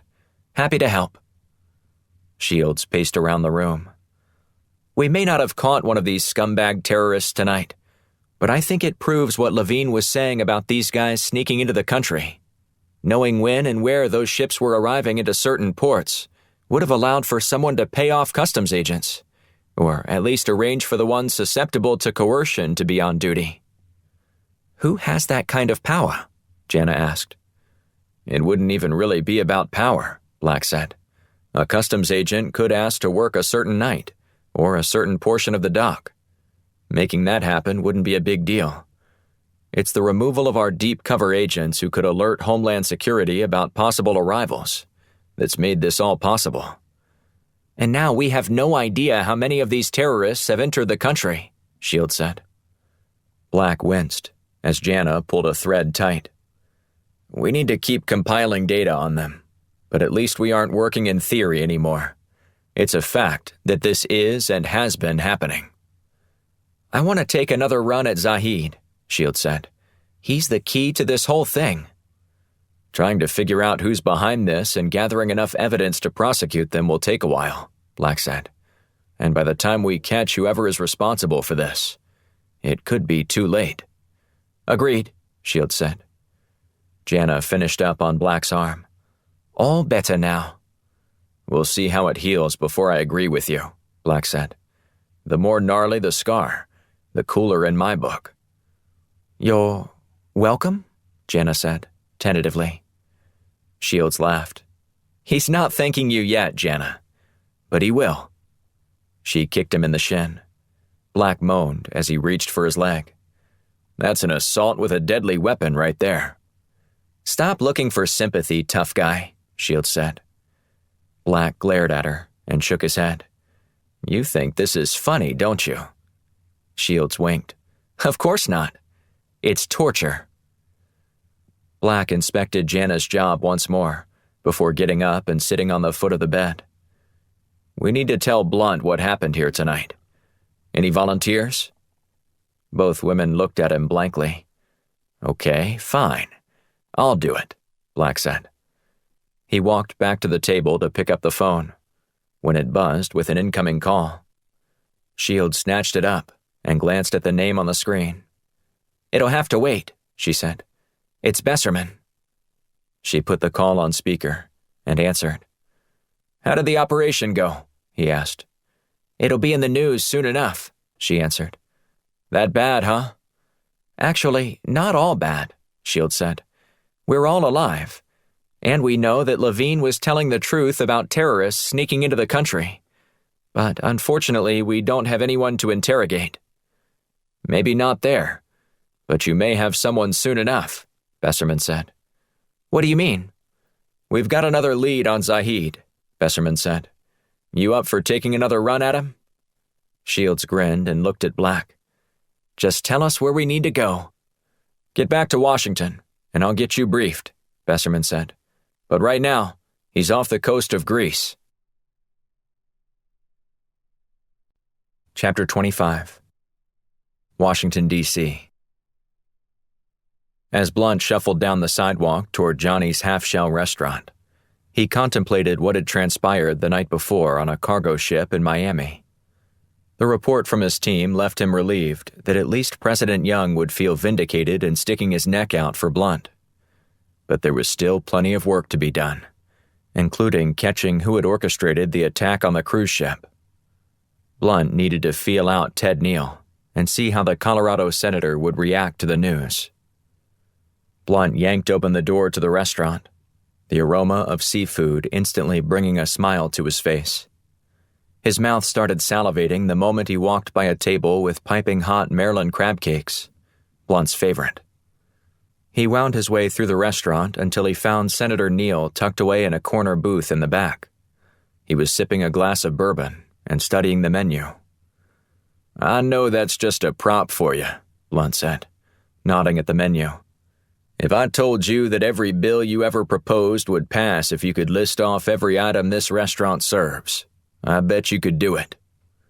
Neal chuckled and extended his hand to Blunt.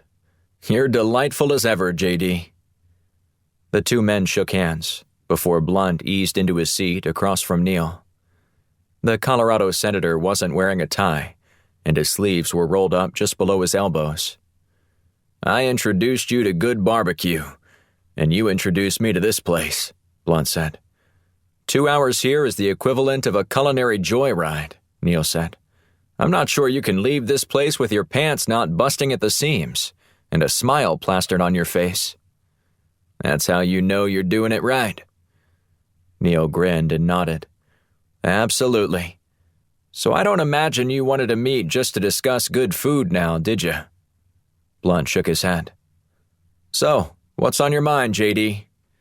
Well, before I get into all that, I wanted to find out about how that young woman was doing.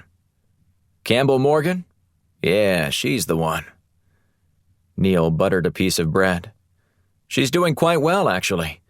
Just adjusting back to normal life, which is more quickly than I think her parents thought possible. How so? Blunt asked. She's jumped in with both feet to help me with my campaign, Neil said. I tried to dissuade her and told her to take her time, but she insisted. She said she wanted to repay me somehow for what I did. Whenever you go through something traumatic like that, it has a way of changing you. I've got more experience with that than I ever wished to have. Neil waved dismissively at Blunt. It only makes you stronger, if you don't let it beat you. Is that what you told Miss Morgan? I didn't need to tell her anything. It's like she already knew. She's one damn tough dame. As a matter of fact, she's helping me with my big campaign rally event in a week and a half at Mile High Stadium in Denver. You doing a fundraiser? Blunt asked. Neil nodded. Yep, and the 100 wealthiest men in all of Colorado will be there too. Sure you don't want to join us? Maybe speak to the security issues facing our nation today? President Young is scheduled to speak there as well. Blunt shook his head. I already know the president, and I prefer to keep a lower profile. It'd be a great place to network. Blunt laughed. I think I'm good when it comes to networking.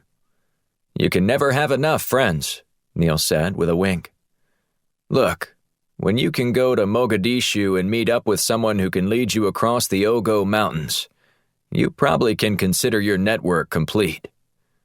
Neil's eyes widened. Are you speaking English? Because I didn't understand what the hell you just said. Ah, forget about it, Blunt said. So, what did you want to talk about? Neil asked. From the tone of your voice, it sounded urgent. It is, Blunt said, leaning forward before glancing around the room. How familiar are you with the Full Good Initiative? Those sons of bitches at the Pentagon who were carrying out vigilante justice? Blunt nodded. Those are the ones. I've read about their activities in security briefings, and a few articles in the paper. Not much more than that, though. Why? Are you sure? Blunt asked. I was under the impression that you were good friends with Colonel Marshall, who was supposedly in charge of the whole thing. I mean, sure, we were longtime golf partners and served together overseas, but I wasn't aware of what he was doing right under our noses. Blunt surveyed the room and returned his attention to Neil. I'm only telling you this because we're friends, and I don't want you to get surprised by anything. Neil shifted in his seat. For goodness sake, JD, spit it out. I have it on good authority that the Department of Homeland Security is conducting an investigation into everyone they consider close to Colonel Marshall. If I'm on that list, Homeland has a very liberal definition of what close means, Neil said with a sneer. No matter how you might define it, I know you're on that list, Blunt said. Neil scowled. You think they're looking into me? Blunt nodded. Why in the world would they be looking into anyone at this point? Neil asked. Colonel Marshall already confirmed that he was behind everything. I guess they're looking for other people who helped him, Blunt said. I thought the object was always to cut off the head of the snake. Perhaps there's a different endgame in play here. Neil furrowed his brow. Like what? I'm not sure yet, Blunt said. But I intend to find out. Okay. Thank you for the heads up, Neil said. I'll make sure that we sever all ties with him. The last thing I need right now in the middle of fundraising season is my name in the news as closely associated with Colonel Marshall. You ain't kidding, Blunt said. The press would eat you alive. The waiter returned to take Blunt's order. While they waited for their entrees to arrive, the two men discussed everything from the political climate to old military stories. And Blunt was enjoying every second of it. The trap had been sprung. Chapter 26. 39 degrees, 12 minutes, 42.3 seconds north. 20 degrees, 7 minutes, 15.2 seconds east. Off coast of Paxos Island, Greece. Black checked the coordinates one last time that Besserman had given them, before dropping anchor in the turquoise water. The Ionian Sea gently rocked their boat beneath a clear blue sky. Shields, sporting a bikini and a straw sun hat, eased onto a seat facing the shore, and then pulled out her magazine. She licked her thumb before turning each page slowly. "What are you reading?" Black asked as he removed his t-shirt. "A psychology magazine," she said. "It's an article about PTSD and the effects on soldiers upon returning home." "Interesting," Black said. "What's it say?" "It says that some male soldiers can't resist ripping off their shirts whenever given the opportunity." "What's it say about women soldiers?" "It says that they're generally regarded as wiser and more prudent than their male counterparts." Black shrugged. "I won't disagree. Sounds like you're trying to refute the findings of this study." Black smiled and winked at her before diving into the water. He swam toward the bottom and watched several fish scoot out of his way before he resurfaced. When he reemerged, he found Shields wearing a pair of sunglasses. He pulled himself up and aboard, then toweled off. "Did Jana give those to you?" he asked. Shields nodded. "Right before we left. She said they'd help me hone in on my target without looking suspicious. There's also a directional mic in my hat." "Fancy," Black said, before putting his shirt back on. "See anything yet?" "No activity to speak of, but it's early." Black glanced skyward, the sun high overhead. A few hundred meters away, Zahid's yacht ebbed and flowed with the tide. He grabbed a drink and then placed his back to his targets. Shields shook her head as she looked at him. "What?" he asked, raising both hands in the air. "I don't want to look suspicious." "Why don't you come over here and make yourself less suspicious by rubbing sunblock on my back? We are supposed to be star-crossed lovers after all, aren't we?" "You're going to milk this, aren't you?" Black said, as he walked over to her. "I'd be a fool not to," she said. "Now just make sure you get full coverage. I don't want any red splotches." Black growled, then dumped a dollop of lotion into his hand and started rubbing it on her back. "You can just go ahead and give me a massage when you're done." Black leaned forward and looked at Shields. "Are you sure this isn't making us look more suspicious?" She shook her head. "Nope." "Why's that?" "Because I just saw Zahid inspect a briefcase loaded with cash." "What's being said?" She put her index finger in the air. "Hold on." After a half-minute, she related the conversation between Zahid and another man identified as Carl Bergstrom, a diamond broker operating out of South Africa. According to intelligence sources, the two men were meeting to discuss ways to launder money. "How many men do you see on board?" Black asked. "From what I can tell, I only see 2 or 3 at the most." "Think we can take him?" She nodded. "I can take out the guards and Bergstrom, if you can handle Zahid." "Consider it done." Shields attached her natural-looking prosthetic legs before climbing onto the jet ski that had been secured to their yacht. She glanced up at Black. "Wish me luck," she said. He blew her a kiss and waved. As she hummed towards Zahid's yacht, she tugged down on the baseball cap she'd chosen to wear for the short trip over. She needed to shield her face and her body so that Zahid didn't recognize her from their previous run-in. As she approached the ship, she slowed down. "Hola, amigo," she said, waving her hand at Zahid, who was lounging on the top deck. "Are you enjoying this beautiful weather?"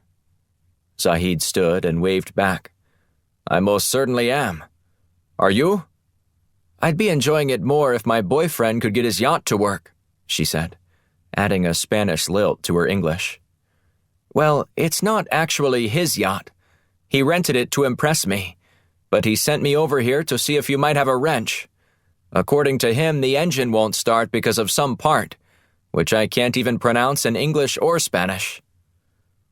The last part of her comment piqued Zahid's curiosity, as he ignored her question. "Are you from Madrid? Barcelona?" "Seville," Shields said. "We can talk all about it once I get that wrench, if you have one."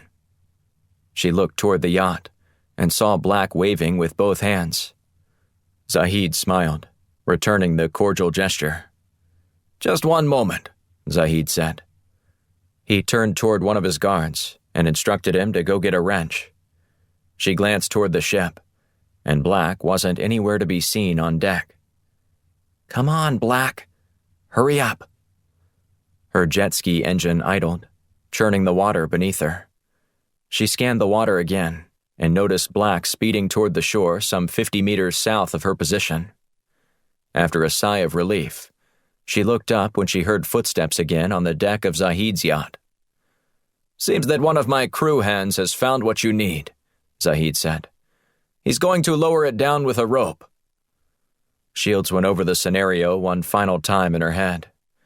2 guards, Carl Bergstrom. 10 seconds.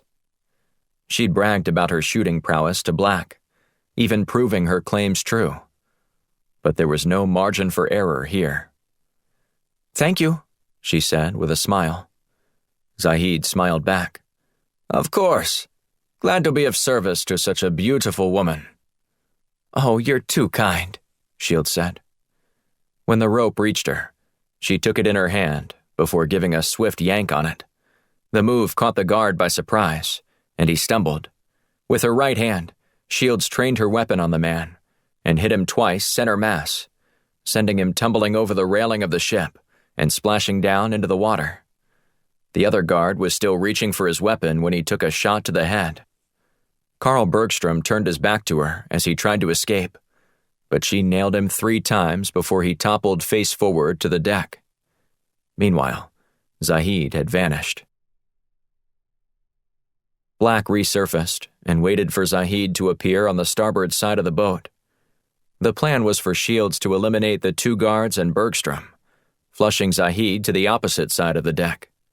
However, when he arrived there, he would find Black waiting for him. But Zahid had another contingency that Black and Shields hadn't accounted for. Zahid had a jet ski of his own. After hearing Shields fire her weapon and 2 bodies splash into the water, Black waited for Zahid to appear at the top of the railing. Instead, Black didn't see him until he saw a jet ski tear out across the water after emerging from the stern of the yacht. Black pursued him, but realized he wasn't going to be able to keep up with the watercraft. However, Zahid maneuvered into a cove, abandoning his jet ski on the shore and racing toward the village on foot. Black was about a minute behind Zahid when he reached the same area. In order to look less conspicuous, Black shimmied out of his wetsuit before resuming his chase. When he reached the center of Gaios, the largest village on the island, a festival had tourists and townspeople alike milling around in the streets. Black found a vegetable crate to stand on and scanned the crowd for Zahid. As Black was searching, he saw Zahid turn around, their gaze locking. Black jumped down and hustled after Zahid. The 2 men wove through the partygoers, disrupting an acoustic band and spilling the wares of artisans onto the stone ground. People shouted at them derisively as their chase continued to create a swirling chaos. With Black closing in, Zahid found a young man on a moped and pulled out his gun, threatening him if he didn't relinquish it. The man put up his hands as Zahid regained control of the threat by securing transportation. Not to be outdone, Black tossed a man $200 bills in exchange for borrowing the man's moped and promised to return it. Black and Zahid sped along the cobblestone roads of Paxos, both of them struggling to gain much ground and create any separation. As they went up and down the hilly landscape of the small island, Black looked at the gas gauge and realized he was going to lose another shot at capturing Zahid if he didn't act more quickly. So he scanned the area to find a way to bring Zahid to a stop. Tearing around a sharp bend, Black spotted an open gate to a farm and maneuvered his moped onto the property and up on the stone wall running parallel to the road. He fell farther behind, but saw an opportunity to move in front and force Zahid to stop. Black stayed on the wall, which wound to the right with the street. As it did, Zahid had to slow down to make a sweeping curve to the right. Black pounced on the opportunity, staying straight at the curve, and crashing the front of his vehicle onto the back tire of Zahid's.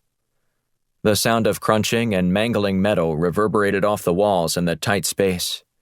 Both mopeds fell on their sides as the drivers scrambled to their feet.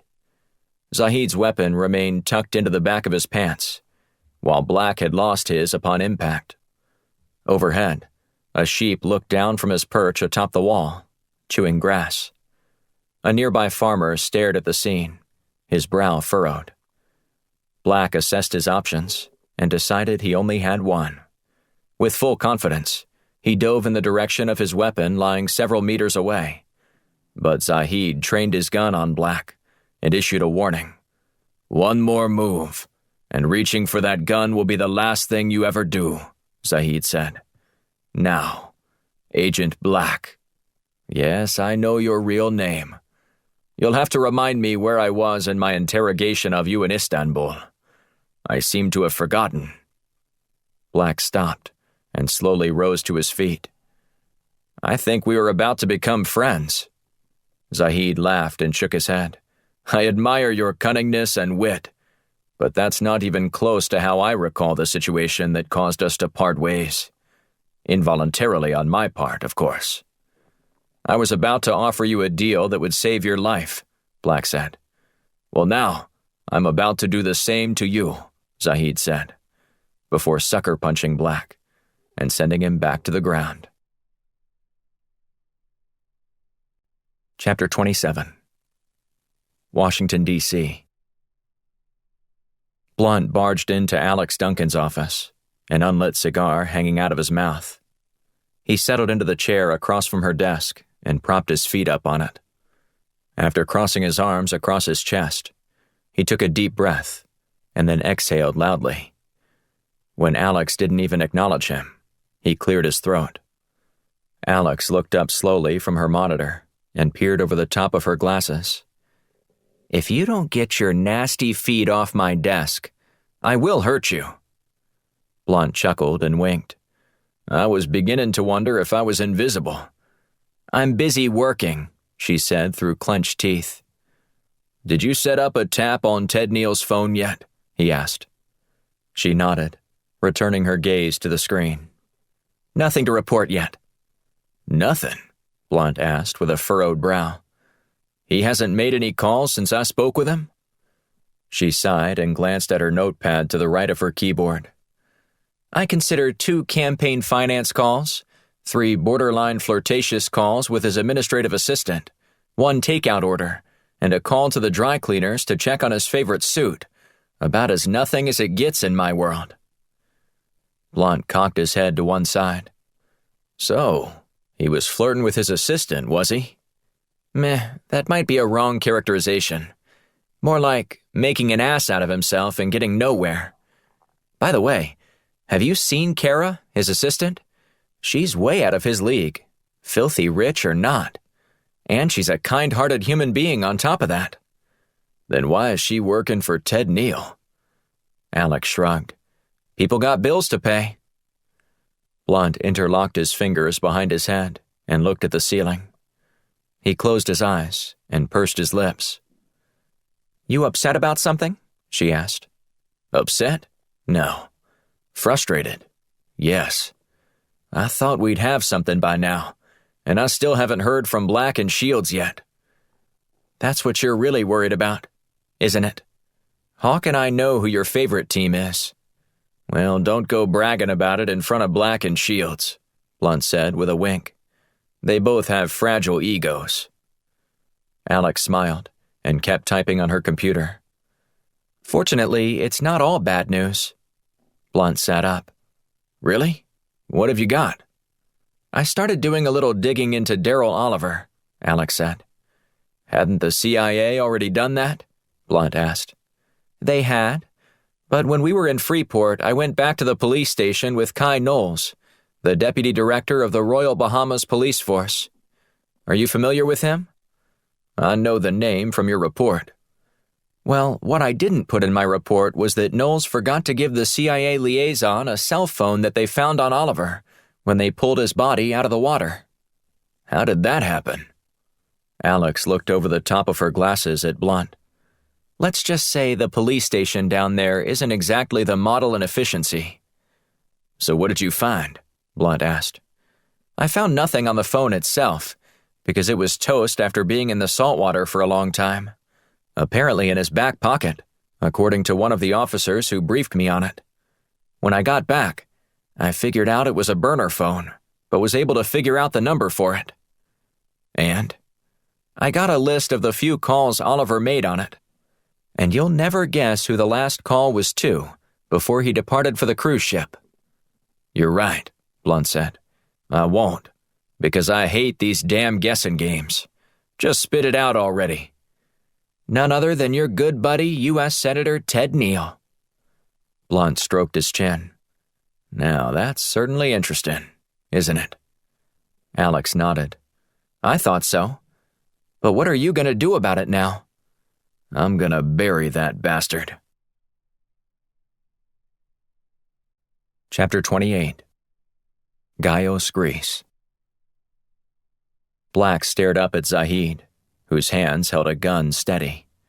He wore a smug grin as he approached Black, who glanced in both directions of the road in search of a way to save himself.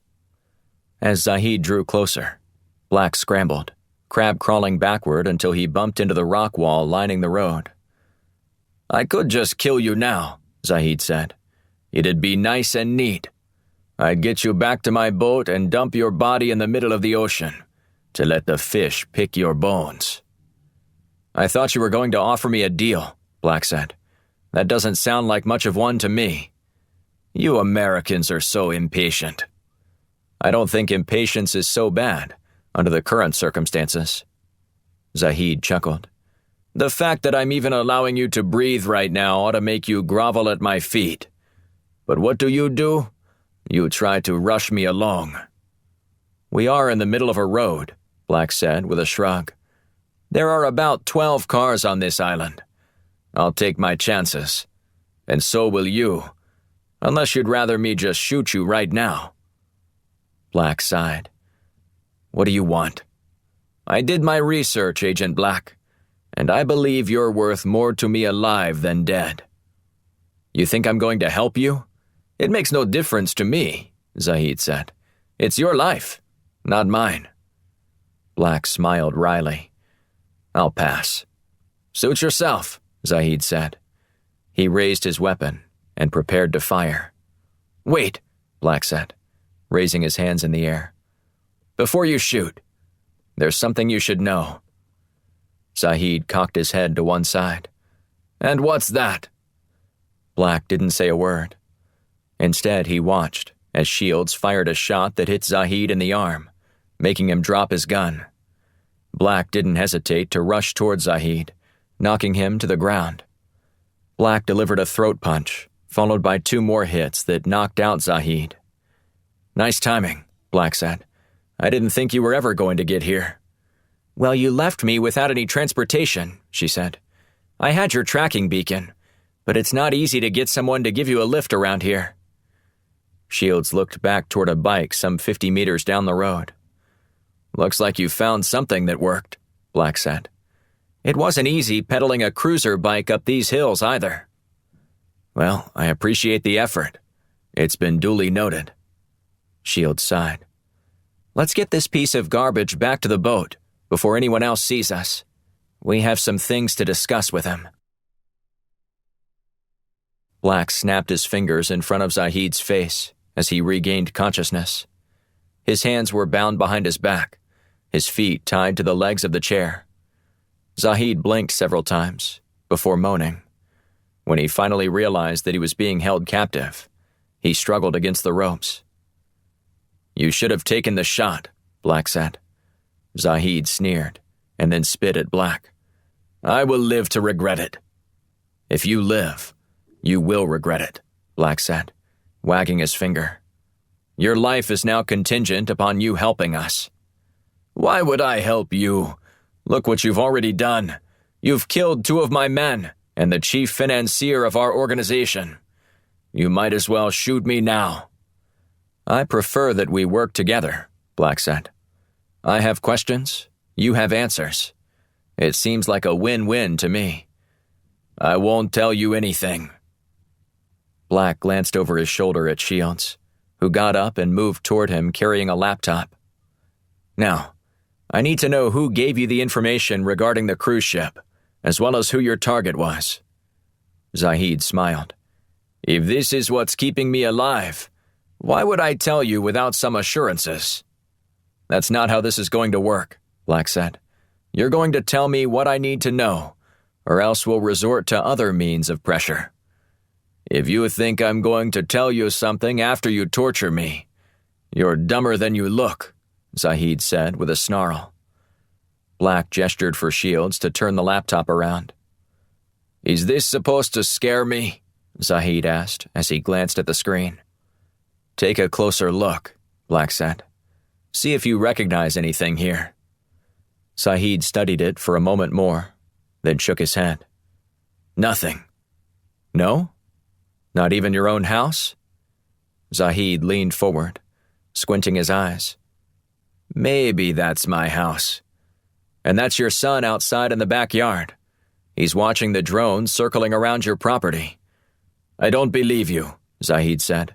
"You probably have satellite footage and are trying to make me think that you will do something if I don't tell you what you want to know." "Call your son," Black said. "See if he answers." "I'm not telling you his number," Zahid said. "It doesn't matter," Shields said. "We already have it. Does this look right to you?" Shields held the phone in front of Zahid, displaying a number. He remained stoic, signaling to Black that the number was correct. "Dial it," Black said. A few seconds later, the boy depicted on the video answered the phone. Shields put the call on speaker. "Hello?"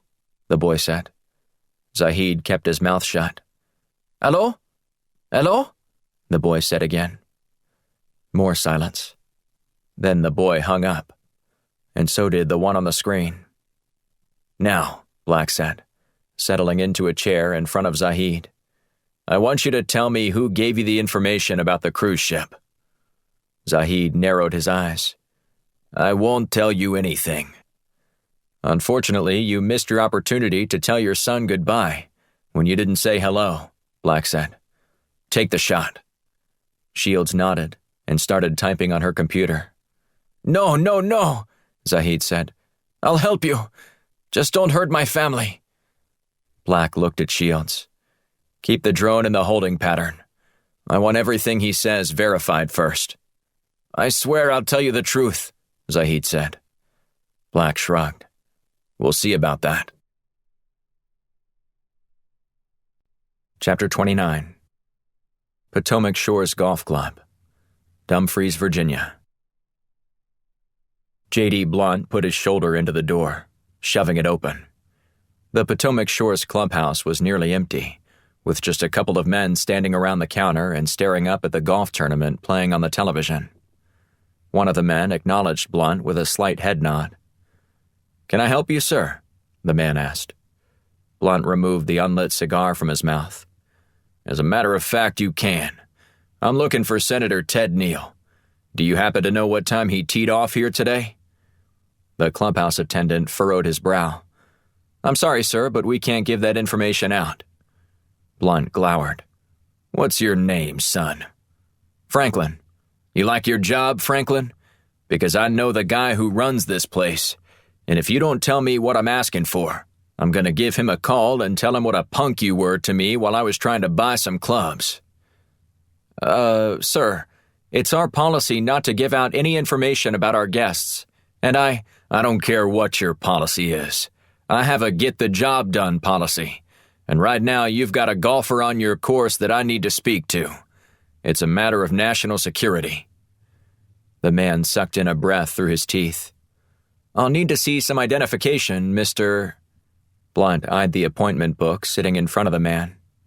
All Blunt needed was a quick peek, "You been watching this tournament?" Blunt asked, pointing to the television. Franklin turned his head for just a second, and that was just enough time for Blunt, who snatched the appointment book. "Sir, I told you," Franklin said when he noticed Blunt had grabbed the book. "Never mind," Blunt said as he placed the book back on the counter. "I changed my mind." "I'm calling security," Franklin said. "I saw what you did." "It'll be your last phone call here. Have a nice day." Blunt spun on his heels and headed toward the door. "Stop him!" Franklin called out. Nobody in the shop moved. Blunt looked in the reflection of the door and noticed Franklin racing around the counter. Blunt hastened his pace, hustling toward the line of carts sitting around the corner of the building. He hopped into the first one he found with the keys still in the ignition and threw the gear into reverse. The cart emitted a long, shrill beep as he slammed his foot on the gas pedal. By the time Blunt shifted back into drive, he heard Franklin shouting as he rounded the corner. Blunt stomped on the accelerator and took off for the course. Based on Neil's tee time, Blunt calculated that Neil's foursome would be on the 7th hole. Blunt would have preferred to be waiting for Neil at the tee box on the 8th hole, but knew with the pesky clubhouse attendant in pursuit, there wasn't time for that. The conversation with Neil needed to be immediate and brief. Blunt sped toward the green on the 7th hole, just in time to see Neil strolling toward his ball, while laughing with a lobbyist Blunt knew all too well. Glenn Pinkston. Maybe I could just drive up on the green and run him over too. Make it a 2-for-1. Blunt opted for restraint, and instead parked his cart as close to the green as possible before hopping out. Neil stood behind his ball, eyeing the green to get a read on how his ball would break, when Blunt yelled at him. "Ted, I need a word with you," Blunt said. "J.D. Blunt, what in the world are you doing out here?" Neil said, shaking his head subtly. "Can't you see I'm just about to putt?" "It can wait," Blunt said, as he stormed toward the Colorado senator. "What I've got to say can't." Neil narrowed his eyes. "This better be good." "You're breaking up my rhythm, J.D., Pinkston said with a growl. "Can it, Glenn?" Blunt said. "You're lucky to be on a golf course and not in jail right now. I'd keep my mouth shut if I were you." Blunt edged within a few feet of Neil, before more shouting erupted behind him. "What's going on here?" Neil said, nodding in the direction of the commotion. "Don't worry about that," Blunt said. "But we need to talk right now." "Spit it out." "How did you know Darrell Oliver?" Blunt asked. Neil furrowed his brow. "Who?" "Darrell Oliver," Blunt repeated. "How did you know him?" "I have no idea who you're talking about," Neil said. "Now, if you don't mind, I've got a tough putt to make here, and I need to read the green." "You know damn well who he is, as someone who sits on the Intelligence Committee," Black said. "The federal agent who was killed in the Bahamas on the cruise ship attack. Is it coming back to you yet?" Neil shook his head. "No, still doesn't sound familiar." "I have your phone records where he called you right before he got on that ship," Black said. "So you might want to rethink your answer." "Still nothing, J.D. Now this putter is either going to hit my ball in the hole or you in the head. I'll let you decide what it's going to be." Blunt growled as he spun around and headed back toward his golf cart. By this time, 2 security guards were on hand, ready to escort Blunt off the premises. "Better have a good lawyer, Ted," Blunt shouted, shaking his fist in the air as he walked toward his cart. One of the guards put his hand on Blunt's arm, which he shrugged off. "Sir, you need to leave now," the man said. Blunt nodded. "I am." Before he got into his cart, he loosened the strap that secured Neil's golf bag to his cart and yanked his clubs onto the cart path. "You're not going to get away with this," Blunt shouted. Neil watched the Potomac Shore security staff escort Blunt back to the clubhouse before he finished his putt. He hit the cup dead center before pumping his fist. "Dan, you owe me another $100, Neil said to one of the men in the foursome. The man sighed and trudged back to their cart. "Just 1 second," Neil yelled to his partner. "I need to make a quick call." Neil swallowed hard as he scrolled through his phone book. Blunt's rantings were rude, but they also were publicly heard by 3 other members of his foursome, and they didn't need to hear any of it. He dialed a number and waited for someone to answer. When they finally did, Neil dispensed with the pleasantries. "We've got a big problem," he said, "and I need to talk with you as soon as possible." Chapter 30. 39 degrees, 12 minutes, 42.3 seconds north. 20 degrees, 7 minutes, 15.2 seconds east. Off coast of Paxos Island, Greece. Black paced around the tight quarters below deck as he began his interrogation of Zahid.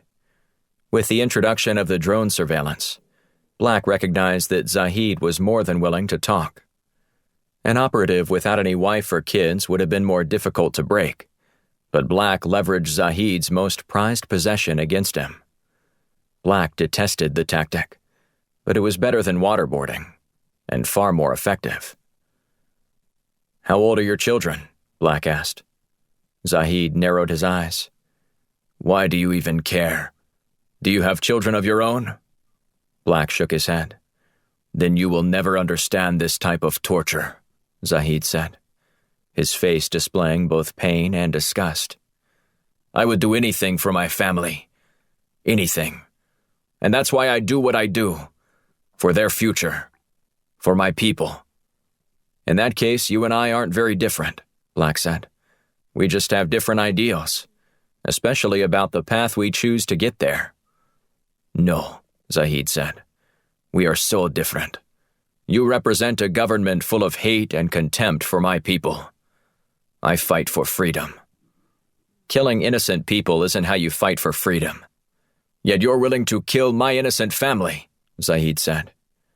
Black shrugged. "To save other innocent lives, sure. But we can avoid any more killing today, if you cooperate. Understand?" Zahid scowled as he nodded. "Good," Black said. "Now, let's start with this. Who gave you the information regarding the cruise ship?" "I don't know." "You don't know, or you won't say?" "Someone contacted us with the information, but we don't know who it was." Black stroked his chin. "How did this person contact you?"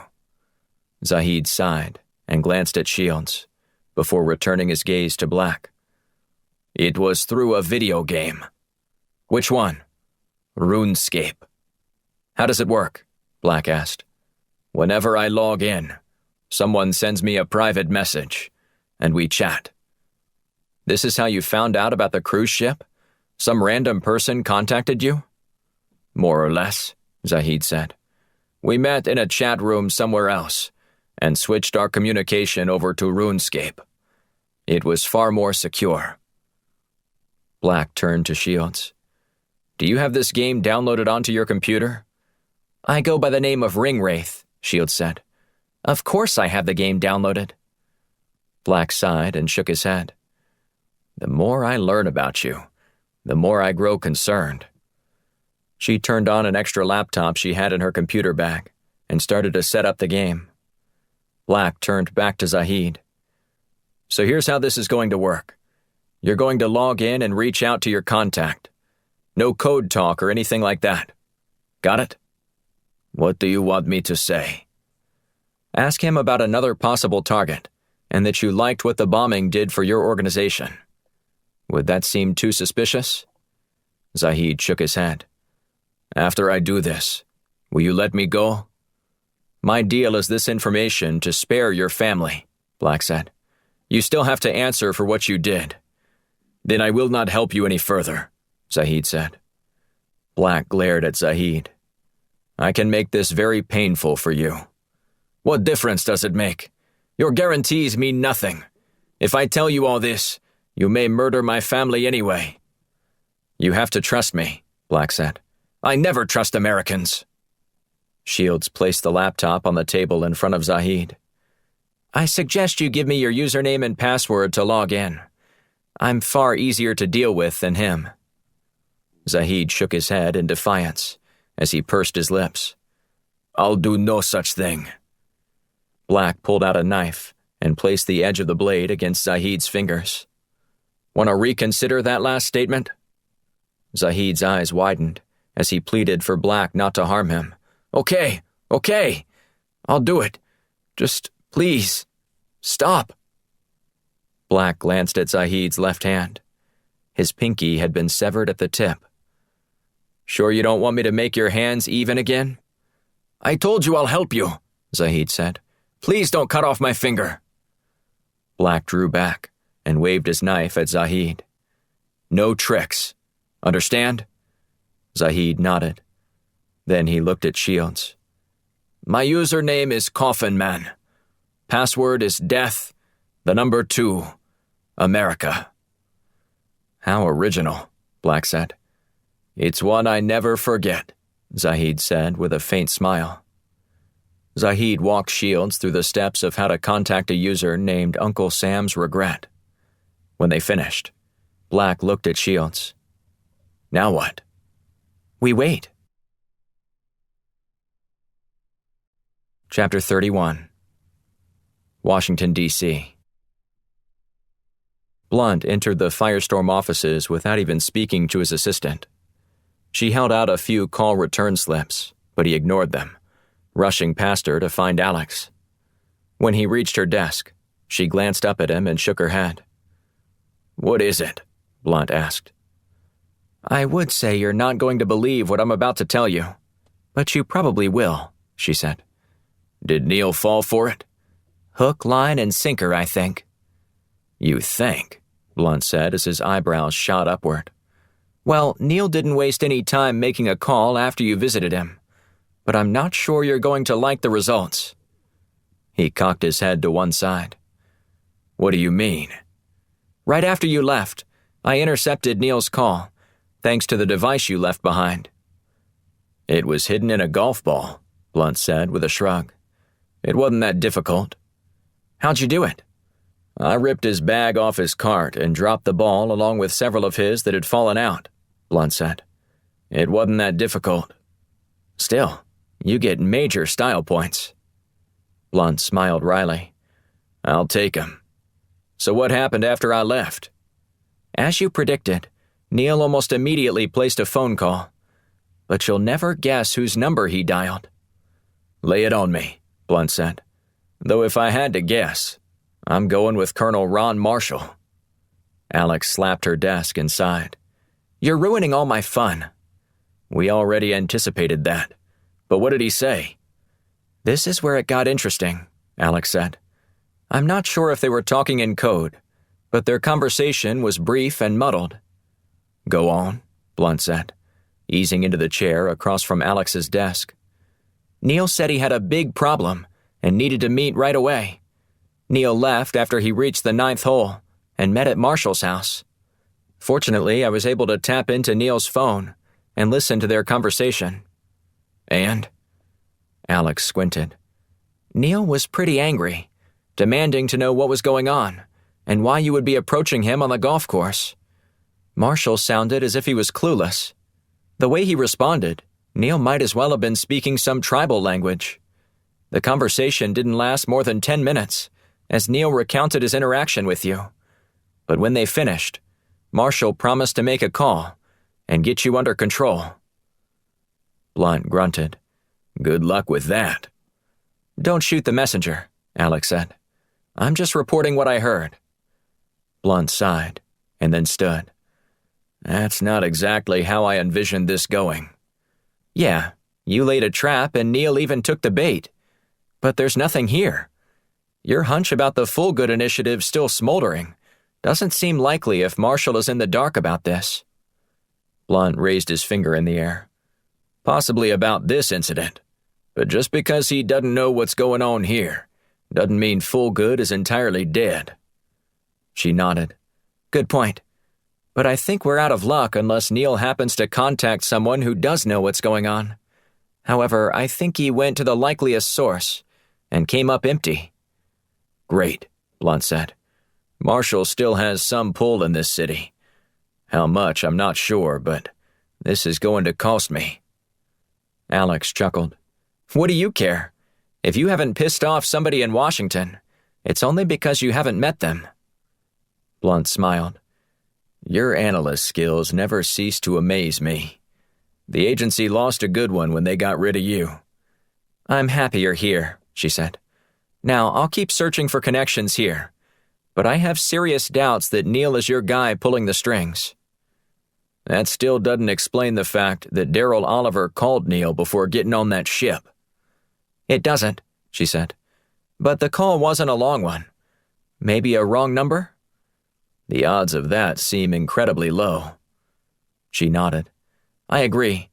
But without admission from Neil, it's just a piece of the puzzle, but doesn't give us any clearer picture of how everything fits together. Okay, Blunt said. Good work. Keep me posted if anything interesting develops. Roger that. Blunt returned to his office and sifted through some more reports. The inability to determine Neil's link to Oliver frustrated Blunt. While his team had gathered plenty of evidence, none of it pointed a finger at any individual. But someone in Washington with access to all this information was pulling the strings, and he wasn't going to stop until he figured out who it was. A half-hour later, Blunt's phone buzzed. Please hold for a call from the President of the United States, a woman said after he answered. After a long pause, Noah Young's voice boomed through the speaker. JD, didn't I stick my neck out for you about a week ago? Young asked. Blunt sighed. Yes, sir. And I appreciate you doing that. Well, do you mind explaining to me what kind of fuss you created out at Potomac Shores today? From what I heard, you sounded like a raving lunatic. I understand that's what it might have sounded like, sir, but I can assure you that I was fully under control. Flipping over golf bags, stealing a cart, and confronting a sitting member of the U.S. Senate on the green? Doesn't sound like you were all that under control to me. Blunt paused for a moment, considering his response. He figured the truth was the best tack to take under the circumstances. JD, are you still there? Yes, sir. Then what do you have to say for yourself? To be completely frank, sir, I suspected that Ted Neal was involved in the conspiracy plot to assassinate Secretary Hatcher, or a CIA agent, or both. My actions were simply to lay a trap for him and see if he's involved. What did you find? Nothing yet, sir, but I can assure you that I know what I'm doing. Fine, Young said. Just don't let your methods get in the way of your mission. Of course, sir. I wouldn't do anything of the sort. In that case, there's something else I need to speak with you about, Young said. I don't know how this might connect with your investigation, but I heard there's a reporter working on a story about a possible sleeper cell gathering in the U.S. Are you familiar with this? We're always looking into rumors of those, sir. This one sounds more than credible, Young said. And to be completely honest, this is what we have Firestorm for. We need you snuffing out flames before they turn into raging fires. And if we don't figure this one out, hundreds upon thousands of innocent lives could be lost. Already investigating that one, sir. We're trying to pinpoint where this cell might be gathering, but we're already on it. That's good to hear, JD. Please keep up the good work, and give my best to your team. Will do, sir. Blunt hung up and sighed. The pressure he felt was almost palpable, and the president was feeling it too. And Blunt couldn't do anything but wait for the terrorists to make a mistake. They better make one soon. Chapter 32. 39 degrees, 12 minutes, 42.3 seconds north. 20 degrees, 7 minutes, 15.2 seconds east. Off coast of Paxos Island, Greece. Black stared at the upper portion of the screen, waiting for the envelope icon to light up and display that a new message had arrived. He checked his watch and realized he'd been watching for something to change for nearly 3 hours. Coffee? Shields asked, as she placed a mug on the table in front of him.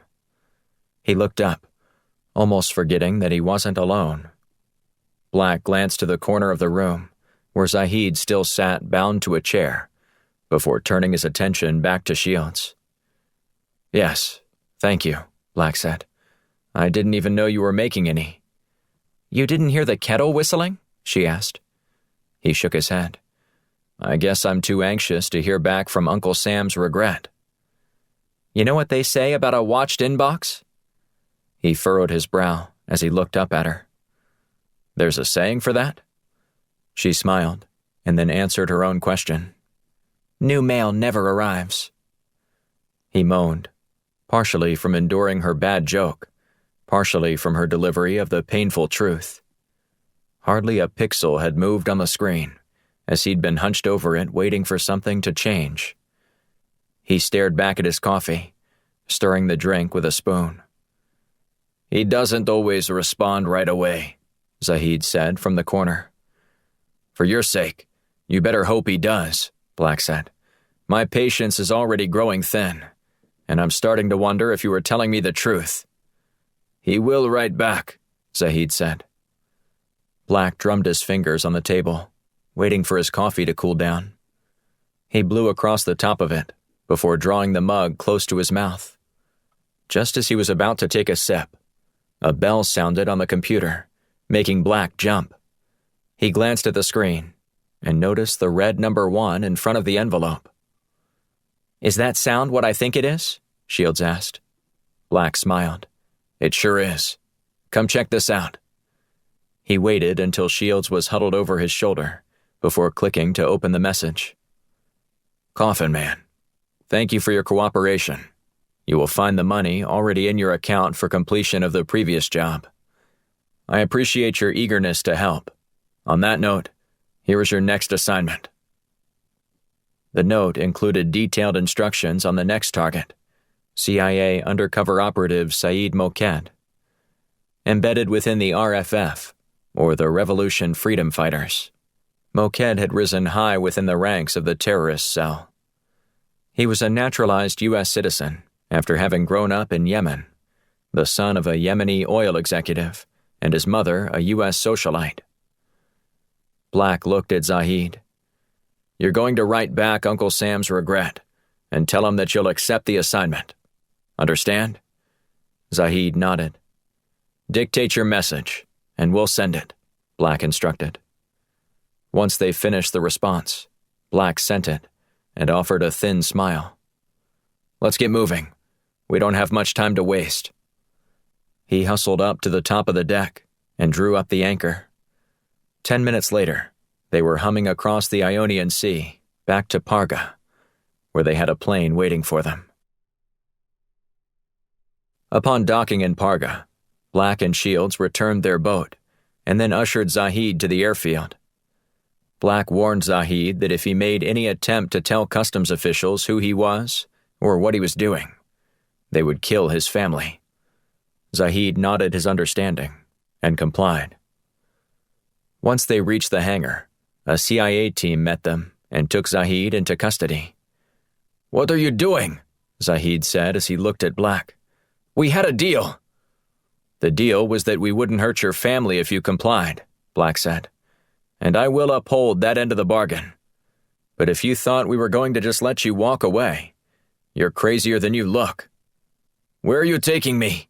Zahid asked, as he looked at the two agents who'd each grabbed one of his arms.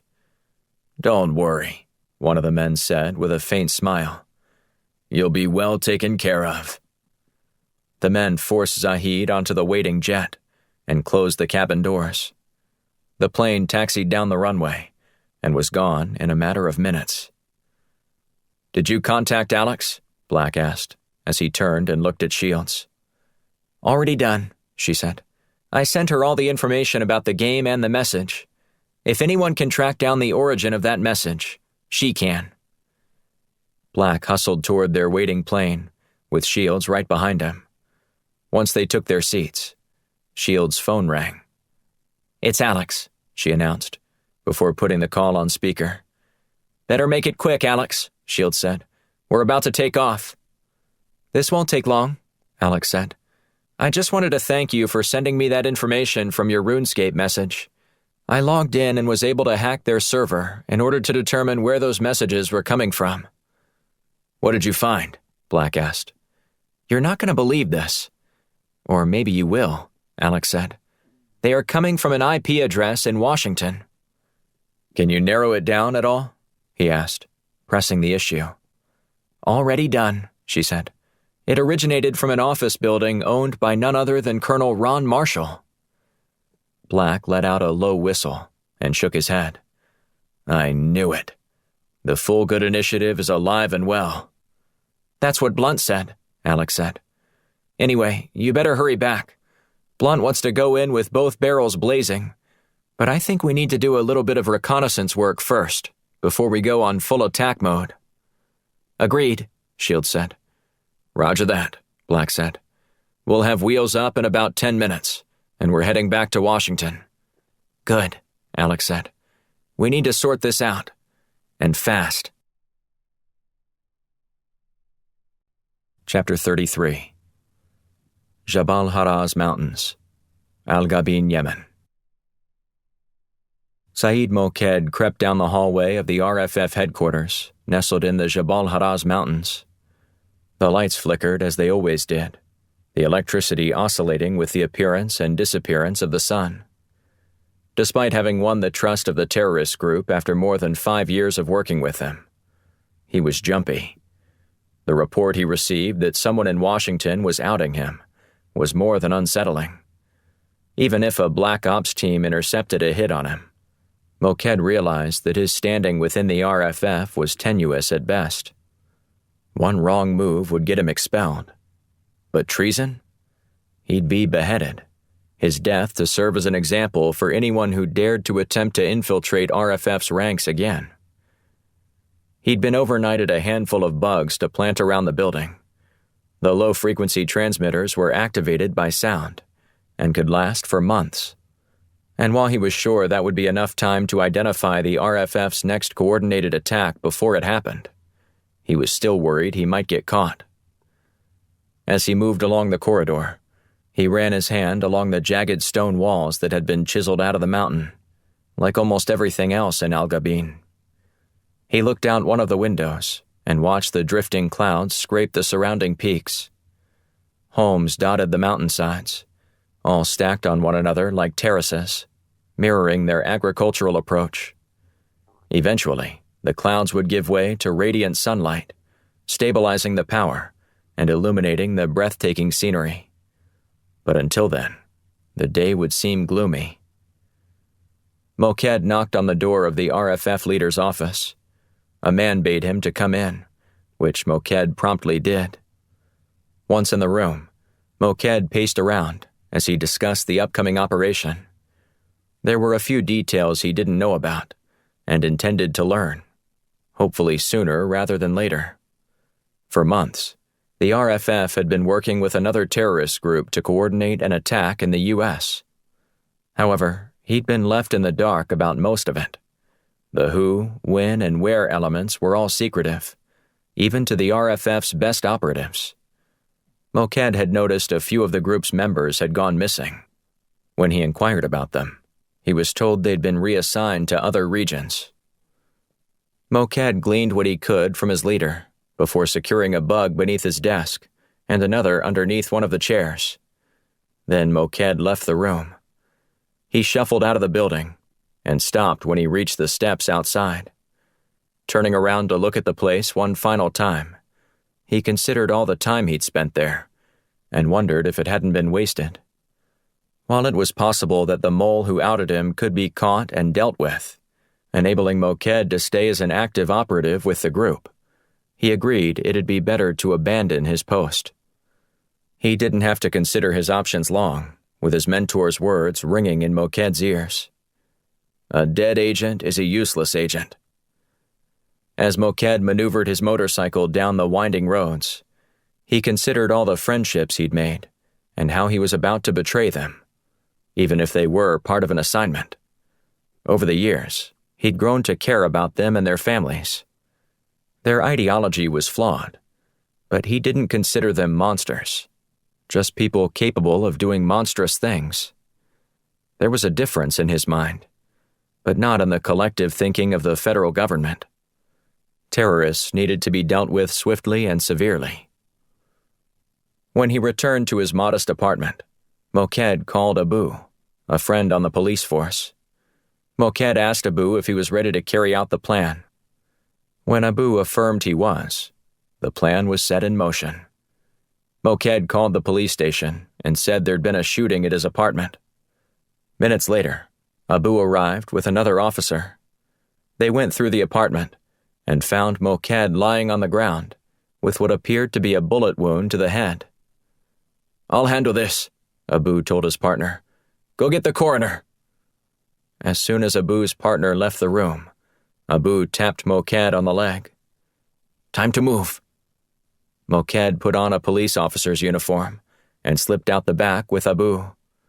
While Abu waited for the coroner, Moked dragged another body in wearing a full facial mask, making the body look identical to Moked.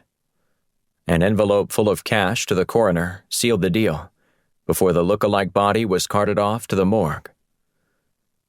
Moked forwarded along pictures and scant details to several newspapers, while the CIA released a coinciding report that detailed the loss of an agent in Yemen.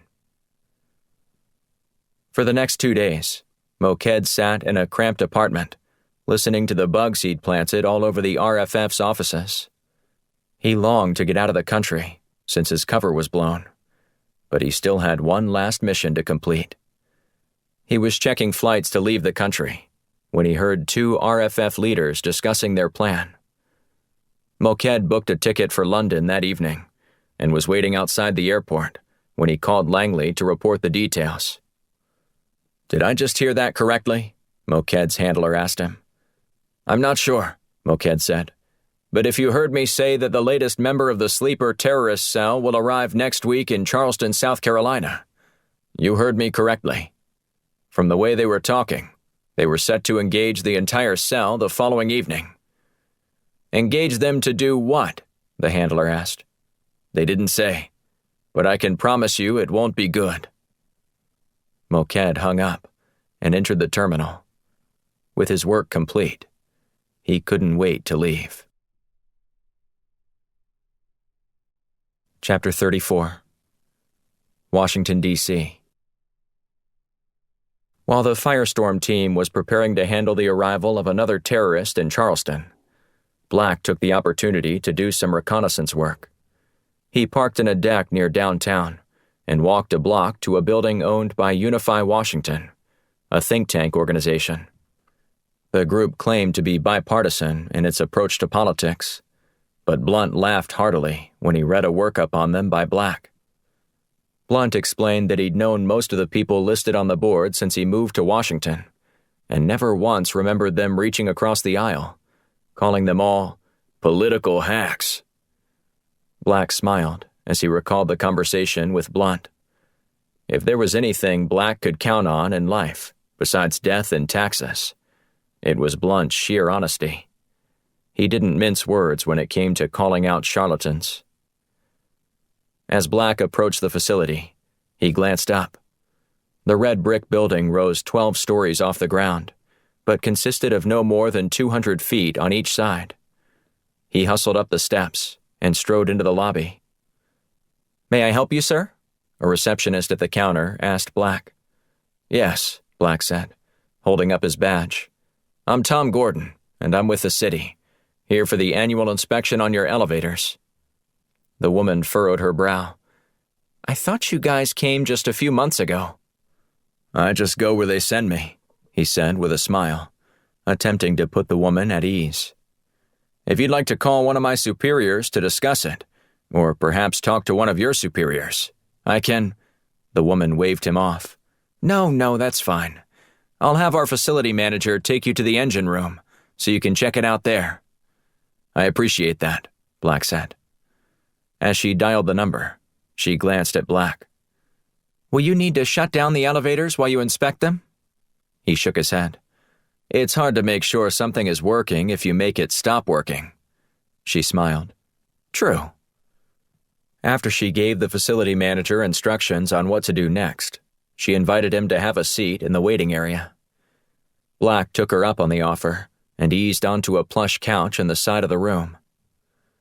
He looked at the modern interior decor, stainless steel light fixtures dangling from the ceiling, square color swatches framed in silver boxes on the wall, a clear plexiglass desk with the Unify Washington logo emblazoned on the front.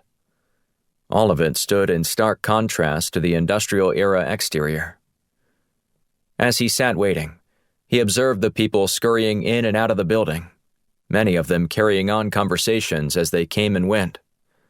In the short time he watched, he noted that the employees skewed younger and walked with an air of self-importance. Black doubted any of them could fight, even if the man who owned the building, Colonel Ron Marshall, was well known for his hand-to-hand combat encounters while serving in Vietnam. But Black wasn't interested in getting into a fight, just into the heads of the company's employees.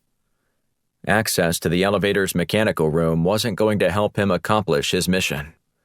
He needed an opportunity to get into an office so Shields could connect to the Unify Washington's secure server. And he was going to need someone to allow him to do it, preferably without them knowing it. After a few more minutes, a portly gentleman waddled into the lobby. He sniffled before wiping his nose with the back of his free hand, the one that wasn't holding a donut. "You Tom?" the man asked. Black nodded as he stood, and then offered his hand to the facility manager. "Ken Devereaux," the man said, switching his donut from one hand to the other, before shaking Black's hand. "But you can just call me Kenny." Black tried not to react to Kenny, despite his obvious lack of hygiene and social decorum. "It's a pleasure to meet you, Kenny." "Likewise," Kenny said with a grunt, before spinning around and heading toward a nearby door. "I hear you need to check out our mechanical room." "That's right," Black said. Kenny stuffed half the donut in his mouth. "Follow me," he garbled. After Black was granted access to the mechanical room, he removed his clipboard with a checklist from his bag and started studying the gears. Satisfied that Black was legit, Kenny shuffled off and told Black where to find him when he was finished. Black waited until he heard the door shut, before inserting his earpiece and hailing Shields on the comms. "I'm in the building. Do you copy?" "Great," Shields said from a van parked a block away. "I need you to go to the server room on the 5th floor." "All right," he said, "heading there now." Black rode the elevator to the 5th floor, leaving his tools behind. He'd also swapped out the Velcro patch on his left chest, identifying himself now as an IT specialist. As he meandered along the hall, he came to the server room in one corner of the floor and waited for someone to walk by. After a few minutes, a young man wearing a pair of khakis and a polo shirt sauntered down the corridor. He had his head buried in a set of papers and almost bumped into Black.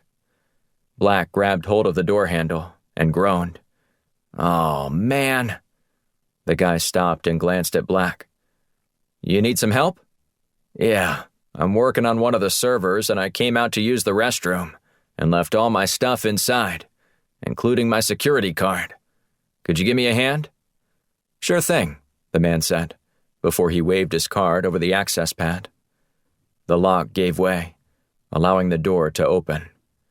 The man tugged down on the handle and held it open for Black. "Thanks," Black said. "No problem. Enjoy." Black entered and waited until the man wandered off.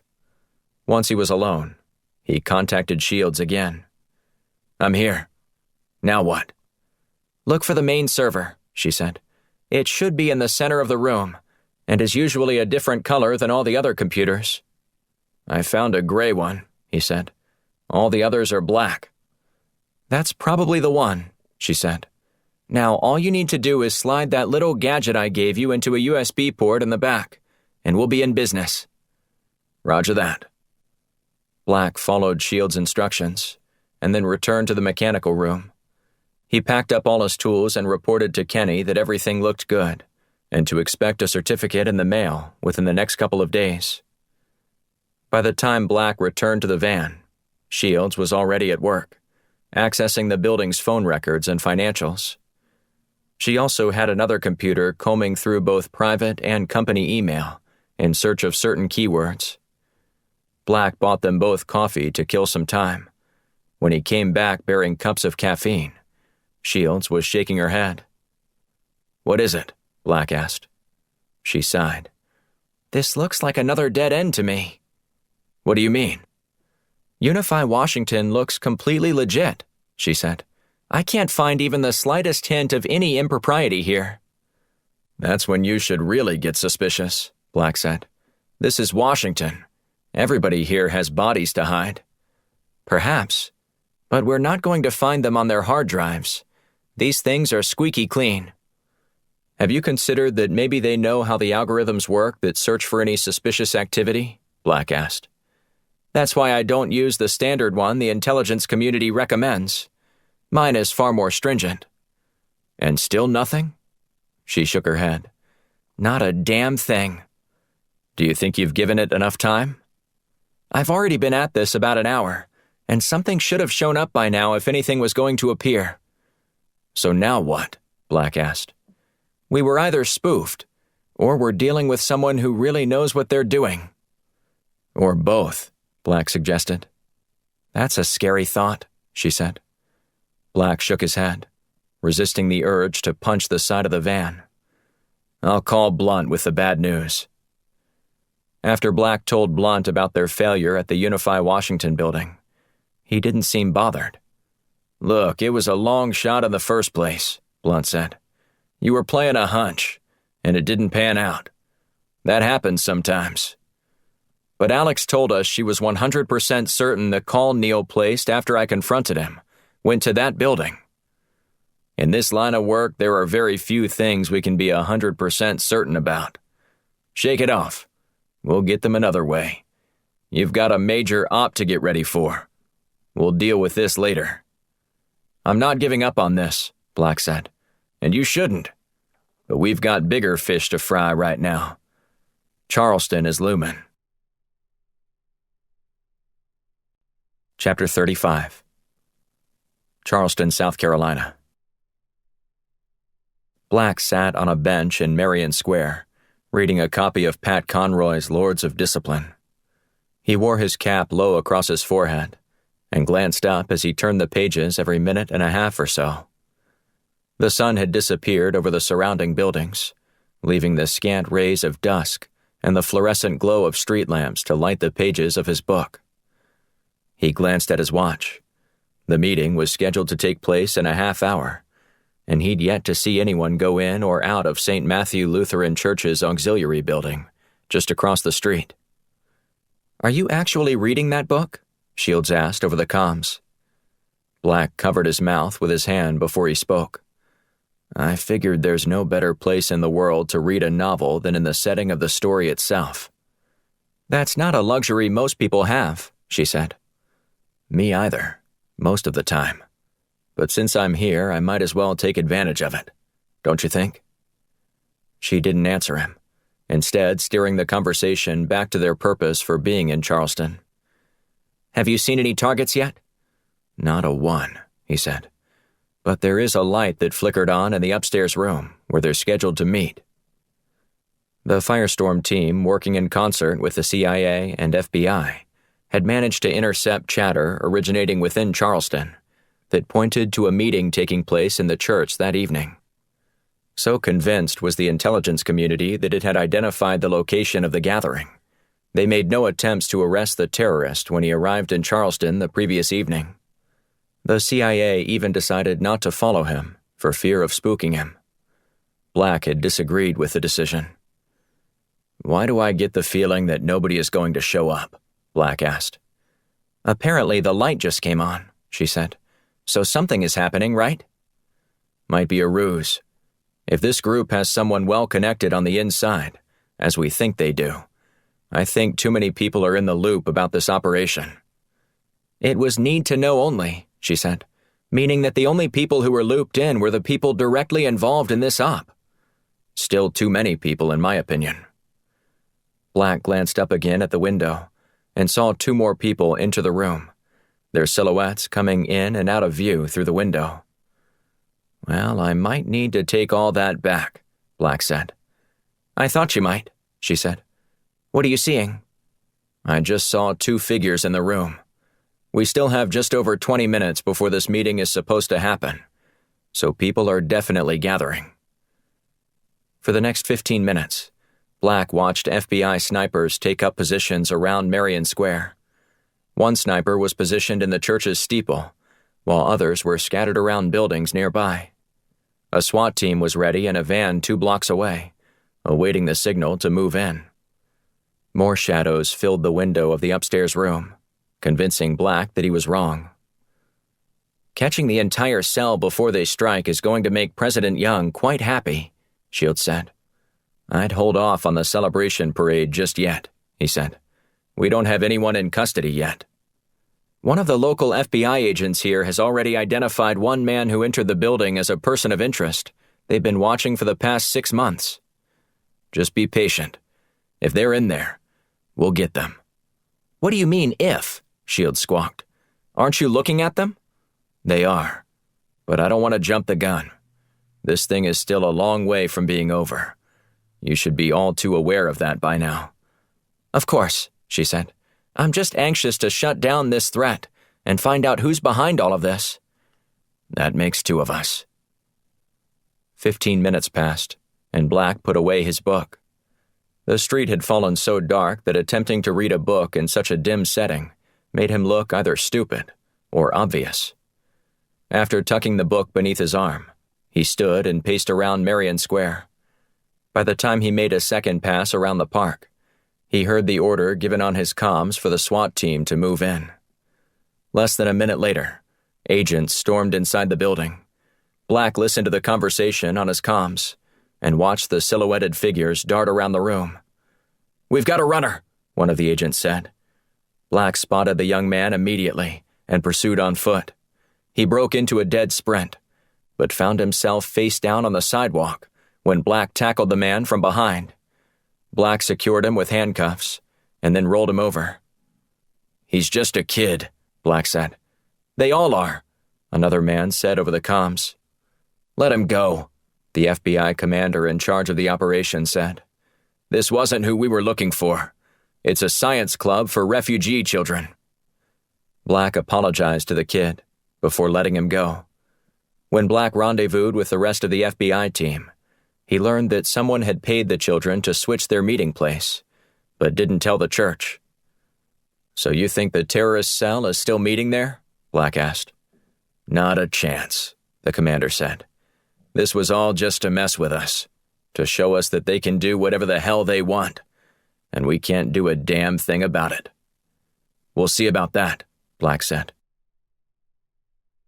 Blunt quickly answered his phone, anxious to hear the good news.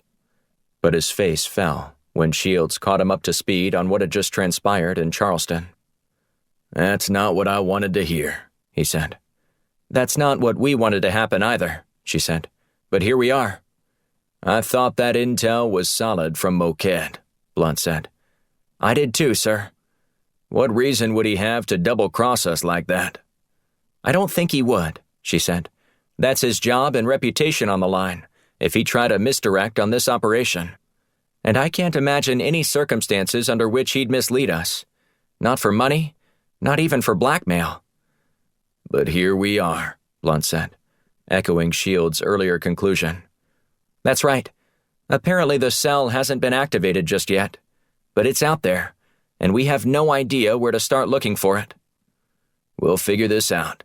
Just get on a plane tonight and be back here in the morning, Blunt said. We have plenty to discuss. He ended the call and then stared at the ceiling, mulling over what he could have done differently to reduce the number of people who knew about the op. But he wasn't sure that was possible. Someone had played them for a fool. And while Blunt had a long list of things he hated, getting duped was at the top of it. While he was still considering the best strategy to hunt down the sleeper cell, he received another phone call. He looked at the number on the screen and sucked in a breath through his teeth, bracing for a tongue lashing. "JD, what the hell was that tonight?" President Young asked once Blunt answered. "I just heard myself, sir," Blunt said. "I wasn't in charge, so I don't fully know what went down. But it doesn't sound good." "Doesn't sound good? Are you kidding me?" Young said as his voice went up an octave. "I just heard that we have a sleeper cell running around in our own country, and we have no idea where it is or when it will strike next." "We're already scheming how to track him down." No, you're not," Young said. "You had your chance and you blew it. I'm going to look for some other means by which we can stop this threat." "Our team will cooperate with whoever you tap to lead this task force. But I can assure you that my team will—" "You can't assure me of anything. I want you off this case. I'm sidelining your team." "But don't try to protest with me," Young said with a snarl. "You've botched this up from day one, and it's time to let someone else with more experience hunting terrorists within our own boundary to take a shot at apprehending this sleeper cell." Blunt muttered a "Yes, sir," before hanging up. He scrambled to his feet and started to hunt up another bottle of bourbon.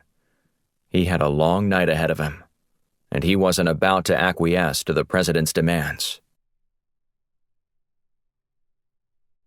Chapter 36. Washington, D.C. The next morning at the Firestorm office, Blunt gnawed on a cigar as he watched FBI agents cart off a few boxes of reports and extract data from all of the group's computers. He was sitting in the conference room with one of the techs when Black and Shields entered, both wearing bewildered looks on their faces. "Would you mind telling me why some geek from the FBI is working on my desktop computer?" Shields asked. Blunt waved her off. "Don't tie yourself up in knots over this. The FBI is taking over this case." "They're doing what?" Black asked. "The president called me last night and told me we were done," Blunt said. The tech stopped what he was doing and looked up wide-eyed at Blunt, half out of reverence, half out of fear. "President Young called you?" the man asked. "Get back to work, kid. This is how Washington works. Powerful people call peons and tell them things." "With all due respect, sir, you're not a peon," the tech said. "You're legendary.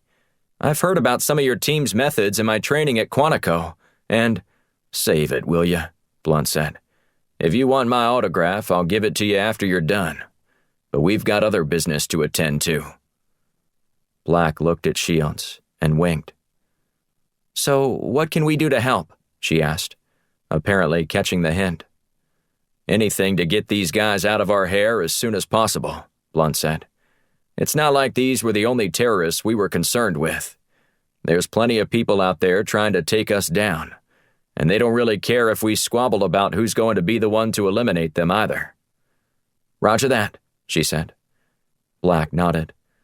"I'll see how I can be of any assistance." After Young called Blunt and told him that the FBI would be in his office in the morning to glean all the data from his team's computers, Blunt initiated the backup protocol, saving all the information onto a server in case the FBI either confiscated the computers or wiped them. The FBI decided on the former, ultimately deciding the best course of action was to remove the hard drives completely and make copies. Blunt wasn't excited about the idea, but he was confident his team hadn't saved anything inappropriate involving themselves, compromising or otherwise. After 2 long hours, the FBI agent overseeing the transfer of information, as well as the techs assisting in the transfer, finally left the building. The team reconvened in the conference room and was joined by Jana, who'd been out for a few days attending to some personal matters. "That was about as fun as a colonoscopy," Blunt said. "Fortunately, I haven't had to get one of those yet," Black said with a smile. "Pray you never do. It's right up there with a root canal for me," Blunt said. Jana furrowed her brow. "So, I don't understand what just happened. How come we are no longer able to work on this case?" Blunt offered a thin smile. "Oh, we're able. Just maybe not authorized." "I don't understand," she said. Shields nodded. It's as simple as this.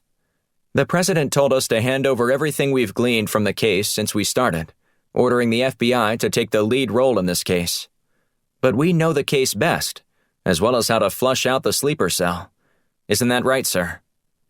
Blunt sighed. We think we do, but that doesn't mean much at this point.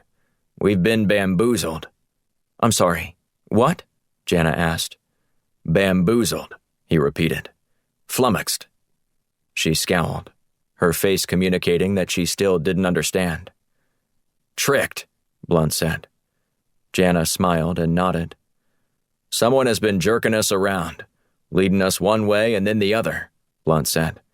And that's not going to matter who's in charge. Us, the FBI, the CIA, anyone. It doesn't matter. But they've taken all our computers away, Jana said. Yes, our desktops. But we all still have laptops, Shields said. And I've already been at work on mine. Oh, Blunt said, his eyebrows shooting upward. Any news to report? As a matter of fact, there is, Shields said.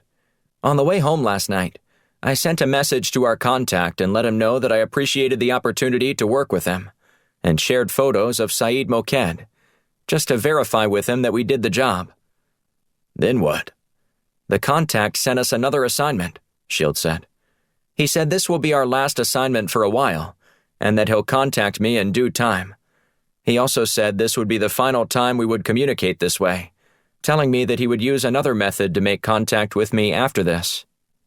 Do you have the name of the target? Blunt asked. Yes. This time we're supposed to eliminate Talik Nazid, or Terry Nugent to us. Blunt snapped his fingers. Contact Nugent. Let him know we have to exercise the same protocol as Saeed Moked to get him out of there. Sir, there's something about that I've been wanting to tell you, Jana said. Go on, Blunt said. Saeed Moked was found dead this morning, so I'm not sure that we can keep Agent Nugent safe, even after we get him home. Blunt sighed, and then waved his hand dismissively. We'll worry about that later. In the meantime, we have work to do. Chapter 37. Washington, D.C. 3 days later, news of Talik Nazid's death circulated through news agencies in the Middle East. In the U.S., Nazid was identified as a CIA agent who'd been captured by a group of terrorists and beheaded, complete with graphic video to accompany the story. Blunt, who watched the video in his office, was impressed by the CIA's video team. Did you see this? Blunt asked Black and Shields as they entered the office the next morning. Shields shrugged. If it's a cat video, I most definitely watched it. Mr. Snuggles has gone viral before. Blunt furrowed his brow. Mr. Snuggles? Is that your cat's name? She cocked her head to one side and squinted. Well, not exactly my cat. It's my neighbor's cat. I sometimes cat sit when she's going out. Black shot her a sideways glance. You actually cat sit for someone? It's not a someone, she said. It's Mr. Snuggles. But he's like a someone. Okay. I need to help you get out more often, Black said. That's just sad. What's sad about it? Shields asked. I like cats, and I'd rather stay home on the weekend and read a good book. I actually prefer it that way. Black shook his head. I just never imagined you as the cat lady when you get older.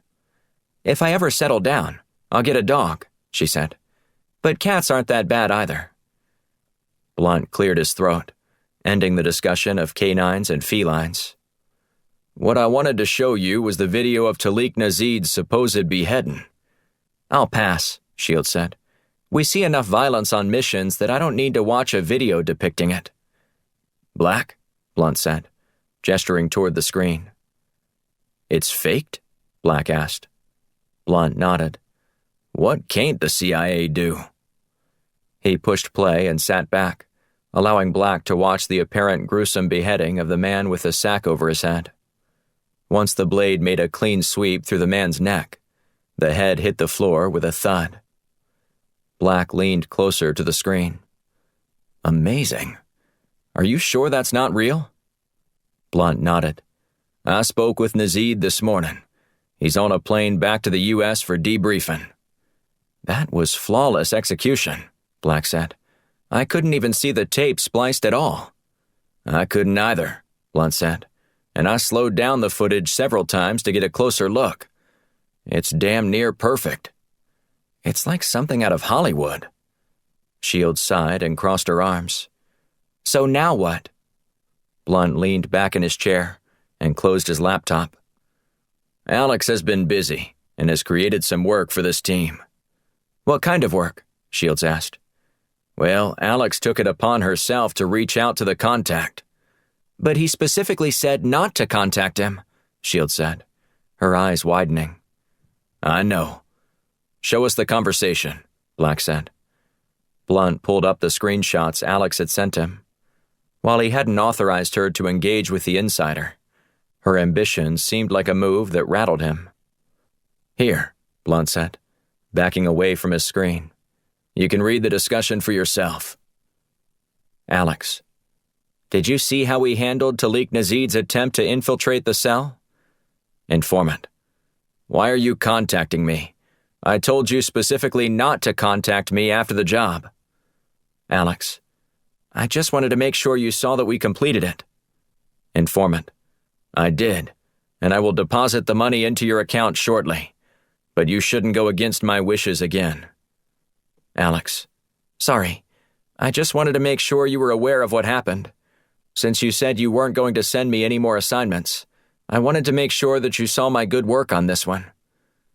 Informant. Contacting me after I said not to isn't helping prove anything about how well you did. Alex. Again, I'm sorry. I'll be here whenever you need me again to take care of someone else in the future. So, Black said with a shrug. She screwed up and then apologized. I'm not sure how this helps us. Blunt held up his index finger. Before you rush to any conclusions, you need to know that when Alex did this, she was using her hacker skills to expertly trace the IP address of the person she was communicating with. And? Shields said. And you won't believe what she came up with, Blunt said, holding up a slip of paper between his index and middle fingers. Here's the street address of where the IP address originated from. Shields took the paper from Blunt and read the address aloud. Why does that sound so familiar? Black shook his head and sighed. It's the Unify Washington building. Bingo, Blunt said, pointing at Black. You got it. But we already went there and couldn't find anything, Shields said. Well, we need to go back, Blunt said. One more visit, just to make sure. I get spoofing us once on a phone call, but also on an IP address, Shields said.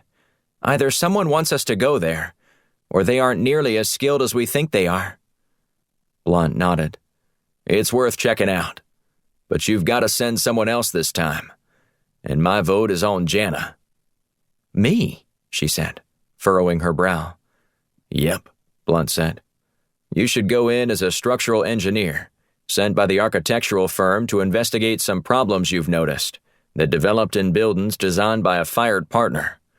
You should be able to bullshit your way through something like that, inspecting all 12 floors and the basement. Let's get you prepped and ready, Black said. Jana offered a weak smile and hustled off with Black and Shields to prepare for the operation. Jana smoothed her straight brown locks one final time before exiting the van and walking down the sidewalk toward the Unify Washington building. Going undercover wasn't new to her, and posing as an engineer to inspect a building was nothing compared to serving for Mossad in Iran, under the constant threat of death if she was ever discovered. Nevertheless, she preferred to remain behind the scenes when possible. But it wasn't possible. Blunt demanded it, and she wasn't about to let him down.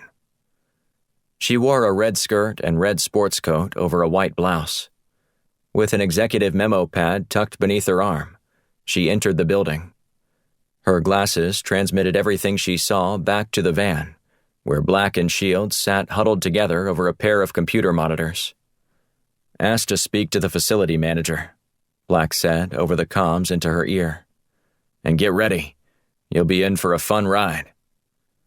Jana did as Black requested and sat down, awaiting Kenny's arrival. When he finally appeared from behind the receptionist's desk, he held a hot dog in one hand and was wiping ketchup from his thumb onto his pants. However, the job was insufficient, prompting him to suck up the rest of the ketchup. Then he offered his hand, which Jana refused, resorting to smiling and nodding. "I love Kenny," Black said. "This is America, people." "That is a slob," Shields fired back. "Shh," Jana said. Kenny stopped and turned around. "Excuse me?" "Oh, I'm sorry," Jana said. "I just sneezed." "Nice recovery," Black chimed in over the comms. She loudly cleared her throat, hoping to send a clearer message to her chatty colleagues. Then Jana proceeded to explain the purpose of her visit to Kenny, who didn't seem to care much. "I'll take you to each floor," he said. "When you're finished, just meet me back here in the lobby near the elevators, and we'll move to the next one. Easy enough?" She nodded. "I can handle that." "Good," he said. "Let's go." As Jana inspected each floor, she discreetly placed a device into the back of one of the computers. The gadget enabled Shields to access each computer's IP address. The process to assess all the computers took a half hour, meaning Jana would have to endure the constant roaming from room to room and floor to floor before she could leave. In her ear, she listened to Black and Shields analyze the different computers, as well as look for people who seemed familiar to them. The facial recognition program whirred on one computer, pulling off images of people's faces and matching them up against an international database, while the other looked at the computer in each room. When they were finished, Shields delivered the grim news. "Nothing, Jana." "What do you—" she said before catching herself. "Excuse me?" Kenny said. "Did you need something?" "No, I'm fine," Jana said. "Sorry for the confusion." "I can't find any computers with IP addresses matching the computers online right now," Shields said. Alertly, Jana tapped Kenny on the shoulder. "Do you have any other rooms you haven't shown me on this floor?" Kenny shrugged. "Well, there's the intern's office area, although I was warned never to let anyone see that room." "Why's that?" she asked. "Millennials," Kenny said with an eye roll. "It's almost embarrassing to see how this company coddles those clowns. They constantly whine about how much work they have to do, demanding raises, while simultaneously demanding less responsibility. I swear I don't know what the world will look like 30 years from now, but I can promise you that I don't want to be here for it." He came to a stop and started to launch into a story about one of the millennials at the office, before Jana smiled politely and nodded toward the door. "Is this where the interns are housed?" she asked, before looking at her watch. "I'm really getting pressed for time." "Oh, of course," he said. "I don't mind exposing these little brats." He pushed the door open, and Jana stepped inside. As she did, the interns flew about the room and hustled over to different computer stations. "Keep scanning the room," Shields said over the comms. Jana complied, slowly turning her head from one direction to the other. As she moved forward, she poked her head around the cubicles. "Don't mind me," she said. "I'm here inspecting the structure of the building." One woman's jaw dropped. "Is this place not safe?" "It's fine for now," Jana said. "Just doing some routine inspection." Jana continued to work her way along the row of cubicles until she reached the back corner. There, she found a woman hunched over a book. "Get her to look at you," Black said over the comms. "Excuse me, miss," Jana said. "Would you mind if I inspect the wall next to your desk?" The young woman looked up and glanced at Jana. "Sure. Do whatever you want." "Wait a minute," Black said. "I know her." "Me too," Shields said. Jana thanked the woman for letting her intrude. "Get out of there," Black said. "I think I know who our insider is." Chapter 38. Washington, D.C. Black clutched the leash of the Hyper Maltese as he walked along the path at King's Crossing, a posh community for upwardly mobile millennials. It was within walking distance of many government buildings. However, that didn't dissuade residents from having a car, keeping the parking garage packed. Black fiddled with his earpiece. "Jana, I might just take this dog home with me after this op tonight. I know you're a trained assassin, but you will have to kill me if you think you're going to take Maya with you," Jana said over the comms. "And I don't think I need to remind you that Agent Shields has been training me at the range." Black chuckled. "I'm not joking," she said. "Oh, I know," he said. "I'm just wondering why you'd get an amateur to teach you how to shoot." Shields' voice interrupted their conversation. "Sounds like someone I know has a very short memory. Would you mind telling Jana what happened the last time we went to the range together?" "Jana, it's called a confidence booster," Black said. "I let her win so she wouldn't be afraid to take a shot every now and then." "I'm going to strangle you, Black," Shields said. "Maybe not now, but one night you're going to be sound asleep, and then, boom." "See what I mean, Jana?" Black said. "This is the thanks I get for helping a fellow agent develop a little more courage for when she's out on the field." "If I could see you right now," Shields said, "I might just put several rounds of lead in your ass." "Save it," Black said. "The target just arrived." Black walked Maya down the path leading to the parking garage. He kept his cap pulled down low across his brow and avoided making eye contact with the woman. "I'm confirming visual," Black said. "The target is headed your way, Shields." "Copy that," Shields said. Black waited until the woman rounded the corner of the building before he doubled back with Maya and followed the woman up 2 flights of steps. He stopped and peered around the corner as Shields confronted the woman. "Campbell Morgan?" Shields asked. "Who are you?" Campbell asked. Shields held up her badge. "Agent Christina Shields, with the FBI. We need to talk." Campbell dropped her briefcase and spun on her heels. She raced along the breezeway, not looking straight ahead until she ran face first into Black. "What the?" Campbell said as her gaze met Black's. Maya yapped at Campbell. "What's this all about?" Campbell asked.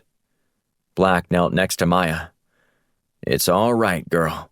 She's not going to hurt anybody. At least, not anymore." "Agent Black?" Campbell said, her eyes widening.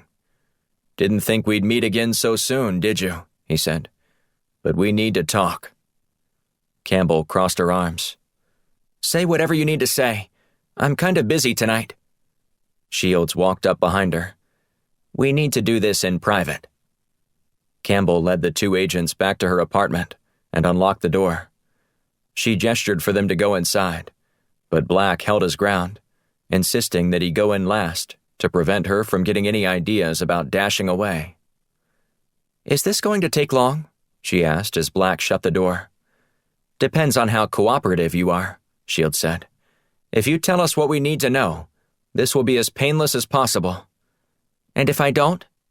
Shields shrugged. "My partner here has no qualms about coercing the information out of someone, especially someone he's rescued previously in good faith." "What are you talking about?" Campbell said. "I was abducted and—" Black held up his hand. "You can stop the act now, Campbell. We know why you went overseas, and you weren't abducted like you told us." "My kidnapping was captured on a security camera," Campbell said, as she tied her hair up in a bun. "If you don't believe what you see, I'm afraid I won't be able to help you." Black nodded. "It was staged. That's one thing I'm certain of. I'm also certain that you had a delivery to make, didn't you?" "I don't know what you're talking about," Campbell said. "I was in France for a week-long getaway." "You travel to Europe often by yourself?" Shields asked. Campbell shrugged. "I have friends all over the world. It's what happens when you run in the circles I do." "It's also what happens when your boyfriend is a member of Al-Shiri," Black said. "What are you talking about?" she asked. "Your dumb act won't work with me," Shields said. "We know all about Ramon. whose real name is Khalil Fareed. But we're not telling you anything you don't already know." "Look, I can explain," Campbell said. Black shook his head. "Your chance to provide explanations is over. We're not interested in your excuses either. The only thing we care about is your cooperation. And if you don't, we're going to take you to an FBI holding facility and detain you there indefinitely until we can figure out how many charges we can make stick against you." "Do you know who my father is?" she asked. "Doesn't matter who your father is," Shields said. "I'm sure he won't help you buy your way out of this one when we threaten him with providing financial aid to a terrorist." Campbell sat down on the couch and buried her head in her hands. She started to cry softly. "He said it was just one time, and that all I had to do was—" "Enough," Shields said, before rolling her eyes. "Your dramatic performance isn't going to work here either," Black said. "Either you cooperate, or you don't. I'm prepared to offer you a deal for your full cooperation, contingent upon the capture of Khalil Fareed." Campbell wiped away the tears from the corners of her eyes. "What has he done?" "He's an Al-Shiri agent working with a sleeper cell here in the U.S., Shields said. "Why not go arrest him yourself?" she said. "If you know all this, why do you need me?" "He's very dangerous, and he's also the key to helping us find the rest of the agents in the sleeper cell," Black said. "Thanks to someone with connections within the federal government, terrorists have been able to get into the country with ease over the past few weeks." "Khalil may have had something to do with that," she said. "We went to a party at Ted Neal's house, and I lost track of Khalil for a few minutes. I asked him where he'd been, and he said he had some business to take care of. I figured he must have been talking about going to the bathroom, but perhaps it was something else." Black and Shields exchanged glances. "That would explain a lot," he said. "Sure does," Shields said.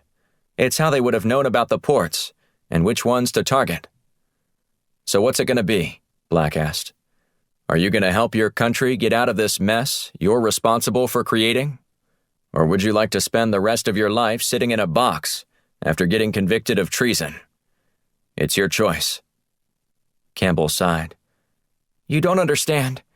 Khalil is a dangerous man, and—" "Oh, we understand that he's dangerous," Shields said. "But at this point, you're out of options. So do we need to ask you again?" "Fine," Campbell said. "Just tell me what you want me to do." Chapter 39. Campbell Morgan latched the necklace and let the heart locket nestle in her bosom. She dabbed on Khalil's favorite perfume and then headed out the door. The earrings that she wore allowed her to communicate directly with the Black Ops team, while the locket provided a visual transmission. If she removed any of it, Black assured her they would move in immediately and deal with the situation, violently if necessary. After taking one final look at herself in the mirror, she forced a quick smile and then exited her apartment. While her father had placed plenty of money in her trust fund, he still hadn't transferred the full amount into the account. And instead of that fact curtailing her rebel-rousing, she increased it. She'd made a sport out of embarrassing her father, threatening to never speak to him again if he cut her off. At times, he would limit her access to prove a point, but it was never for very long. She had him wrapped around her finger, much to the chagrin of her mother. Campbell slid into the driver's seat of her silver McLaren 720S and ignited the car's engine with the push of a button. She roared out of the parking garage, barking the tires as she pulled out into traffic. During the drive, she activated the camera and turned on her comms. "This is a test," she said. "Can you hear me?" "Loud and clear," Agent Shields said. "Do you want to go over the instructions one more time?" "No," she said. "I'm good." As Campbell drove, she contemplated how she'd reached this point in her life, always seeking the next rush and thrill. Perhaps having everything she ever wanted shaped her this way. But she couldn't help herself, always testing the boundaries, always flirting with danger, and loving every minute of it. Her mother pleaded with her to stop and settle down like normal children. But Campbell concluded she wasn't normal. She was special, and there was no use pretending otherwise. After she parked her car in the special spot that Khalil paid extra for each month, she got out and hustled up the steps to see him. Getting him in a good mood was the key to getting him to talk. But there was another way to get him to open up, one she relished with an audience. Campbell used her key to let herself into the apartment. "Khalil?" she called. "Are you home?" He darted around the corner, a scowl on his face. "I told you not to call me that, except under special circumstances. It's Ramon." "I know it is," she said, grinning wryly. "But Ramon bores me sometimes. I was wondering if Khalil might like to come out and play." She licked her lips and gave him a sultry look. A faint smile spread across his face as he drew closer to her. He wrapped his arms around her, pulling her chest against his. She went to kiss him, and then abruptly withdrew. Khalil frowned. "Don't tease me like that." "You go take a shower, and I won't tease you anymore," she said. Khalil hustled off, taking a quick glance at her over his shoulder. He wore a wide grin and winked. Then he disappeared into the bathroom. Campbell hustled into his bedroom and planted the device Shields had given her, a surveillance gadget fashioned to look like a quarter that captured both sound and video. At least, that's what Campbell was told. She positioned the object just as instructed on the nightstand. "Good job," Shields said over the comms. "We have visual and audio now." Once Campbell was finished, she tied her hair up in a bun and had just removed her shoes when Khalil stormed into the bedroom. He moved quickly and precisely, his forehead marked with a scowl. "What is it?" she asked, trying to determine what was the cause of his sudden rage. Khalil ignored her and then reached into his nightstand and pulled out a gun. "How dare you do this to me, after all I've done for you?" Campbell felt her face flush, her heartbeat pounding so fiercely she was sure Khalil could hear it thumping. "Honey, I don't know what you're talking about," she said. "What have I done?" He trained his gun on her. "You know exactly what you've done." Black and Shields watched with mouths agape as Khalil didn't hesitate, squeezing off 3 rounds into Campbell. Her body fell lifeless onto the bed before Khalil strode over to the nightstand and pounded the surveillance device until it went dark. However, the locket around Campbell's neck continued transmitting. Cramped inside the van, the Firestorm team watched for a few minutes until Khalil wrapped up her body in a sheet.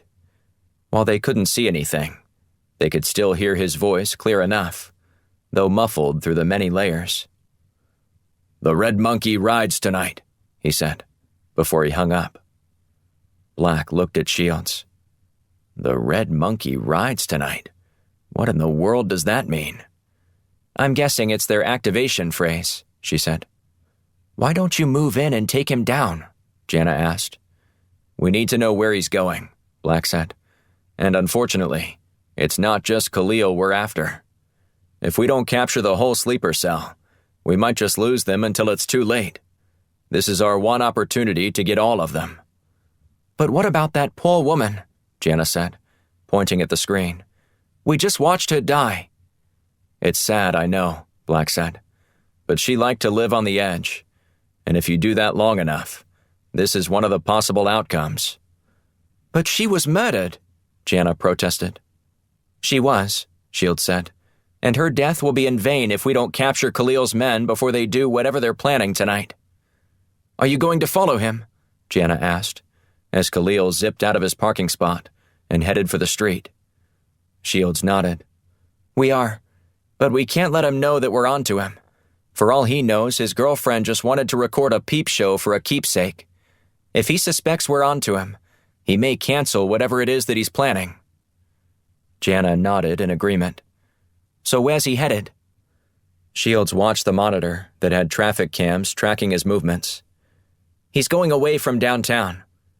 Black stroked his chin. I know where he's headed. He's going to the airport.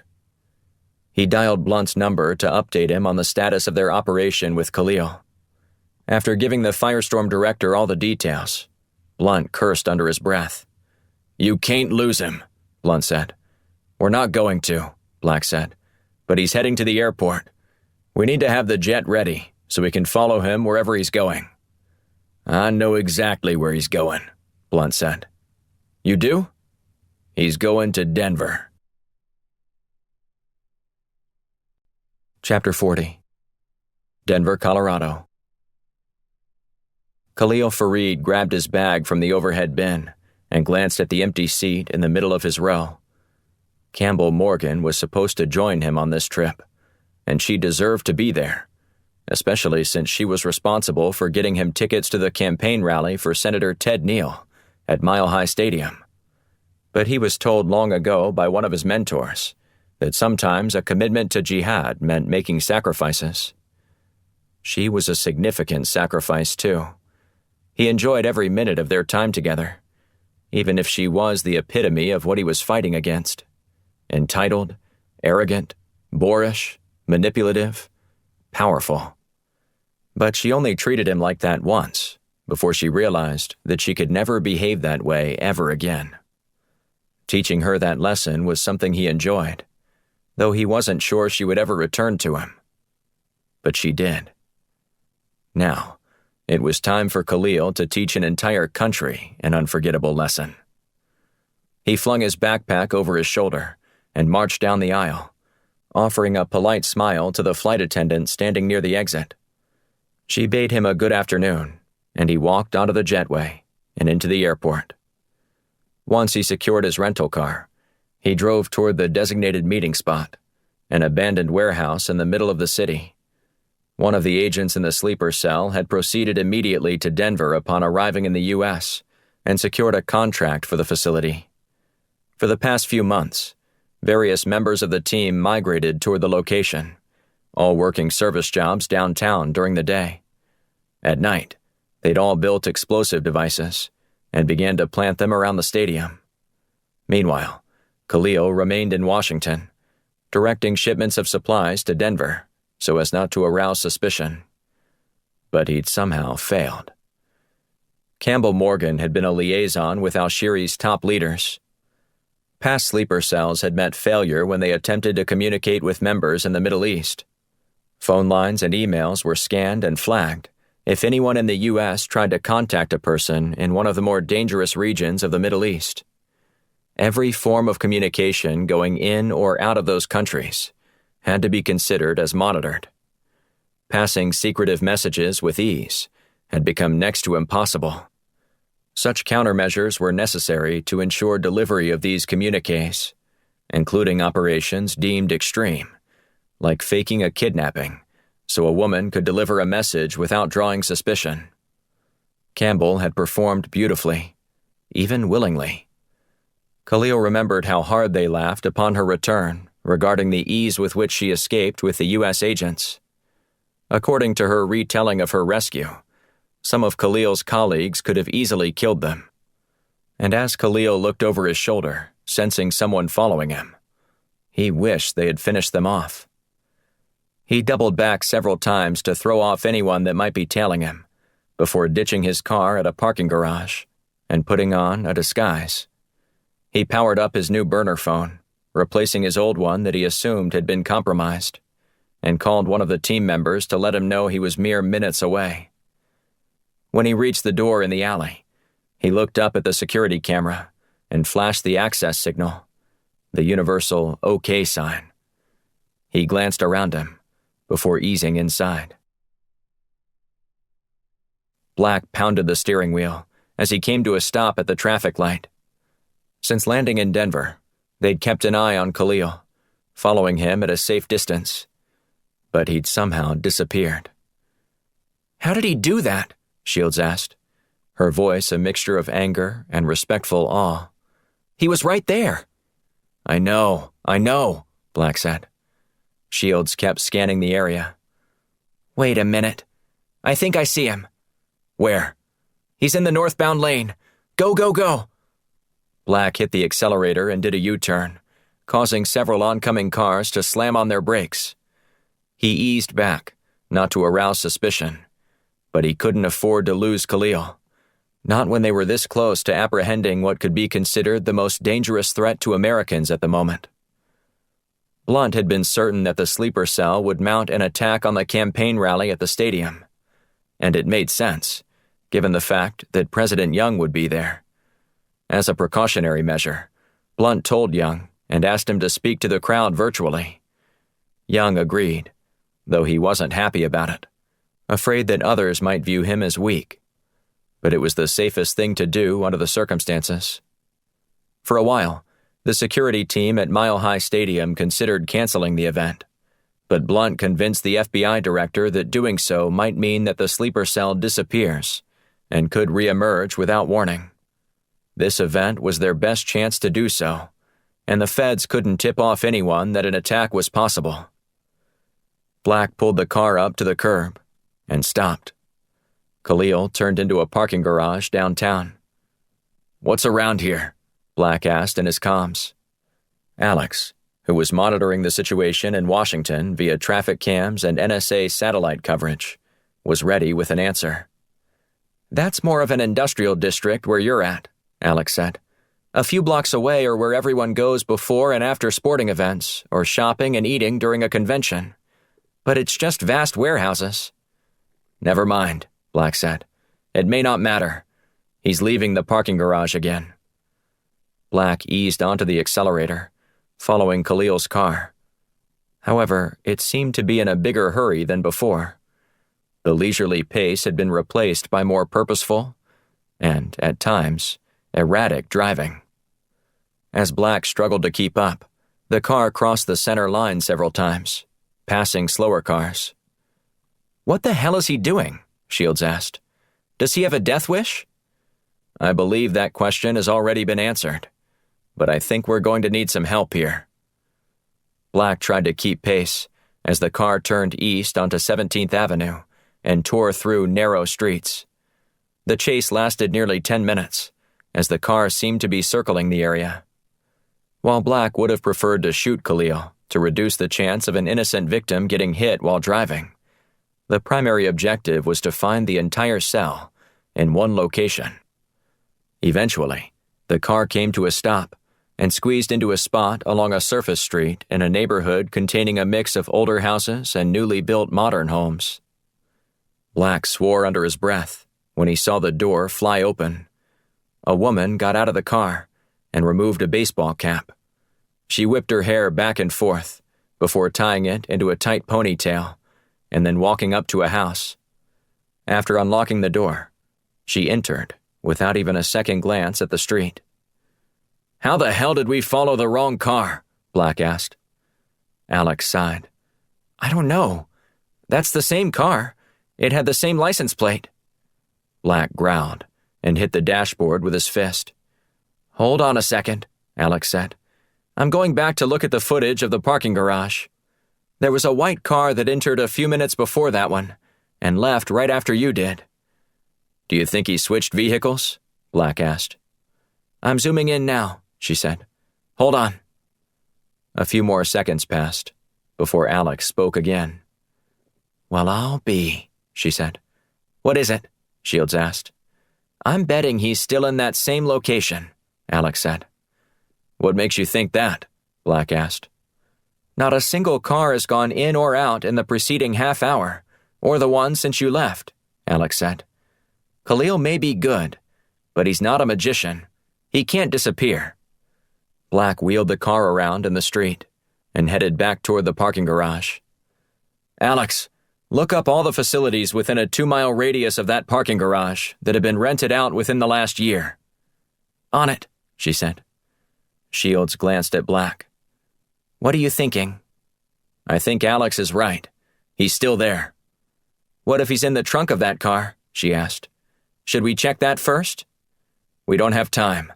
Send the Denver PD over there to investigate. If we guess wrong about where he is now, we just might lose him for good."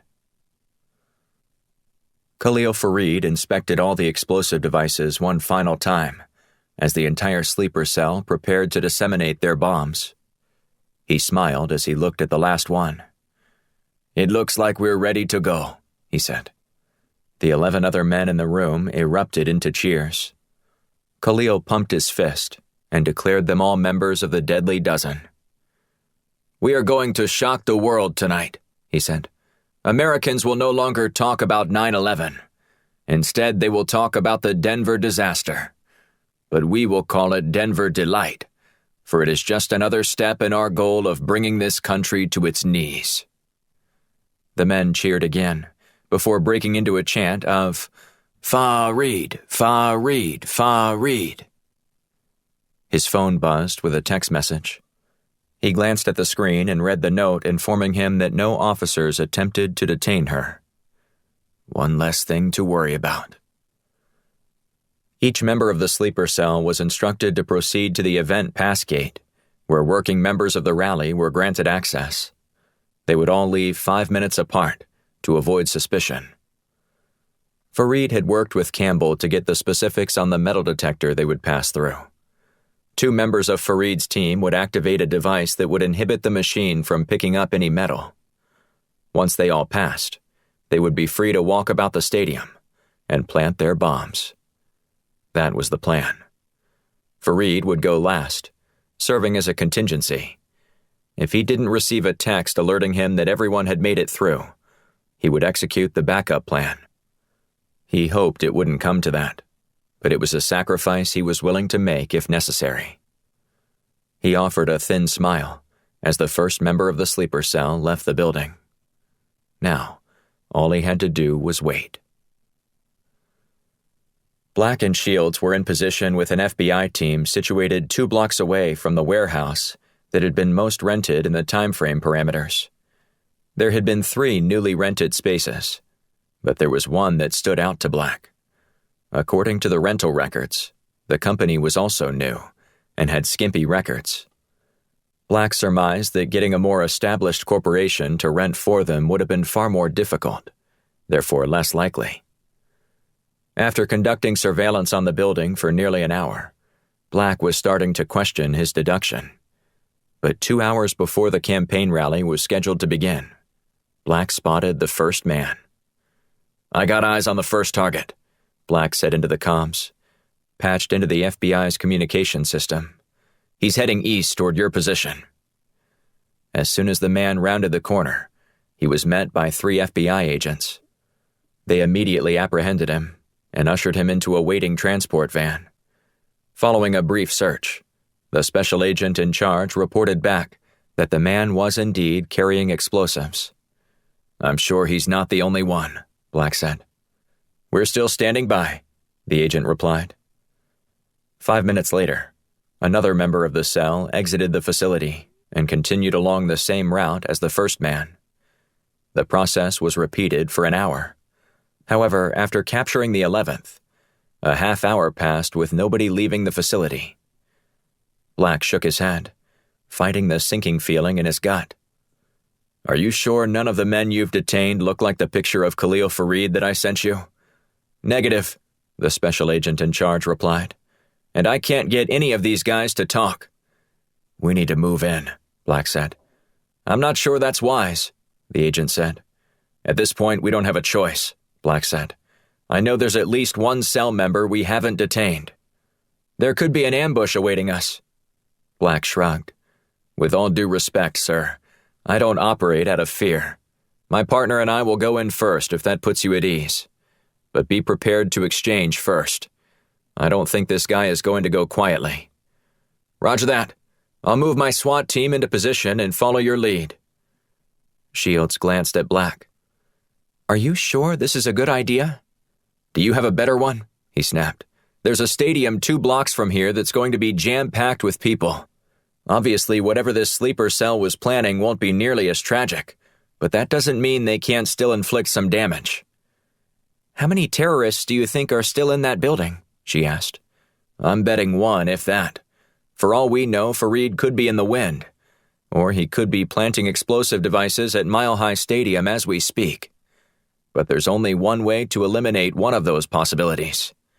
So, are you with me?" She nodded resolutely. "Let's nail the bastard." Black and Shields left their vehicle and maneuvered into position. The captain of the SWAT team reiterated what the FBI agent had agreed to do. "On your mark," the SWAT captain said. Black nodded and looked at Shields. "You ready?" "After you," she said. Black set an explosive charge to fry the security system on the door.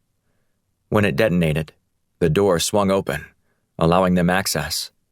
Black went in first, gun trained in front of him.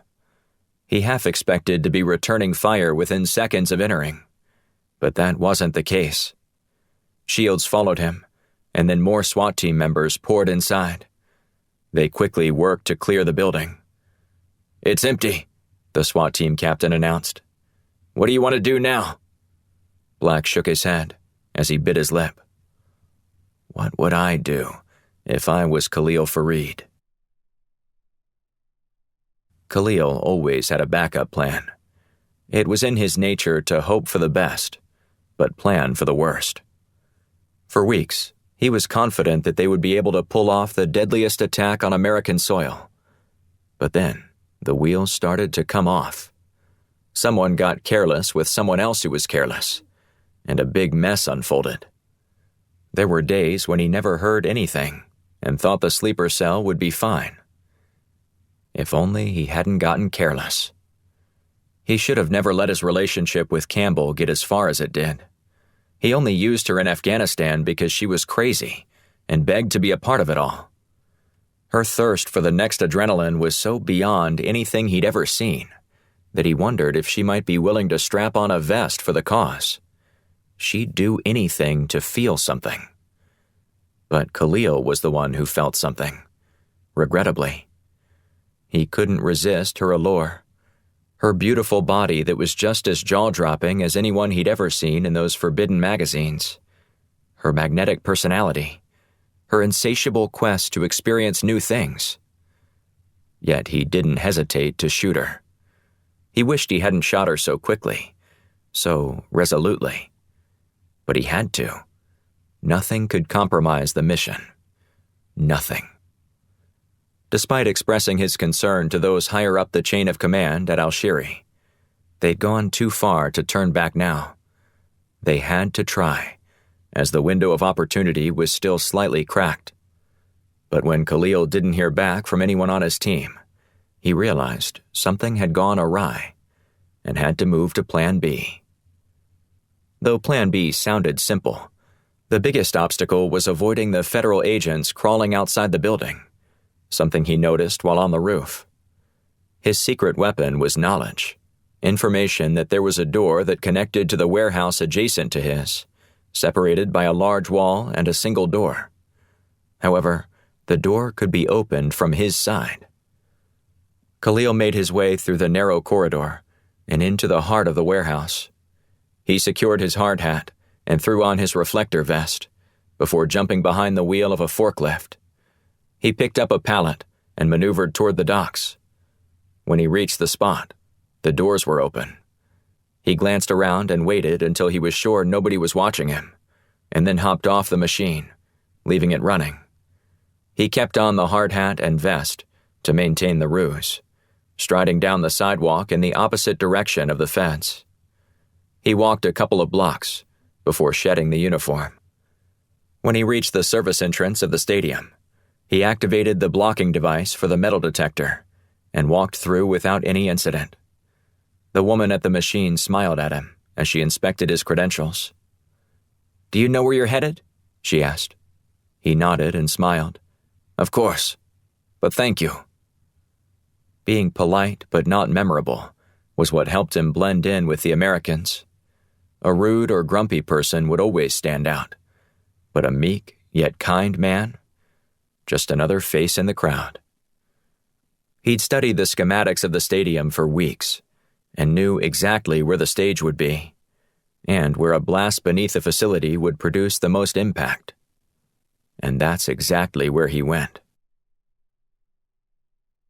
Black sat down, trying to catch his breath, wishing that his worst nightmare wasn't materializing in front of him. But he didn't have time to sulk. The moment of truth was rapidly approaching, and if he didn't do something to stop it, he'd live with a lifetime of regret. "Alex," Black said over the comms, "have you noticed anything strange about the people who have exited this warehouse over the past hour?" "Nope," she said. "Everyone on the other side of the building looks like they belong. There's nothing that stands out about anyone." "Okay," Black said as he nodded, still trying to grapple with the situation. He stood up and paced around a small space. "We just need to get a picture of him to the security personnel over at the stadium," Shields suggested. "They can be on the lookout for him." "No, he's probably already inside," Black said. "Alex, can you call up the schematics on Mile High Stadium and tell me where the structure is its most vulnerable?" "Roger that," she said. "Brilliant," Shields said. "He'll want to inflict maximum damage on the stadium and kill the highest number of American lives. He already knows he's a goner." Black nodded. "And he's going to try and take down as many people as he can with him." "A Muslim Samson," she said. "Let's hope he's not successful," Black said, gesturing for Shields to get up. "We need to get to the stadium as soon as possible." "Jana," Black said over the comms, "are you still listening?" "I'm already ahead of you," Jana said. "I'm walking in now." "Just be careful," Black said. "Khalil is likely armed, with plenty of explosives. Stay far away, but let us know if you see him." Khalil checked his watch.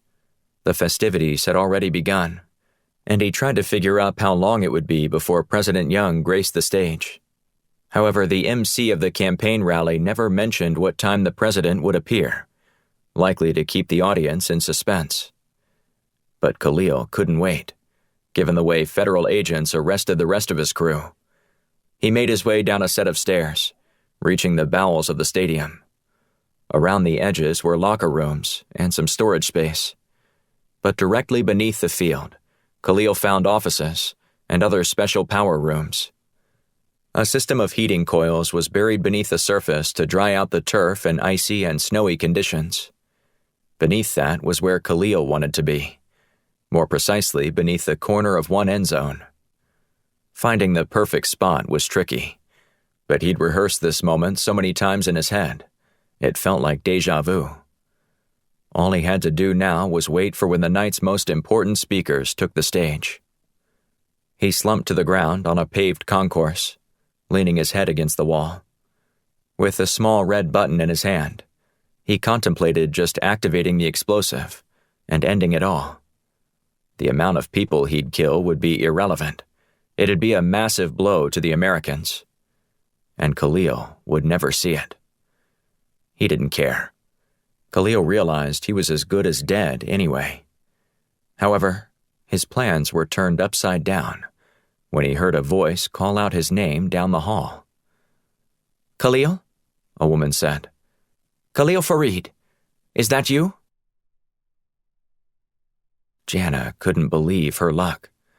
She'd stumbled upon the target in the bowels of the stadium. Then she came to a horrifying realization. She didn't know what to do next. She backed away and eased behind a large concrete support, shielding her from Khalil. "This is Jana," she said.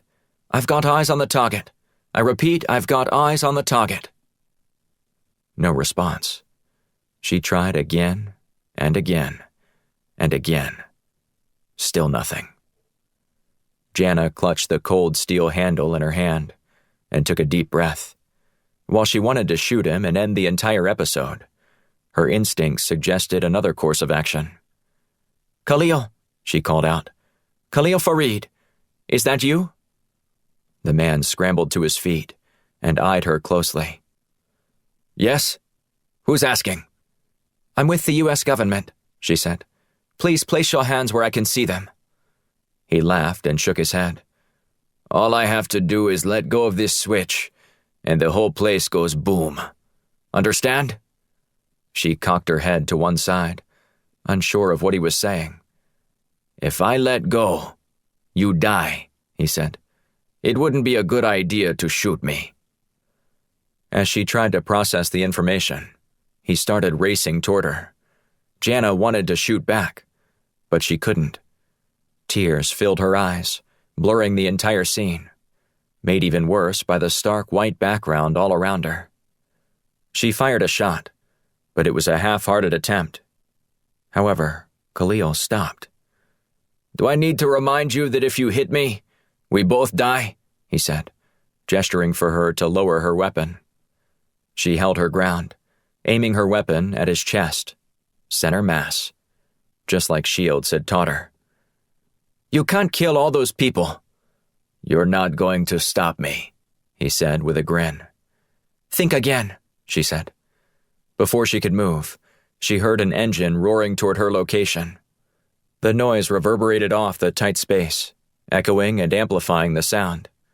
Her angst rose, and she turned to see the source. It was nothing more than a motorized cart, operated by someone on the maintenance staff. By the time she turned back around, Khalil was right up on her. He grabbed her arm, aiming her pistol upward. Then he spun her around, wrapping his arm around her neck. With his other hand, he shook the weapon free and kicked it aside. The man driving the maintenance cart noticed the kerfuffle, but kept driving, apparently uninterested in getting involved. Jana began to cry, pleading with Khalil not to kill her. "You should have minded your own business," Khalil said, "because tonight, you will die." Black sprinted around the concourse beneath the stadium. His attempts to hail Shields and Jana on his comms had failed. Some type of interference was preventing him from getting a signal. With his gun trained in front of him, he stayed tight against the rounded wall that matched the oval shape of the structure above. Had the president been on site, the facility would have been crawling with Secret Service agents under the stadium. But without Young present, it was a virtual ghost town. As Black neared the end of the stadium where the stage was set up, he thought he heard a faint cry over the roar of the crowd. He stopped and listened again. There it is. After a few more meters, the source of the cries came into focus. Jana had been captured by Khalil. Black studied the scene for a few seconds, determining that neither of them had a weapon. He moved into the open and initiated contact. "Khalil Fareed, let go of her if you want to live," Black said. Khalil laughed and held up his left hand. "Do you know what this is? It's a dead man's switch. As long as I keep my finger on this button, I know what a dead man's switch is," Black said. "Then you'll know if you shoot me. Then we'll both die," Khalil said. "Shoot him," Jana said, her eyes attempting to communicate something. Black froze, unsure of how to proceed. Khalil laughed again. "Your friend is smart." "Shoot him," Jana said, her eyes wild and intense. He noticed that she wasn't struggling against him, but had her hand in her pocket. The rest of her body was nearly motionless. "Trust me," she said after a few more seconds. Khalil smiled as he looked directly at Jana. "Do you have a death wish too?" "If what you say is true, we're all dead anyway," she said. "What difference does it make?" Before Khalil could answer, Black pulled the trigger. The bullet zipped through the air, but it felt like an eternity to Black. If he missed, he'd never forgive himself.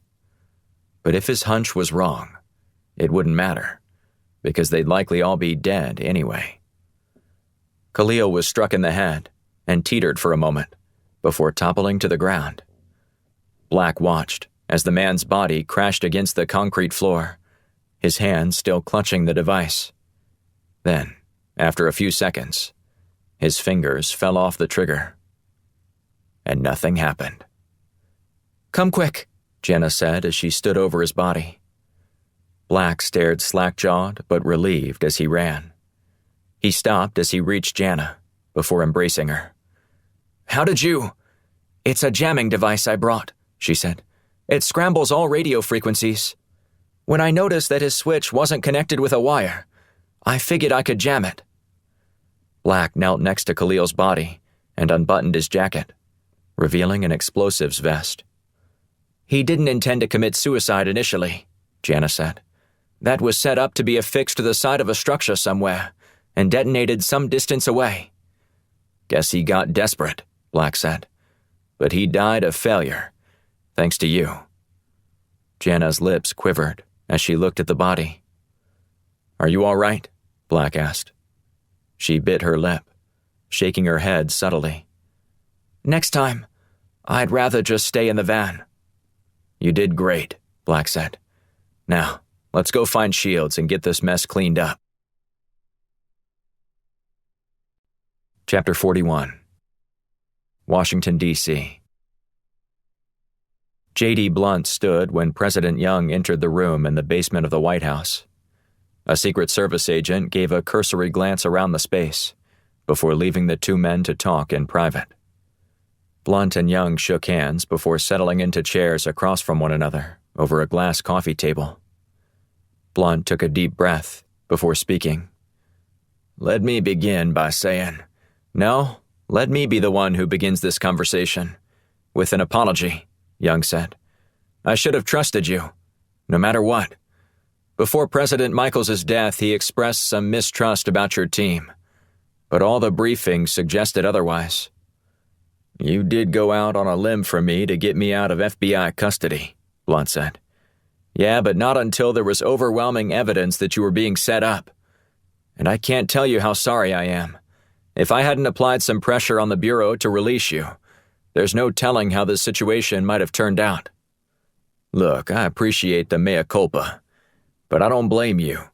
I'm just glad at the end of the day that we caught the terrorist and busted the ring that was enabling terrorists to sneak into the country. Young leaned back in his chair. There's only one thing I'm curious about. What's that? Why did you lie to me? Why did you tell me this was all about Secretary Hatcher's death, when it really wasn't? Blunt shook his head subtly. I didn't know who I could trust, but it was apparent to me that someone on the inside had information and was funneling it to bad actors. I couldn't risk anyone knowing that we were actually trying to pinpoint the mole. And while I'd like to promise you that I won't ever lie to you again, I might need to. But I can pledge that any future lies will only be to protect the country. Young shrugged. That's not exactly what I want to hear, but I can't argue with your results.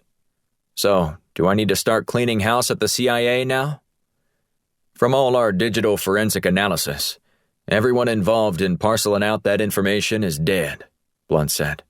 Campbell Morgan used her access to Senator Neal to plant malware on his computers to access confidential reports and highly classified information. She logged on as him to gain entry into the CIA's files, and then passed the information along to Khalil Fareed. With both Miss Morgan and Fareed dead, we believe the breach has been effectively closed, but we will keep an eye on it to make sure nothing else happens. So they didn't have any inside help? Not as far as we can tell. Miss Morgan used her family's close relationship with Senator Neal to get a job working on his campaign. To be honest, she would have made a hell of a spy if she had a chance to learn how to tame her desire to live on the edge. Young shook his head. That's a shame, then. It sure is. But I don't know that she would have ever wanted to do something like that. From what I could tell, she was numb from living a life full of exorbitance. She did what she could to feel alive. And now, she's gone. Blunt clapped his hands and stood. But let's not dwell on that. I prefer to see that we squashed a sleeper cell, and it didn't even get leaked to the press. That's a win-win, Young said, offering his hand to Blunt. Blunt ignored Young's hand, instead giving him a hug. We're going to get along just fine, Mr. President. We're going to keep your country safe from terrorist attacks and make you look great in the process. Young smiled. That's the kind of deal I like. Blunt eased into the booth at On the Record and slumped against the wall, separating patrons from one another. He cast a furtive glance at Ted Neal, who was sitting alone and eyeing Blunt closely. I swear you have some gumption, Neal said, You have the audacity to sit down at my table and—" "I'm sorry," Blunt interrupted. "For what exactly?" "For everything," Blunt said.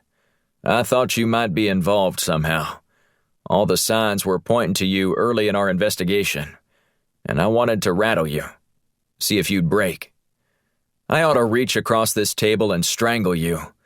Before you do that," Blunt said, "I think you should know that we thwarted an attack at your campaign rally. There was a sleeper cell we were hunting, and we found them just before they attempted to blow Mile High Stadium to pieces, with you and all your supporters in it." "Is this your way of trying to get back into my good graces?" Neil asked. "For all I know, this entire story could be fabricated." "You'll probably see it corroborated in a forthcoming CIA report. But I understand why you might feel differently right now. But I'm not a senator anymore. I'm in national security, and sometimes I might go about things a little less diplomatic than I used to. And if I ever happen to do this again, don't take it personally." Neil stared at his drink for a moment before looking back up at Blunt. "It's going to take a lot for me to trust you again." Blunt nodded. "Totally understandable. Do you still hunt?" "What the hell kind of question is that?" Neil asked. "I'm a fourth-generation Coloradan. Of course I hunt." "Why don't I take you big game hunting sometime?" Blunt suggested. "I recently bought some land in Idaho. We can hunt anything you want." "Are you a better shot than Dick Cheney?" Neil asked. Blunt shrugged. "Well, I only shoot people when I intend to, if that's what you mean." Neil chuckled. "I think that might be a reasonable way to make things up to me." "I was hoping so," Blunt said. "Well, look, I don't want to take up any more of your time. Just call my office sometime and we'll get something set up. And if you ever want a full debriefing of what transpired at your campaign rally, I'll be happy to fill you in." Neil nodded. "I'll be in touch." "I'm looking forward to it," Blunt said, as he stood and started to walk away. "JD," Neil called. Blunt spun around and looked back at the senator. "What?" "Thanks for saving all our lives. Who knows how bad it would have been if you and your team hadn't been there." Blunt smiled. "Just doing our job." Chapter 42. Cozumel, Mexico. Black, Shields, and Jana dropped their chairs and beach bags onto the white sands of Cozumel. 30 meters away, the water lapped at the shoreline, which was packed with tourists. Black put his hands on his hips and took a deep breath. For the first time in weeks, he didn't feel any stress, and it was glorious. "So, this is what you guys do for fun?" Jana asked as she unfolded her seat. "Just hop on Blunt's jet and go to Mexico for the weekend?" "Weekend?" Shields asked, her brow furrowed. "You think we're only going to be here for a few days? I thought I told you to pack for a week." "Yeah, but I thought you meant—" Shields chuckled. "Honey, we're going to hang out here for a while and rejuvenate. Those missions take a lot out of me." Black's phone buzzed. He glanced at the message on his screen. "We may not be here as long as we'd like." Shields glared at him. "That better not have been Blunt calling us back to Washington." No, we're good. But he did send me a link to a story about an Alshiri operative named Bahiri Zahid, who just escaped U.S. custody." Shields' eyes widened. "How the hell did he do that?" "The article says that he was taken to a local Cuban hospital to treat an infection while at Guantanamo Bay, and managed to escape to mainland Cuba from there." She swore under her breath. "Are we in danger here?" Jana asked. Shields shook her head. "Not likely, but we will need to hunt him down again." Black playfully punched Shields in the arm. "Oh, come on. Don't be so dour about this. You know it'll be fun." "You and I have an obvious difference of opinion about what fun is," she said. "Perhaps. But I happen to know you enjoy catching terrorists," Black said. "I also enjoy having a man apply sunscreen on my back," she said as she held out a bottle. Black sighed and took the tube from her. "You know, You're not the only one who enjoys this." He squirted a dab onto his hands and rubbed the lotion together before applying it to her back. "Well, maybe I can have you be my cabana boy all weekend long," Shields said. "Oh, did you think I was referring to myself?" Black asked. "There's actually a group of teenage boys over there who are all watching with piqued interest about 20 meters to our left. I'm sure a few of them wouldn't mind relieving me of these duties this week." Shields jabbed Black in the ribs, eliciting a groan. "Are you two always this much fun?" Jana asked. "I just want this on record," Black said, pointing at Shields. "One day this woman is going to shoot me. And when that happens, Jana, you'll know who to charge with my murder." Shields grabbed a handful of sand and yanked on the back of Black's swim trunks. When he tried to get away, she dumped the sand into his pants. He sighed and walked to water. "You're going to pay for that, Shields," he said over his shoulder. After he thoroughly rinsed away the sand, he returned to their spot and sat down. He pulled his hat low across his face and cast a glance toward Shields. He smiled when he caught her looking at him. Black couldn't wait to catch another terrorist with his partner. This concludes Honorable Lies, Book 6 of the Titus Black series, written by R.J. Patterson. Performed by Kyle Tait. The executive producer is Eric West. Copyright 2020 by R.J. Patterson. Production copyright 2022 by R.J. Patterson. Be sure to look for Book 7 in the Titus Black series, Power Play. Thanks for listening.